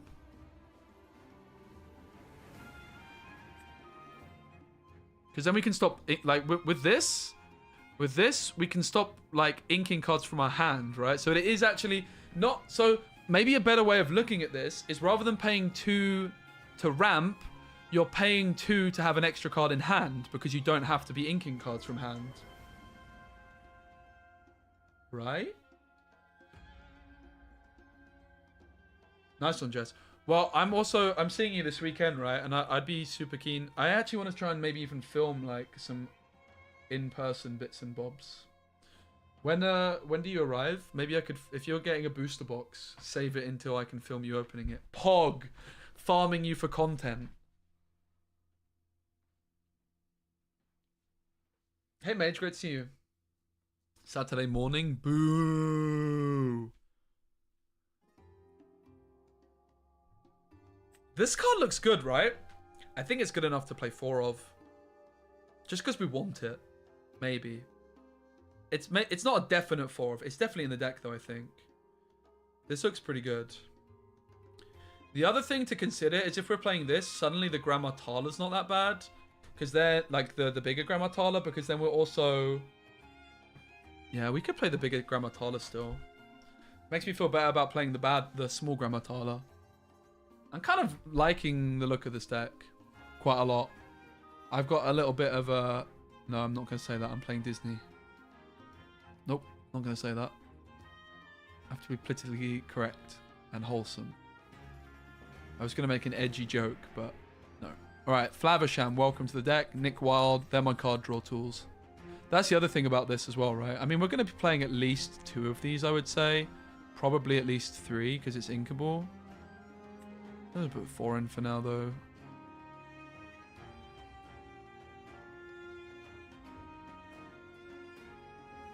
This card is not that bad, but this card with Teeth and Ambitions, bruv. This card with Teeth and Ambitions, though.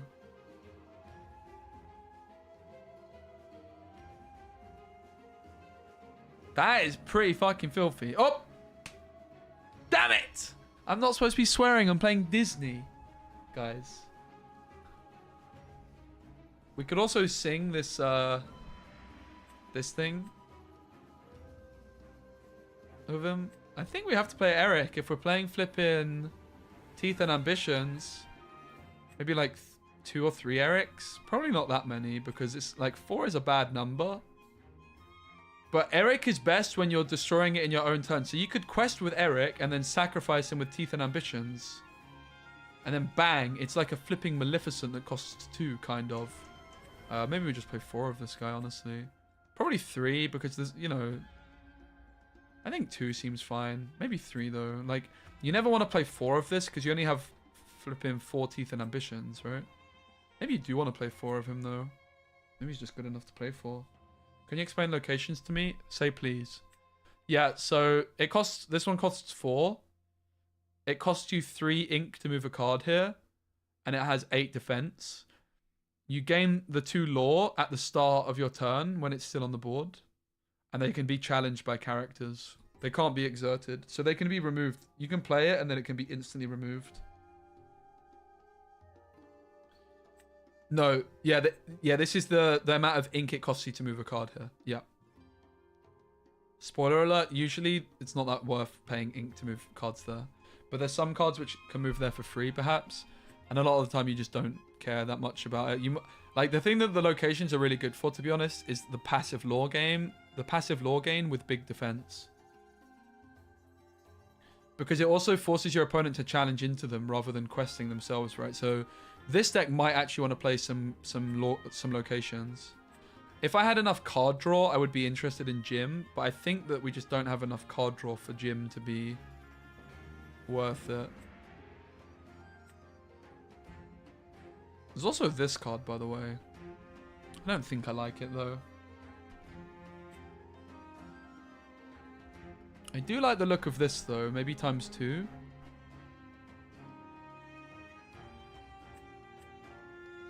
This as well. This looks very good. 2 lore, 9 defense. No, the locations can be challenged. No, they can be challenged. And they can be challenged instantly. Like, you can't exert a location. A location could just always be challenged. Like, they do have big synergy with Be Prepared, right? I can slam Be Prepared and still have a threat on the board. Like, it actually does sound pretty flipping good.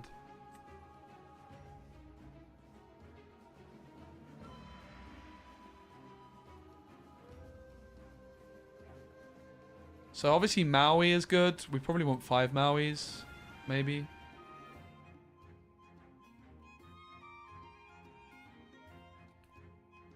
Cogsworth we don't want. We're not doing any song singing. Moana. Nope. Scrooge. Nope. This is too slow. That's terrible. Tinkerbell's probably still too slow. Is Tinkerbell good? Whenever one of your items is banished, is Tinkerbell actually good? We do want some ramp with this. Like, honestly, maybe Tinkerbell's not that bad. When am I getting it enchanted? Soon TM. The stuff I'm not convinced that in this deck at the moment is probably the Heart of Defeaty. How far I'll go. We need some like extra ramp tools. The question is, what is the way? So the interesting thing with Tink is you can play her on turn. You play Mickey on 3. You can Tink on 4, and then banish your Popsicle. That's a very quick ramp play, right? She doesn't seem that bad. Her stats are a little bit lackluster, though. I can see why she's a super rare. I think she's better than I thought she was. I still don't love the card. She's a little bit understated, but an inkable ramper, pretty solid, right? Like, you can play this on 4. Like, ideally, you're just hard searching for Mickey. I don't want to have to play Heart of Defeaty particularly.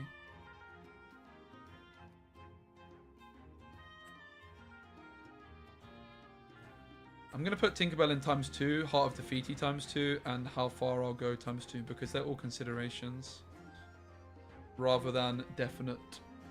Heart looks too slow to me. Which one's that? Heart?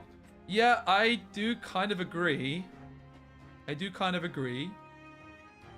Yeah, I kind of agree. I'm liking the idea more of Grammar, Thala, Teeth, and Ambitions, particularly with the Eric synergy. But this card can be pretty good, I think.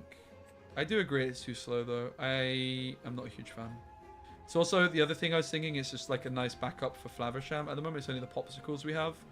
Also, Shield of Virtue is not terrible, I think. Probably only like a one-of. Because we do need items for Flaversham still, right? Like, we don't want to just rely on Popsicles. In at 6. Bad. Wait. Whenever you play an item, you may draw a card. Is he bad? Pretty bad. Robin Hood is pretty bad, but does draw a card. Lady Tremaine is good. Welcome to the deck. Gaston is very good. Welcome to the deck, I think.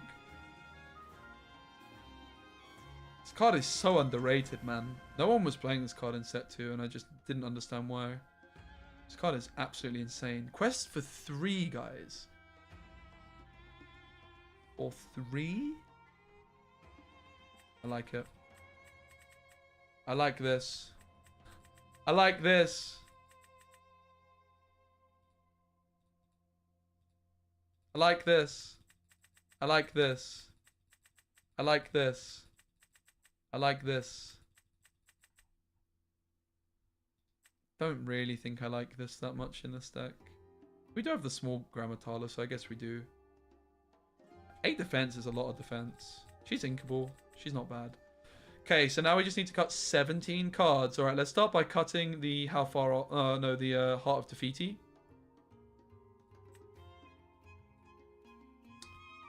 Let's cut a...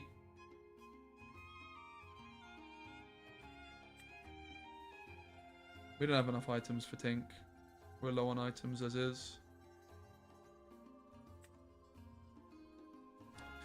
Tamatoa is drawing me a card because he's just drawing me a Popsicle, but he's not that good. But then he's also, when he quests, drawing me more cards. I just like Tamatoa, man. Tamatoa draws me stuff. I like drawing stuff. How far I'll go, I'm going to kick.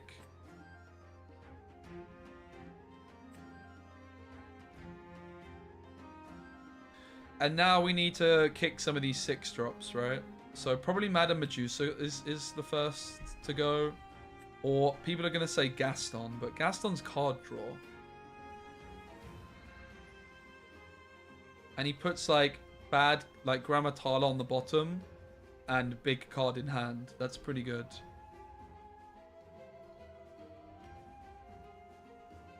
Chelsea on Main Street, thanks for the follow. Purple Balloon also, welcome. Guys, opportunity for me to plug my new YouTube channel for Disney Lorcana stuff. It's there. We definitely need to drop some of these 6s. This card is nuts. This card is nuts. I think we should be playing 4 of it. I think we want 4 Tremaines. Medusa, I think I want 4 of. I want it all. So maybe we could look at cutting the Gaston. It's not control. We have other ways of card draw, and like this 6 uninkable slot is super competitive right now.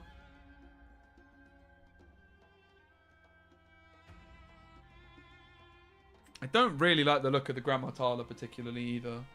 Even though I'm playing the small Grammatala, it's actually even more reason not to play her. I don't want to shift her, right? I want to actually Teeth and Ambitions her. Alright, and now we only have 3 more cards to cut, so that's quite exciting. 5 Mauis, are you needed? I mean, it's inkable, so I think it's fine. I kind of want to try all of these, the newer cards. I am a bit worried about our early game. Very worried about our early game. Like, very worried about our early game.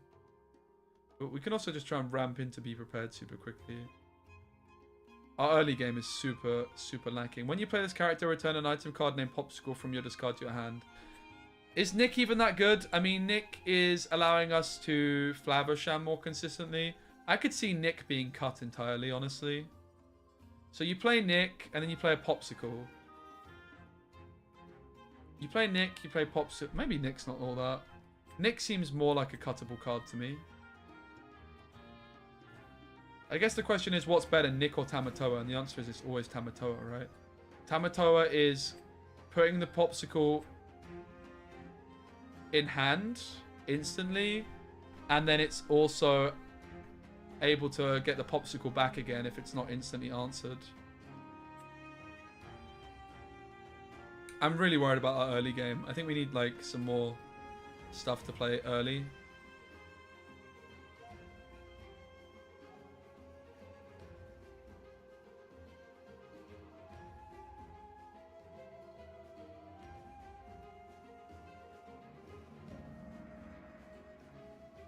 I do also like the look of Shield of Virtue, to be honest. Shield of Virtue gives me backup plans for Flaversham. It's just a card I want to include a few copies of. I'd be happy to play it on 1. It gives me backup targets for Flaversham, and it also just gives us, like, some cheeky stuff to do later. Get rid of Hades? Maybe, but I don't know. I still think I like Hades. I still think Hades is good. I've got rid of Let It Go, right? I've got rid of Let It Go. I like Hades. Big body, big impact. I know obviously putting the card into that Inkwell isn't ideal, but I think it's fine. I don't think we care that much. I can see your logic, though. I can definitely see your logic. It's definitely a card we could drop some copies of, right? Maybe we go to, like, 3 to start off with. That sounds like a reasonable start. Drop 1 Hades. There you go. You've had an impact, Chelsea, on Main Street. And trust me, you might think I'm being facetious, but that's a big deal. If I've listened to you and I'm building a deck, usually I... Maui could maybe go down a bit. We don't have any locations at the moment. Dark Rose, thanks to follow. I can just go into 2 Shield of Virtues. Maybe 3. It's not a good top deck later on, right? That's the concern. So we're going to be looking pretty hard for Grammatala Mickey Mouse. This looks okay.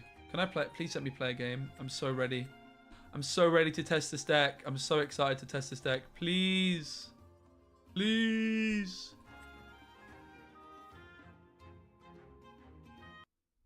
Oh. Baited. Pog Champ. Oh my god. Yes. Yes, guys. Oh, I'm so excited. I'm so flipping excited. Okay. Mulligan, Mulligan, Mulligan. Probably Mulligan. Keep the rest.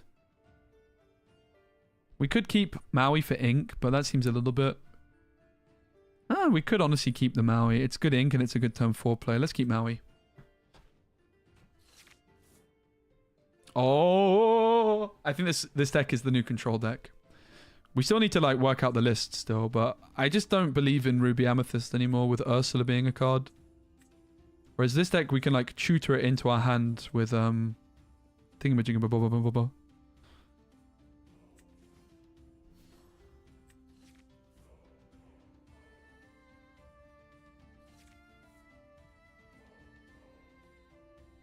And yeah, it's possible we might want more 2-drops.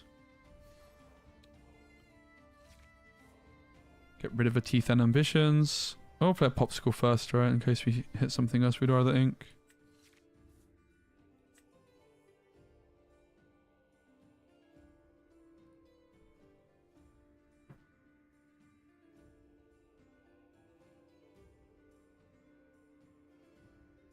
There's also the location, which costs 2, which we could consider.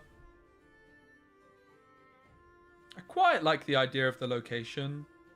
Putting Grandma Thala in there and sacrificing her.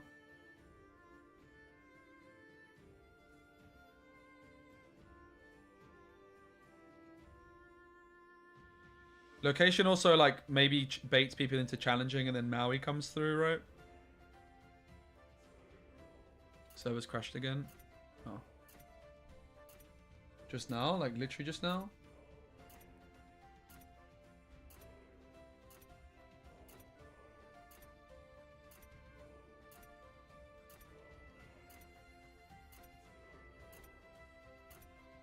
Pavel said that the server crash issue is still there. I have the fix ready, but I want to add some other fixes before making a full update. Fair. This is the first time like Pixelborn's been buggy and all the new cards have just been added. Makes sense. All good on from my POV.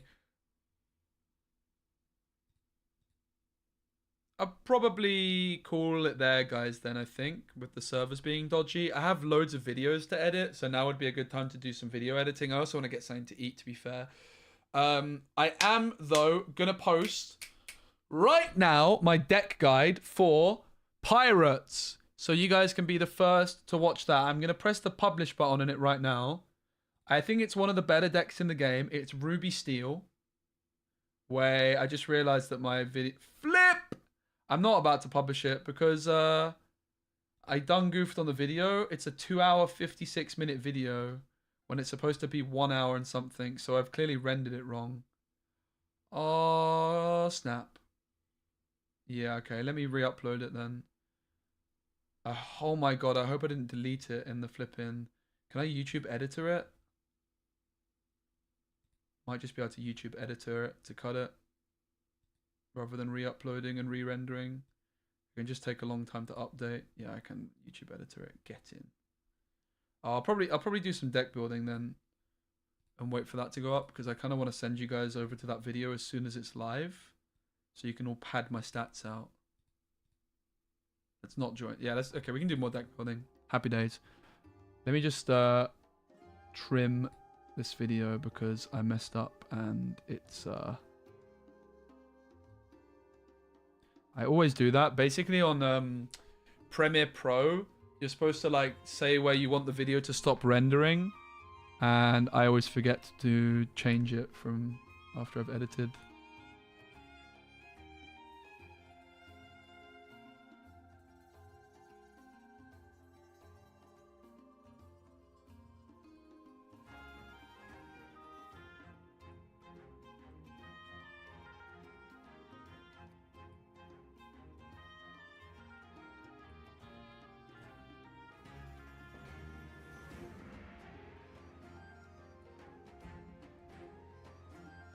So bear with me a moment, we'll go back into the deck builder here in just a sec.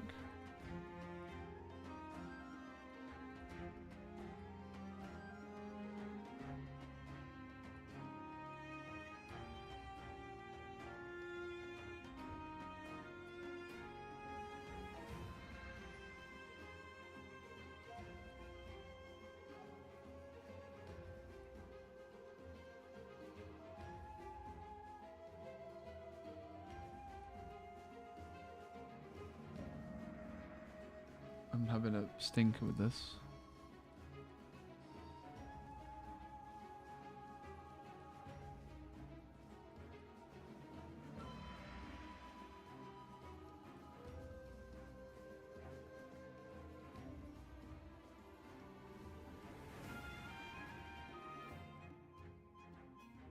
It's not the most user-friendly interface.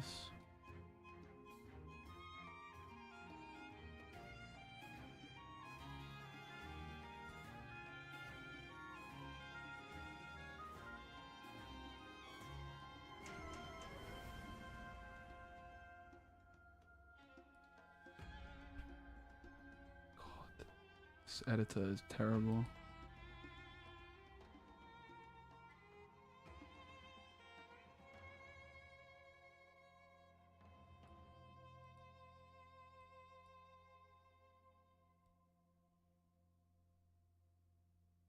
Right, there's going to be a black screen for a couple seconds, but that's fine.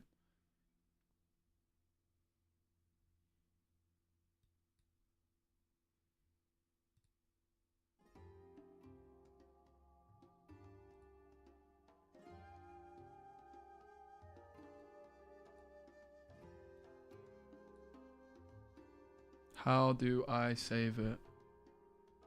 Element must be visible. Okay. Can I just delete the... I just change where the end screen is.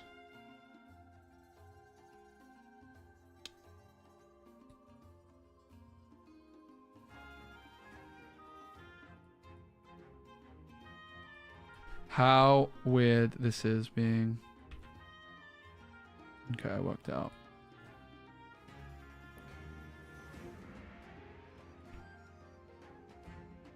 And then I need to...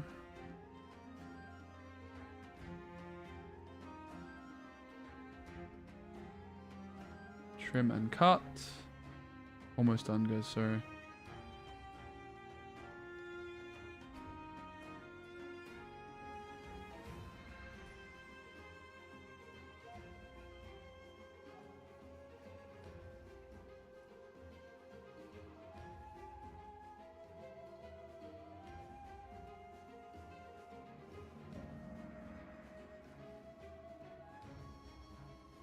Might take a few hours for changes to apply, sure.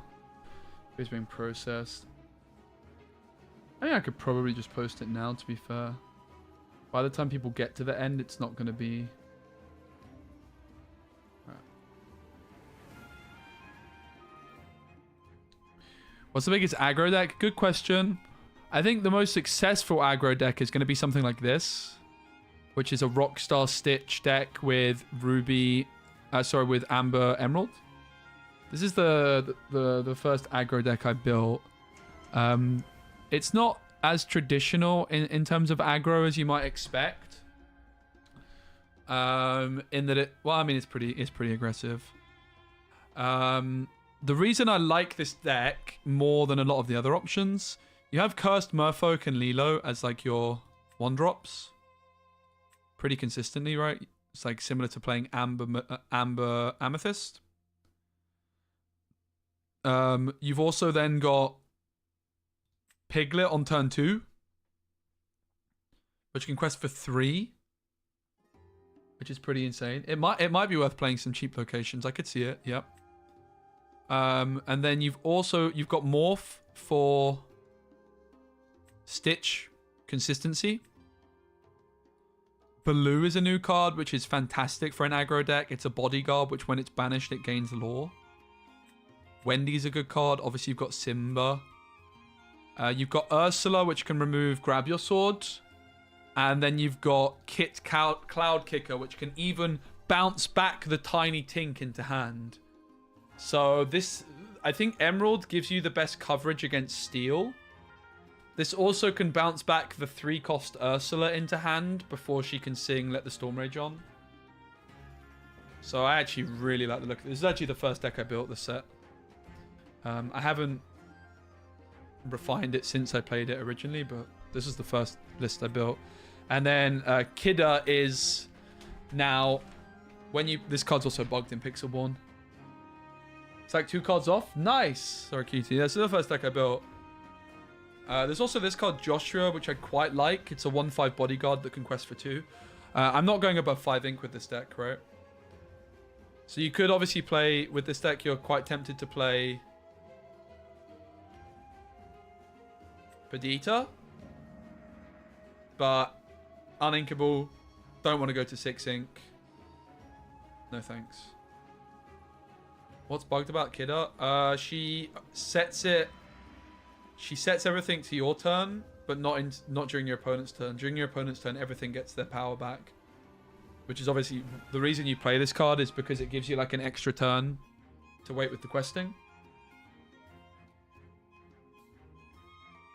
I also tried Milo Thatch in this deck. I just don't really like Milo that much. His uninkable nature is the problem. Shift 4 is also kind of slow in a weird way. That sounds bonkers, but like Stitch is always taking precedence over Milo, shifting that early. And Stitch is inkable, this isn't. If this was inkable and worse stats, I would play it. But Kidda is inkable and probably higher impact for this deck. Yeah, there's a Steel Kidda, which is the same as Simba, yeah. Yep. Definitely a card worth considering. Yeah, Jordy. I'm probably ending in a moment. But yeah, I really like Kit to get... Like, Ursula and Kit give you so much coverage against Steel. Obviously, this also deals with, like, Whole New World, Grab Your Sword. In particular, Be Prepared. But Be Prepared shouldn't really be an issue for an aggro deck. But mainly Grab Your Sword. Let the Storm Rage on. Also, you can snipe with this, right? I have TBN. Mate, I'm so bad with acronyms. I have TBN to discard GYS. Grab Your Sword. TBN. TBN. Bare Necessities. Yeah, interesting. I can see it. Bare Necessities is pretty flipping cool. I think it might be a bit too slow, though. For a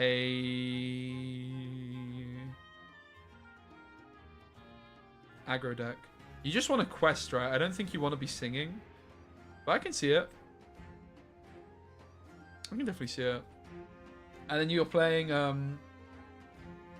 Link isn't working for me. Sorry, Snow Alone. I got nothing for you. That won't work for me. Is Pongo good? I think Pongo's bad. I actually am very low on Pongo as a card. I just don't like it. I think it's a bad card. Hot take. Let me explain why. I don't think it's that bad. I just don't like it. I was low on this card before testing it, and I put it in my deck for one game to test. I figure you can sing it going into a turn where you don't want to get wiped and can't find Ursula. Yep. No, I can definitely see it, sorry. There's definitely worse cards. I wouldn't play 4 of it, but I can see it. There's like a couple of copies or so. So, the reason I don't like Pongo, it's slow, first and foremost. Right? You play it, it's not questing. It's also dying to let the Storm Rage on. You don't really want to quest with it because you want its ability. I just don't like it. I just think this card is super mediocre in every department. It's got its stats the wrong way around, right? If it had like 3 willpower and 2 strength, I'd be still pretty low on the card, I think. But 2 defense is not enough defense in this meta. I've also seen people run a couple of the 10 cost demons. Oh, yeah. Yeah, this card's okay. Chernobog. So Chernobog is a card which you could play in this deck. However, if you do play Chernobog in this deck, I have a very important take. You only ever play 1 of these. I think 2 is always too much. I actually think you could possibly should play Chernobog actually as a one-off in this deck. I can definitely see it. Probably drop like the Kidda 1 drop down to 1 copy, 3 copies. You don't want this in your opening hand. You just want to top deck this at some point, right? Maybe you could play 2 in this deck because of all the... I can actually see it. I can see it. I think you only play 1 though. Because you don't want it in your opening hand. You still want to be nice with your mulligan. And you never want 2 in hand, right? 2 just for draw consistency. I can see it. Thing is, it's 2 of is also making it very likely. Not very likely, but very likely you find it in your mulligan, right? I don't know. Maybe show the body card Pluto. It's too slow. I don't like it. We also don't go to 5 ink in this deck. We cap out at 4 ink. Yeah, one does feel right, actually. I can see it. There's no reason not to play one almost. So what would be the card that goes? Probably this.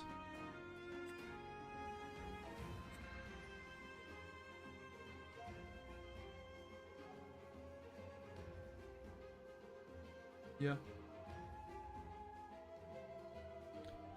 It's actually possible, like, you don't... I'm not really that convinced you even want any of these, honestly. Yeah. Seems fine. No, it's good because it's Rockstar Stitch synergy, and it lets you play Kidder without going to 5 ink. You really don't want to go to 5 ink, right? Maybe Morph gets cut? Nah, I like Morph a lot. I actually, like, am super high up on this card in this deck. Because you want, like... I don't like Rockstar Stitch generally. The reason I don't like Rockstar Stitch is I want to be able to flipping quest with my Stitch. Right? If I'm playing Stitch on 1, I want to be able to quest with it. I want to be able to challenge with it. And then you go, like, Stitch on 1, quest, Morph on 2, and then you've got it to fall back on. I really like Morph a lot. I would definitely play Morph over Kidder, like, for sure. Morph's great. Big fan. Rockstar Stitch is the priority, right? Like, you want to get Rockstar Stitch down on 4 with this deck. I don't like Small Pluto either. It's uninkable as well. But yeah, we could, like, actually, I do like that as a deck idea. Pluto Dock, Ramp. I actually like it. So I'm going to steal that idea, but probably not build it right now. Dock is a great card, man. And also this would probably allow us to play Perdita. Like, I want more decks with Perdita. This is like a ramp within the faction. I love this card, man. Dock's great. But this card's so sourced. So obviously you'd want to play Piglet as well. Hey Shin, what's up? Great to see you. Shin, I am loving Lorcana set 3. Yeah, everything's revealed. Everything's on Pixelborn. Although the game is kind of down for some maintenance stuff at the moment. For the first time pretty much ever. First time since August. Shift Bodyguard.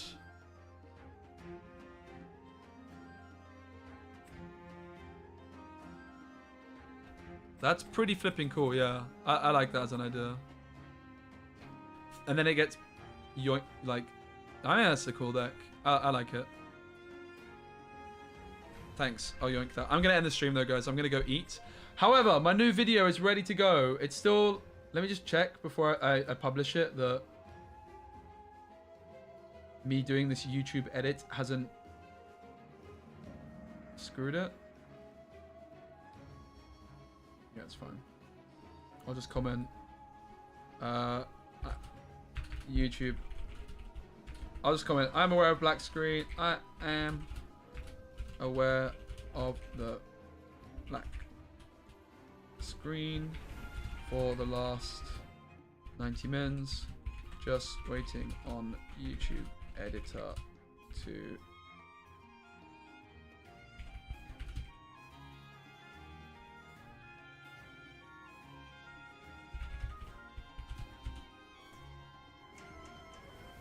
Alright guys, my first Disney Lorcana deck guide is being published right now on the new channel. Let's go. Big moment. You were here. Public. Save. Oosh!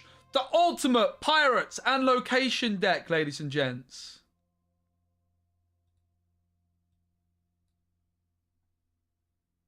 Look at this. Is it working? Yeah. Look at this. Please say this sound. Yeah. We'll ink. Probably just ink in Nottingham and then play Jolly Roger. Look at this. Ready? She'll give our Mr. Smeeze rush next turn. Okay, and then we go Captain Hook. Captain Hook readies itself after a challenge, and our Shere Khans get us 1 ink. Oh! Rather when we challenge. So Captain Hook readies itself when it challenges. Oh, I'll let him do the talking. Unfortunately, we can't remove the Mim and the Beast because it's going to die, but bang! Getting lore without questing. That's always fun. Oh my god. Who is this handsome devil? I should subscribe like the video, comment, watch all 2 hours and 56 minutes, even though 90 minutes of that is a black screen. Oh. Yeah. But yeah, for real, guys, I'd really appreciate you going to support the channel and giving it a comment and a like. I'm trying to get that channel off the... Nice one, Shin. Take care, mate. I'd really appreciate you guys going to watch the video. You can check the deck link in the description. Give it a like, give it a comment. Also, even if you're not that interested in watching it, like, if you don't mind me being cheeky and literally just asking you to just literally just leave it open and watching the whole thing to pad my stats, it would actually go a hugely long way. It's half black's YouTube editor is sorting it out now. Basically, I messed up in Premiere Pro. Like, I exported... When I was editing, I basically went up to the 2 hour 56 mark on the timeline and then forgot to move the little thingy-majigger to say only export this part. So YouTube editor is in the process of getting rid of this part. It's just processing, but I want to post it now.